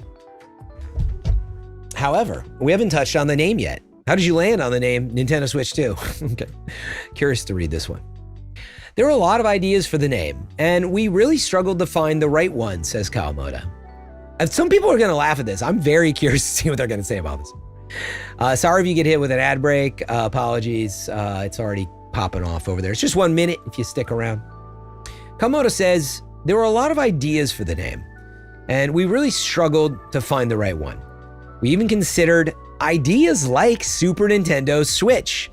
That's going to make, this is me interjecting, that's going to make a ton of fans happy that they were like, look, we thought about that too. It's playful, it's cool. That's neat to hear them, that they had the idea. I think it's very natural to them. I'm sure they were listening as well to what people were saying. So for them to say, we even considered ideas like Super Nintendo Switch. However, Super NES, which had come out after the NES, couldn't play NES games. Since Switch 2 can play Switch games, it didn't feel right to use the same naming convention as Super NES. But it can play Super Nintendo games. Sorry, that's me interjecting again. Switch 2 is a new system, Kawamoto continues, with improved performance. But we'd like players who get their hands on it not to focus on the specs, but rather to think of it as the latest system developed by Nintendo. So in the hope that it becomes the new standard for Nintendo Switch, we named it Nintendo Switch 2. It's interesting to hear that they considered that. So 1985 was when NES released. They did a good job with these little facts in here. I do like how I like that whoever formatted this article, I like that they did this. It's a neat way to do this. Like these could have been at the bottom of the article, but I like there's a little learning as you go. Reminders, 91 with Super Nintendo. Okay, Dota continues. That's right. From the beginning of development, we wanted Switch 2 to be a system that could be enjoyed by a wide variety of players. This hasn't changed from Switch to Switch 2. I also wanted to create an experience that as many players as possible could enjoy, rather than experience made specifically for those who prefer high-performance hardware. So we wanted a name that would communicate simply to customers that if you're considering buying a Switch, Nintendo Switch 2 is the newest system. Yeah, Dota just saying wanting it to be really accessible and not wanting to confuse people effectively. Sasaki-san continues, again from the head of the tech team, the general manager. I thought the name was simple and easy to understand since development began with the idea that the Switch 2 could be a proper successor to Switch. Dota says, we really struggled because there were so many different ideas. But in the end, after lots of back and forth, we all agreed that it should be Nintendo Switch 2 after all. Nintendo says, thank you. So that's how the name came to be. To conclude, can I ask each of you how you'd like players to enjoy Switch 2? Sasaki says, we've packed the technology development team's devotion into every aspect of this hardware, the system software, and the network services with the hope that everyone will enjoy playing new games on this dedicated gaming system from Nintendo. After all, games are fun, so we wish for everyone to genuinely enjoy playing Switch 2 without worrying about all the technical details. Dota says, going forward, new games will continue to be released not only by Nintendo, but also by our publishing partners, leading to brand new gameplay experiences. In that sense, it will be no different from past hardware. So I hope everyone will look forward to that part of Switch 2. Since Switch could be taken on the go in handheld mode, I think it blended more into the daily lives of players compared to past game systems, with many becoming attached to it as their own personal Switch system. We prepared various features, such as ensuring compatibility for Switch games and smooth system transfers using Nintendo accounts. So, I hope everyone will warmly welcome Switch 2 as their own new personal system. We discussed that for developers. Nintendo says, we discussed that for developers. Releasing games on Switch 2 will add new value to the software through features like Game Chat. But it sounds like current Switch users will also be able to enjoy these benefits on Switch 2 with their existing library of games, allowing them to get even more enjoyment out of the new system. Lastly, Kawamoto-san, please. Sounds like saying, please, let's hear from you, Kawamoto-san, on this topic. Kawamoto says, I'm repeating myself, but since Switch 2 is a new dedicated system, I'd simply like everyone to thoroughly enjoy the games. As a person who's making gaming systems, there's nothing more important than this. I hope players will enjoy games like Mario Kart World and Donkey Kong Bonanza, which are made possible because of the Switch 2 system's capabilities, and games like Dragon Drive and Super Mario Party Jamboree, the Nintendo Switch 2 Edition plus Jamboree TV, which leverage the new features of Switch 2. And I also think that existing Switch games can be enjoyed even more with features like the larger screen and with game chat. I hope that this new system, Nintendo Switch 2, which supports both compatible Nintendo Switch games as well as Switch 2 exclusive games, will become the new standard. Which once again goes to show why it had to be named Nintendo Switch 2. Nintendo says it was fascinating to hear the passion that went into creating Nintendo Switch 2. I'm looking forward to the gameplay experiences that will become the new standard in the future. Thank you very much. Arigatou gozaimashita. Okay, so let me interject here. Is there any good, big, or breaking news that maybe I should look into? I might pop over and check my friends over at IGN.com and their homepage and see if anything happens to be popping. I'm sure they're not the only one, but they're probably cranking today.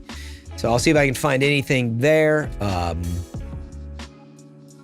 Nintendo confirms some Switch 2 game carts are game key cards. I don't know what that means.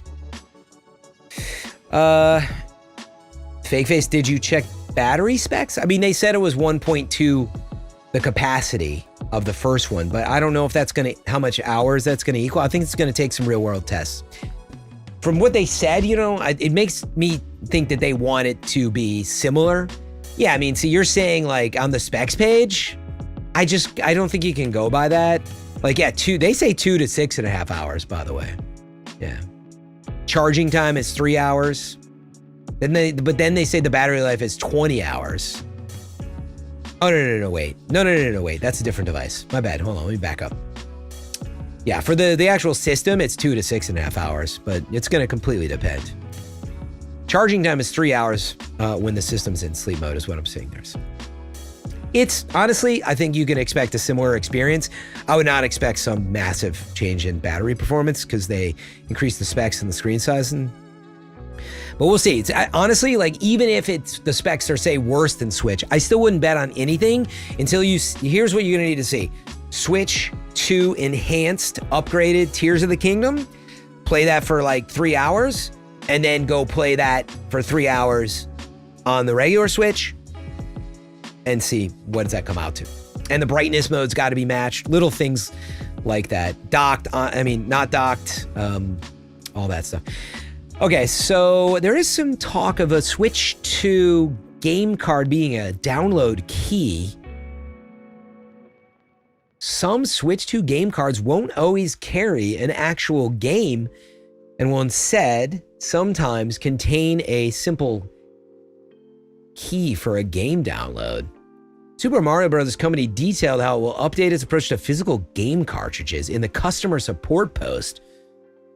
It explains that when Switch 2 arrives, you'll be able to carry on purchasing physical Switch games just as you have, but there are a few things to keep in mind. The post in question focuses on game key cards, physical cards that only contain a key to download your chosen game. Every game key card case will be appropriately labeled on the lower portion of the front of the box. So if you're concerned about knowing what you're purchasing, there should be a heads up that it's a game key card. Interesting.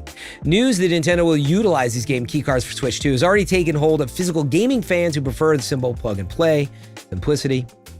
The concern is that these are little more than fancy key holders that soon replace all standard cartridges. There are a few reasons to believe this is actually the case for now. To believe that is true. Many have already taken to social media. While some early looks at Switch 2 box art, including covers for Street Fighter 6, Bravely Default, do indeed feature the keycard disclaimer.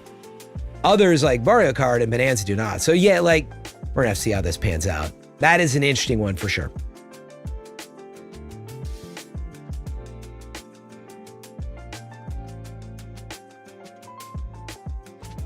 Microsoft, no, that's not related to Switch. Anything else pop out there? Make sure to tag me in chat if I missed anything huge.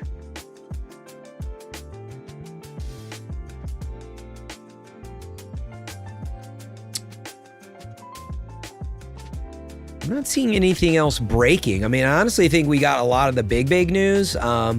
Sure, there's a lot of little stuff. I could open up this game details article. Just, that might be a quick, good rundown.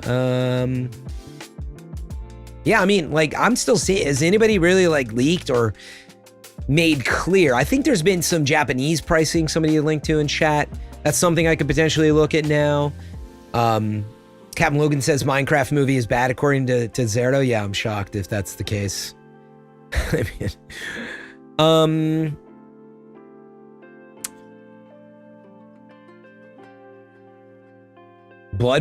they have a story.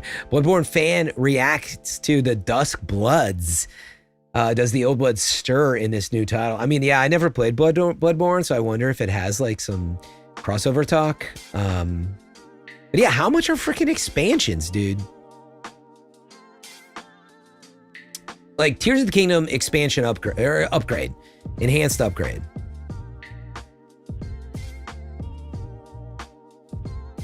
Trying to find if there's any of this news that we can find on here. Yeah, I don't think it's been confirmed. I think there's been some leaks and speculation. Let's do this. There's no use fighting. Stop it. All right, let's check real fast. IGN has this article of like a bunch of facts. See if anything stands out to me. Yeah, 24 drivers in Mario Kart. Metroid Prime 4, yeah, we'll have exclusive, mouse pointer controls and enhanced visuals for the system, which is not a surprise.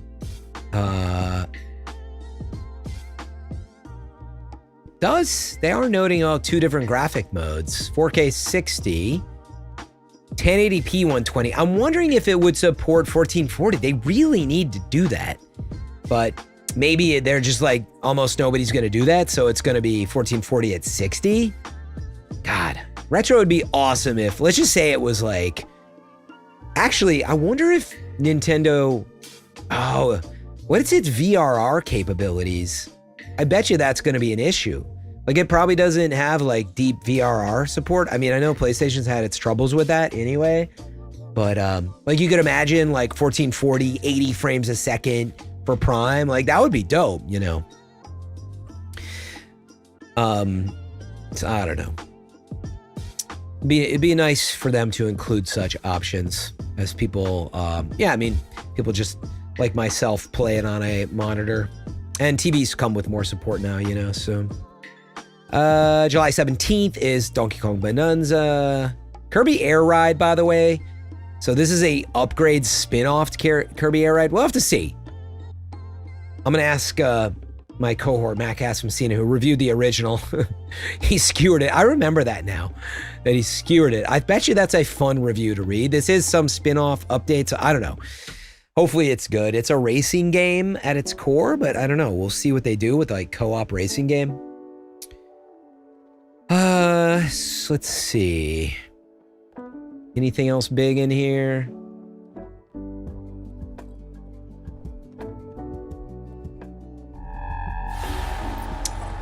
Yeah. I think we pretty much covered all the big stuff. Oh, is it called the Tarnished Edition? Tarnished is right with those visuals. What's up, T-Bird? Thanks for that Prime sub for 2 months. Thanks for supporting content creators. Yeah, we'll look at Dusk Bloods again.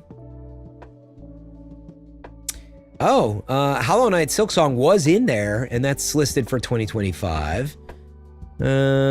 Split Fiction is a launch title. It's a perfect launch title. I'm glad they got that done. Hogwarts Legacy is obviously huge and will feature mouse controls. Will be available at launch. Tony Hawk's Pro Skater 3-4 remake. That's an awesome fit.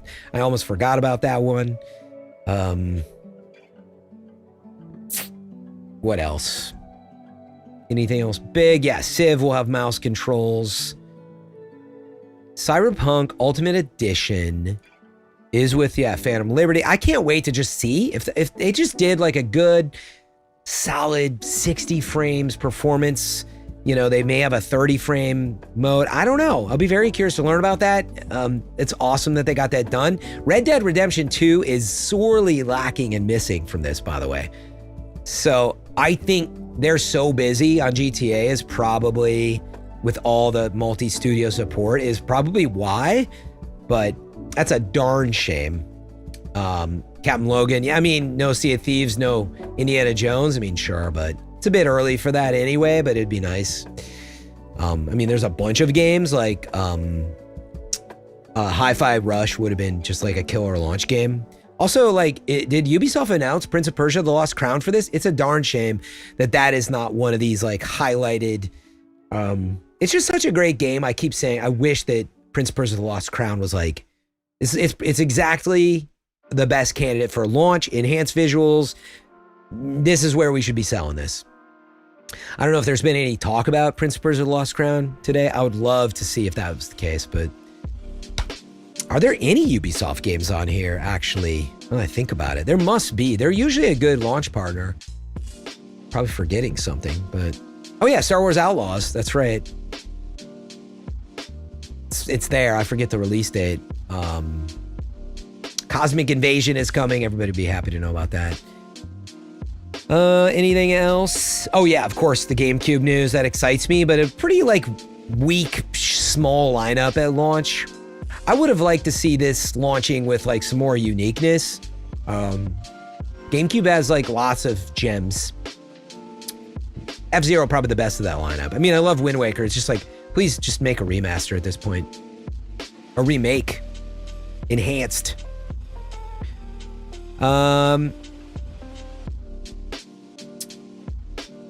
Let's see, what else? Oh, look at this. Games coming further down the line include Super Mario Strikers, Pokemon Coliseum, Luigi's Mansion, sure, but Super Mario Strikers is great.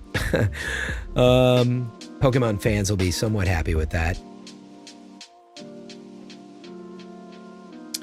A 3D Mario platformer was shown during the Direct, but not the brand new one. It was Mario Sunshine was in there? Dude, I miss that.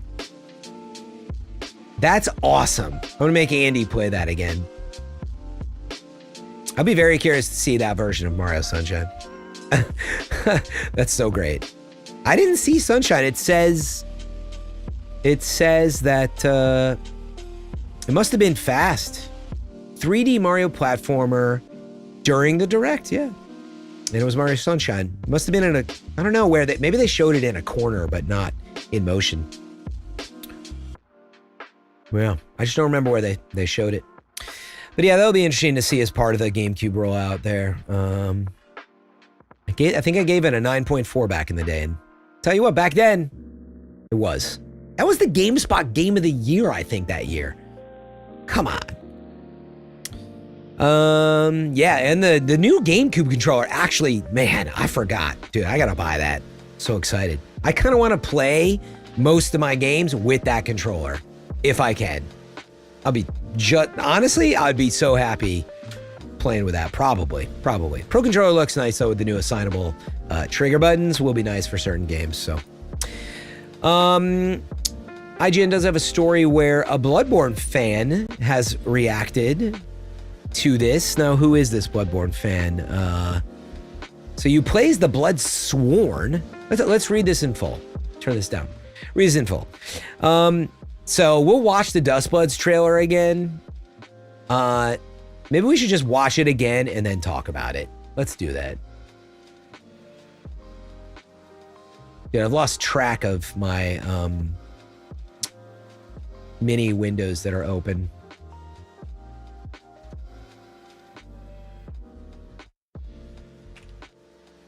All right, let's watch the Dustbloods again.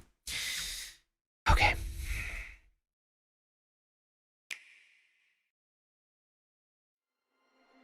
Yeah, this trailer was kind of crazy. I didn't understand. I thought it was Castlevania at first. This was a wild reveal, dude. This is the reveal that rocked everybody's world. I guarantee there were people live reacting like, dude, Nintendo, kiddie games. And they watched like 45 minutes of the reveal and they were probably trashing it. And then they're like, wait, I what? give you This rocked everybody's world. But we'll see. It's some weird multiplayer Turn. game, too. I'm curious to learn more about it. O wheel. And transport him Yeah, you can hear the voice now, the Elden Ring to a kind of. night of moonlight. But yeah, I do worry. It's kind of looking. Humanity's very dusk. Well, I'll comment on it after. I mean, look, FromSoft is awesome, so let's just be happy that we're getting an exclusive. Yeah, Bloodborne 2, you thought it was Shadow. That would have been insane, but it can't be because Sony owns that property. Oh yeah, that's right. This might. I wonder how that's because Sony still owns that, right? The publishing rights, or maybe all rights, but word was that Miyazaki just hasn't wanted to make a Bloodborne remaster because he wants so much control over it. That's what's so weird about this, is he's working on this. So I think that kind of doesn't hold water.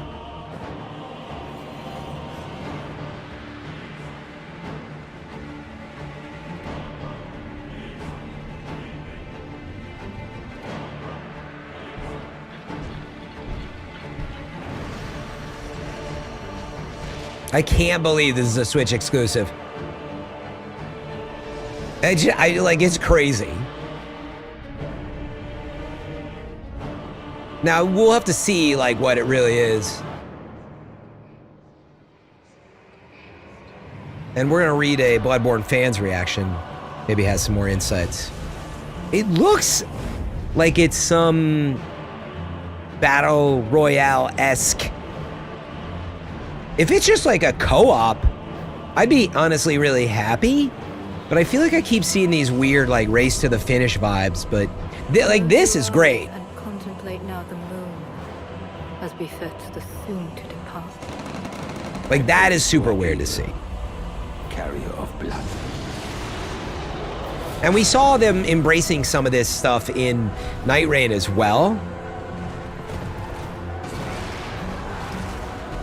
Is there an official Namco Bandai information page about this, I wonder? I'm sure there is. Their press site is open, I think. The moon tears will flow for one. I mean, you gotta just give it up for their art style, though. They're just so rad. Dusk Bloods. It's like this Western font almost as well. This is such a, this is definitely the, I was most happy with this reveal and Donkey Kong, obviously. And, well, actually, and Zelda being fully done at launch. That was one thing that I said they better do or I'll be so upset. So, without digging too much into it, first let's see. IGN has a little article, I think, where they talk to a Bloodborne fan, but maybe there's some other insights in here. But, you know, in their words, reported by Eric Van Allen, the most surprising reveal might have been this Dustbloods, which has striking similarities to Bloodborne. I wouldn't know how much they're paying for exclusives. Like, let's just assume the game costs them $50 million to make. It's probably just like a revenue share deal, or they gave him a deal on other stuff too for other games. It could be any number of things. Right, because sometimes they'll give them revenue share breaks on publishing like Elden Ring. Like maybe that was part of the deal. It's like, okay, you publish Elden Ring, we'll do it. You won't have to pay us 30%. You could pay us 15, but make this, you know. Then it's just sales projections, you know. But I'm sure they're helping them out too. Anyway, Dustbloods is a new game set to arrive in 2026, exclusively on Nintendo Switch 2. I'm going to inject and say this is very likely to be, I think I would assume like a year later on other platforms, unless it's so weird and crazy. Who knows? Playing as the Bloodsworn, quote, a group that has gone beyond humanity thanks to special blood. Players will enter a violent melee. Oh yeah. Some kind of battle royale to become First Blood. Actually, I tell you what. Hold on, let me see if I can find.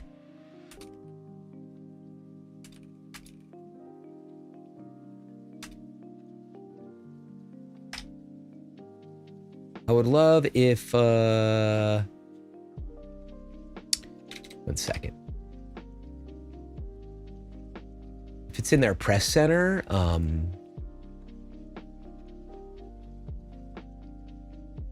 it's got a registration. I don't know. It's funny because I might have the email from them. Let me see.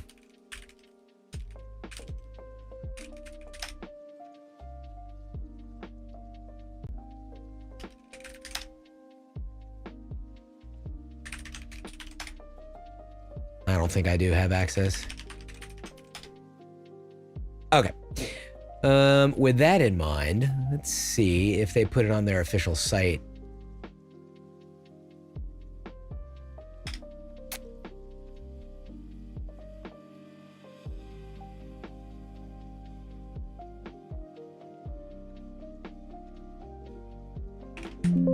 It's funny that they have Tarnished Edition on here. Is Dustblood mentioned in here? Sorry. Beep. I gotta change my system sounds, folks. Sorry about that. No, not system information.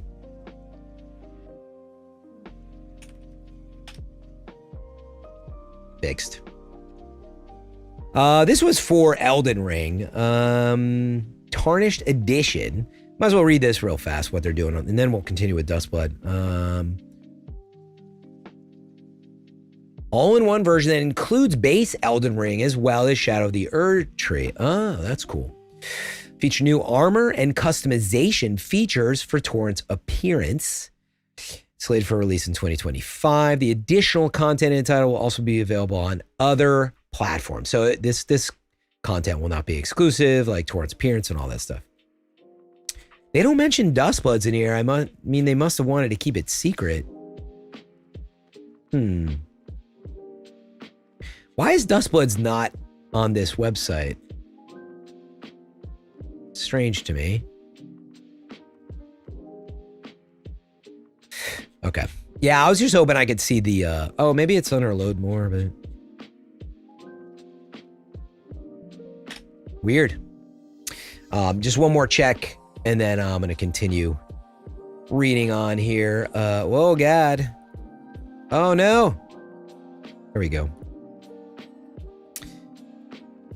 CJ, yeah, 1440p, 120 frames is capable. That's like the HDMI standard, remember? So that's not really saying anything about like the power of the graphical output, but I mean, obviously, like people can target that, but yeah, that's what that's saying. So it supports it as an output, yeah. What I was saying before was about Metroid and if they would support that actually like from the game. Does that make sense? Oh, Dustblood on the From Software side? Thank you, Stig. Hold on, I was just gonna check my email and see if I got a direct. So I'm on like their mailing list for some stuff. Doesn't look like it. Okay.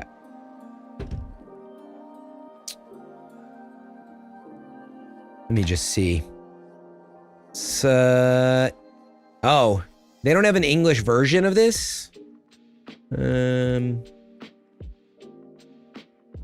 you can't click on that though. Oh, that's just like whatever they said down there.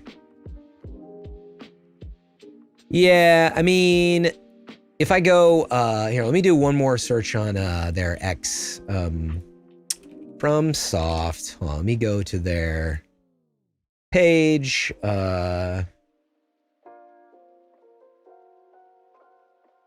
one second. From Software.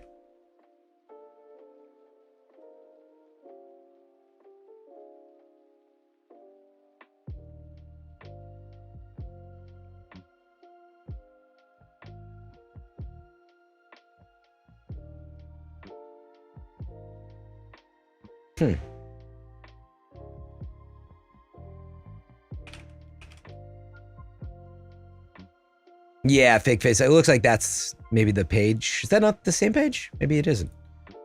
Hold on. Yeah, okay, let's try that. Yeah, I mean, you could use Translate, but I think it's probably just...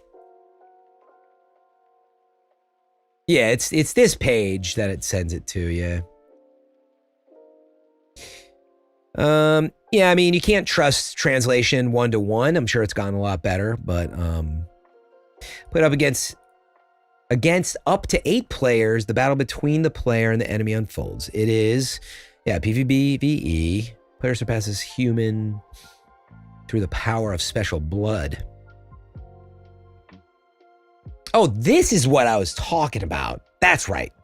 This is the big thing on April 4th. So yeah, before we really speculate, I mean, you might as well wait for April 4th, 10 p.m. I don't know if that's Eastern or they had it on their site, I think, but I'm just looking at their page now to see if they said anything further. Doesn't look like it. Okay, cool. But okay, 8-player PvEVP. The reason I looked all that up, by the way, the reason I looked all that up was before I read this person's reaction, I want to react and say, look, you know, playing Elden Ring a ton, really getting into that world, having the co-op stuff, and it was like clunky, right? The whole system. At the end of it, I was like, dang, wouldn't it be cool if I could just say, I want to fight Malenia. I want to fight Malenia, and like almost like you could do this a lot of ways, but bear with me. Like a Street Fighter, you know, bosses I've unlocked. And I'm like, dude, I just want to match and hop into this with 1 or 2 other players and just match up through some system. Instead, it's nothing like that. So I was very unlikely to do anything like that. But my point is, that's probably not what this is. But there's probably some potential to do some kind of co-op that is fun. I don't know that I love the idea of competing. And I don't know why they're getting so much into competing with Night Rain and this. I just want to see like a really strong from the ground up co-op experience. We'll see what Night Rain is, but yeah, so we'll see. Tove, glad we caught you for the old times. Good night, Tove. I really miss seeing the good night Pepe W. So get some rest, dude. I'm glad to see you're going to bed at a decent hour. Thank you so much for coming through. All right, anyway, so this is a Bloodborne player's reaction. So let's just read a little bit of this. Dang, it's already 7 p.m. Pacific time over here. The Dustbuds, yeah, they talk about what we just read there. And they do say confirmed in a press release. It is PvPvE with online multiplayer at its core with up to 8 players for the win among themselves. Oof, battling for the win. I don't like that phrase. So, while all the blood, guns, and machinery brings to mind in Bloodborne, so while all the blood, guns, and machinery brings to mind Bloodborne, sorry, I've been going for 5 hours nonstop, folks, just talking. It may have quite a bit in common with the upcoming Night Rain, though with some PvP rather than solely co-op PvE. This is IGN speculating. We didn't get much more than that besides cryptic teases. Again, on April 4th, let's just wait till then before we speculate.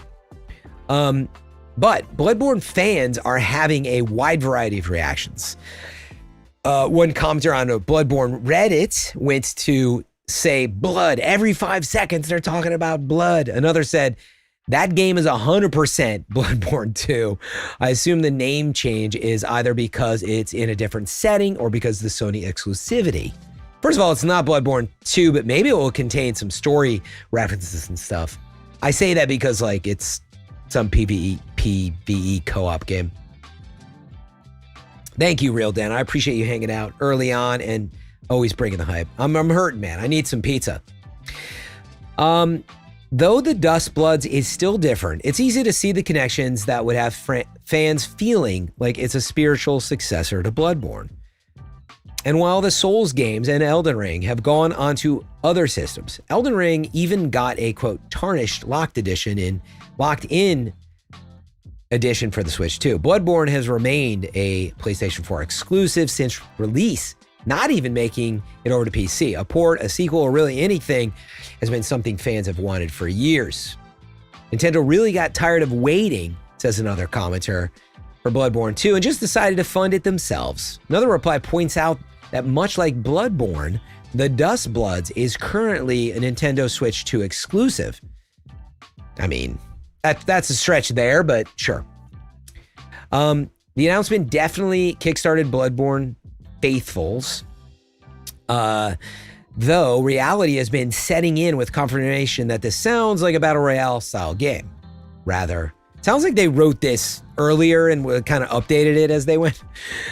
Some commenters from Reddit expressed dulled excitement over the revelation that Dustbloods is a PvE experience. Threads have sprung up of fans finding this out, only then to express that between a multiplayer focus and Switch 2 exclusivity, they might not be so eager to jump on for the Dustbloods. We're due to learn more on April 4th. So yeah, it doesn't seem like we knew much more. I thought this was going to be a deeper dive, but it's like some reactions from Reddit. Still a smart angle that IGN took there.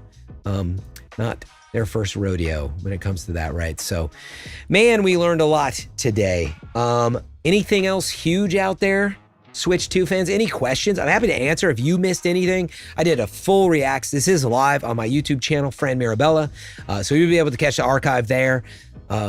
If you didn't catch my first reactions, we did probably was a good hour and a half or two reacting live, like holy cow. So you do see this reaction live as well as many others if you want to check that out. Tiantari says, I hope you'll be doing some Switch 2 streaming come June. I guarantee you on June 5th, assuming I'm here at my desk that I can stream, I will be streaming some Switch 2 launch day. Absolutely. But yeah, let me know if any questions. I'm thinking, to be quite honest with you, like, yes, I would like to keep streaming. I'd like to get the new update in Destiny done, all that. But as we've been sitting here for 5 hours and just like the way this works, I don't know, like trying to take like an hour to like order food and then eat and then, the usual. I'll probably like turn the stream off for a bit, self-contain the Switch stuff unless anything big suddenly happens here. But yeah, let me know if you have any big breaking news or otherwise. Shadow Moses, yeah, I might be back. I bet you my vault. I'll check my vault now, dude. It's gonna be awful. But yeah, seriously, let me know. What are you here? Let's do this. People maybe don't want to come out of lurk. I want to get you out of lurk. What do you think of the Switch 2 reveal and some of the details? If you want to hang on anything like the price or react to specifics, feel free, but you can also just rate it on a scale of 1 to 10, just how you're feeling. June 5th, $449, 7.9 inch screen. It is an HDR handheld, 1080p full HD, similar battery life maybe, but some new features we know, new controllers, new upgrades, backwards compatibility through the Joy-Con, through the Pro Controller for most stuff. But if you want to react, I'll read some of that, kind of play us out. But it can also just be a 1 out of 10. If you just want to type a number in chat, you're like, I don't feel like reacting and typing, but 1 out of 10, how you feeling with the 8-year wait?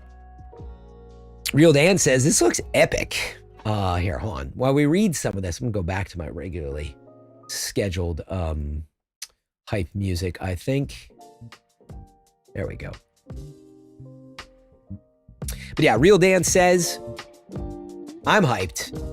Real Dan is always hyped though. Looks epic, can't wait. 10 on the price, end games, let's go. Expect nothing less from the hype master, the extraordinaire sensei of positivity. Could have done better with that. Will I be back later tonight? Yeah. Like I said, I'd like to keep going, but I just am thinking not a good idea, like struggling to get food. It would take me like over an hour to like either order or cook food, and like then I'm gonna be like getting into playing Destiny. You know how it goes, dude. Probably should take care of a few things. So I've not been on social media, all that type of stuff. So anyway, Real Dan's excited. Nathan says the console looks good. Stigmatic, thank you for sharing tonight and today, for helping with some of the sourcing there. Looks good. I pre-ordered already. You couldn't have pre-ordered already, right? Are you on the Nintendo Direct website pre-order, you mean? Because it's not a pre-order, right? Isn't it like waiting to pre-order? But I don't know. I haven't clicked that link. I've seen it. Stig says also, no Mario announcements, disappointing, but DK looks good. 8.5 out of 10. I think that's a very even-minded. Pre-orders available in Australia. Where at, as an example? Because sometimes stores take pre-orders when they don't have guaranteed stock. They used to always do this. But in other words, do you feel like you pre-ordered it and you have a guaranteed stock, or is this like old school? It's like, wow, they open their pre-orders. Trini Steven? So wait, Trini, did you not have a Switch before? Thanks for using your channel points. And finally, you're going to get a Switch with Switch 2? All right, Stig says in Australia, you can just pre-order it. How much was it in Australia? How many dollary dues in Australia? I'm going to convert that. Give it to me in Australian dollars. Can't wait. Can't wait to hear this number. And make sure you just have the standard version.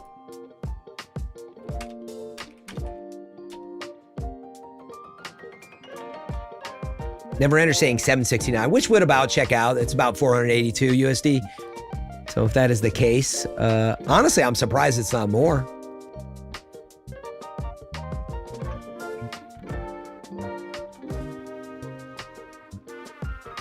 Oh, 699? Australian? Really? Wait. So Neverender, that's not it then. Must be a bundle. But that's what I want, just a console. Oh, so it's actually the same price? It's good to hear. I know the dollar's probably, I assume the dollar's kind of fallen and messed up over there too, so there you go.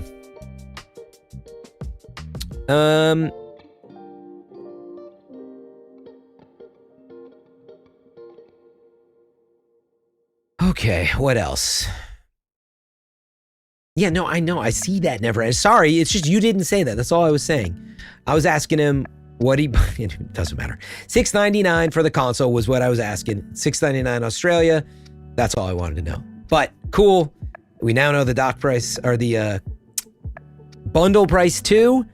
And sorry that I didn't catch those details at first. Been a long day. Trini, you had a Switch 1 and 2 years ago. About 2 years ago, and sold it after a week, financially strapped. Back then, I'm looking forward to this being an early birthday gift for myself. Nice. Yeah, I mean, what are you looking forward to play on it? Like, getting a console is you know, I always bring it up that it's just like pointless unless, you know, you have stuff that you really want to play. Like, people be like, what should I want to, you know, should I get a Switch 2? Or what should I play? And it's like, well, what do you want to play? You know, if you don't have an answer to that, you probably shouldn't get one. So, Stig, Mario Kart is 119 for comparison. Is that about 80 bucks? 119 AUD to USD. Whereabouts? Whereabouts, it sounds like. Give or take. Nathan, you may not be a day one adopter. You might wait until they have like another colorway. I don't know that we're gonna get colorways and stuff before next year or something. I would just think like because of the way they're producing and everything, even with the holidays. I mean, maybe it is in Nintendo's DNA. They might have that in their workflow, but yeah. So maybe to end things then. Hope I didn't miss any other reactions. By the way, thank you to T-Bird for the Prime sub for 2 months now. Thank you for supporting. Sorry if I missed that. Youngest Hero says, I'm excited. I'm not sure about the new Mario Kart game. Yeah, April 17th. We'll learn more. They didn't show that much on Mario. They did talk about how it's bigger, but they didn't show that much more. Happy Nintendo may break the stigma of bad Switch ports. Got it. Real Dan, I mean, if online works. But yeah. No, I mean, Neverender. I guarantee you there will be holiday pack-ins and stuff. So just for clarity, since we're having so much discrepancy right now, are you saying they're guaranteeing you think there's going to be a colorway, a new colorway? I mean, I could see them having different boxing and pack-ins, maybe some controller stuff, but I'm like, I don't know. Okay, so you're betting on a new colorway. Yeah, I mean, maybe. I'm just a bit more skeptical, I guess, because of them just trying to get this en masse out the door. So they obviously have been readying for this for a long time. Like, them producing a new color is not like crazy rocket science, so it wouldn't surprise me. I just wonder. That's all I'm saying. So,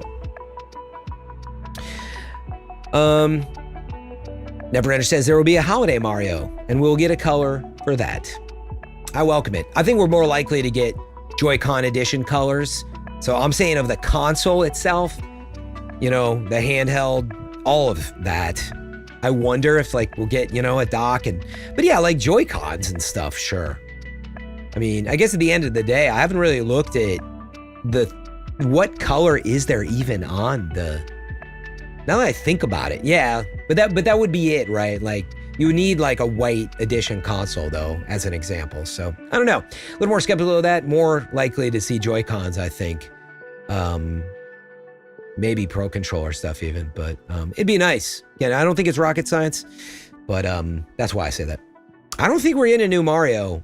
The more I talk about it, I feel like, yeah, best case, we get one by next summer. I think it's just because of Team Tokyo seemingly working on Donkey Kong, almost seems like a play to be like, hey, we want to get Donkey Kong out there. We got a great fit for it, and we did that. It's not as big, but it's awesome. And I'm just translating what I get from that. It's like, oh, but we've been working on this really cool new concept for Mario Universe, you know, whatever. But I don't know. It just makes me think it's like a 2027 title or something. I don't know. Which makes you think even more about Zelda.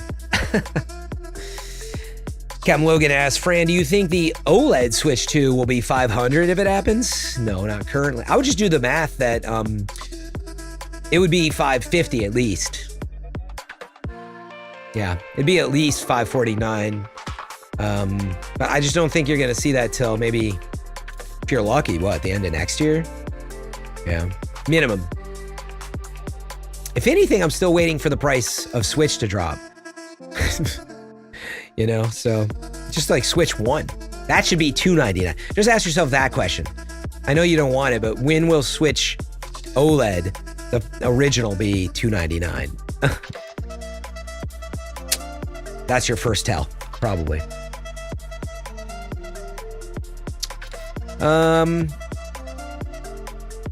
Yeah, I don't know. I gotta really digest a lot. I'm serious though that the more I think about, I want to learn more about Donkey Kong Bonanza. It looks really nice. It looks fun. Calling it an action platformer as I did like Astrobot. We'll sort of see what they do with that, but it looks fun. I just think that's probably the team behind the next Mario. And I kind of wonder if this is like portion of the team split off for a while so they get this done, and that their vision for the next Mario maybe is so big and different, kind of like Breath of the Wild was. So, you know. Stig, I did see the page for Donkey Kong. Is there something you want me to see on there in particular? It was so filled with visuals that I was like, dude, I can't even look at this. But yeah, oh, maybe because I said I want to learn more about it. Yeah, I meant that sort of rhetorically, but yes. I don't know is there anything big and new on here? I'll scroll it real fast since this page is working. Yeah, I don't know why my incognito page is working great, but it's so weird. See if we can find, sure. Yeah, this page wasn't scrolling for me very well before, but now it is. I gotta remember this. Incognito Edge is working great. The mysterious group known as Voidco has its eyes on the prize bunch. I don't see anything in particular here, but Voidco. Golden bananas. Oh God. Donkey Kong 64, you just had to collect bananas. That's why I didn't love that game. It was such a fetch quest. DK makes a new friend. Wait, who's DK's new friend? Is it? Wait, who is the new friend? That I don't... Who is the new friend? What did I miss? Is it this little purple cube thing? Yeah. What is that? Who is that? Yeah, it's this thing. Does that have a name? Oh, okay, he's got a little companion. I mean, it's like Mario's hat, dude. I'm telling you, this is Team Tokyo. Depths of the underground world. That's interesting, by the way. Help Donkey Kong make, oh, the underground world, not underground. But yeah, I wouldn't be surprised if this has underworld, overworld stuff. Okay, I mean, a lot of this was like visually in the trailer, but the way they say stuff, I think the game's gonna be a lot of fun. This team just always hits, assuming that it's Team Tokyo, and I'm sure that it is. Anyway, we're excited. Yeah, I think it's the purple thing, much like the hat. Yeah, you see it again here. It's gonna be behind my camera, isn't it? Right there above me. What's up with the weird like tongue stuff, by the way? I don't know how I feel about the whole like this does feel new with Donkey Kong. It's like this new like I don't know, they're obsessed with like this new pose. I don't like it. Does make him look kind of distinct. I will give him that. Anyway, Boydco. All right, folks, we're gonna take a break, get something to eat. I'm gonna be back in a couple hours. I would keep going, but like I said, I mean, sitting here trying to figure out what to do next. I gotta, I think, archive my YouTube stream so you can catch the full reaction there as well. In the meantime, if you decide. But with that, I am going to head out of here. Thank you, everybody, so much for hanging out today and joining in. I'll be back with more, so set your live notifications, and I will catch you in a matter of hours, no doubt. Take care. Yeah, Fibonacci, give me one. I'll see y'all soon. Take care, everybody. Peace. Happy Switch 2 Day.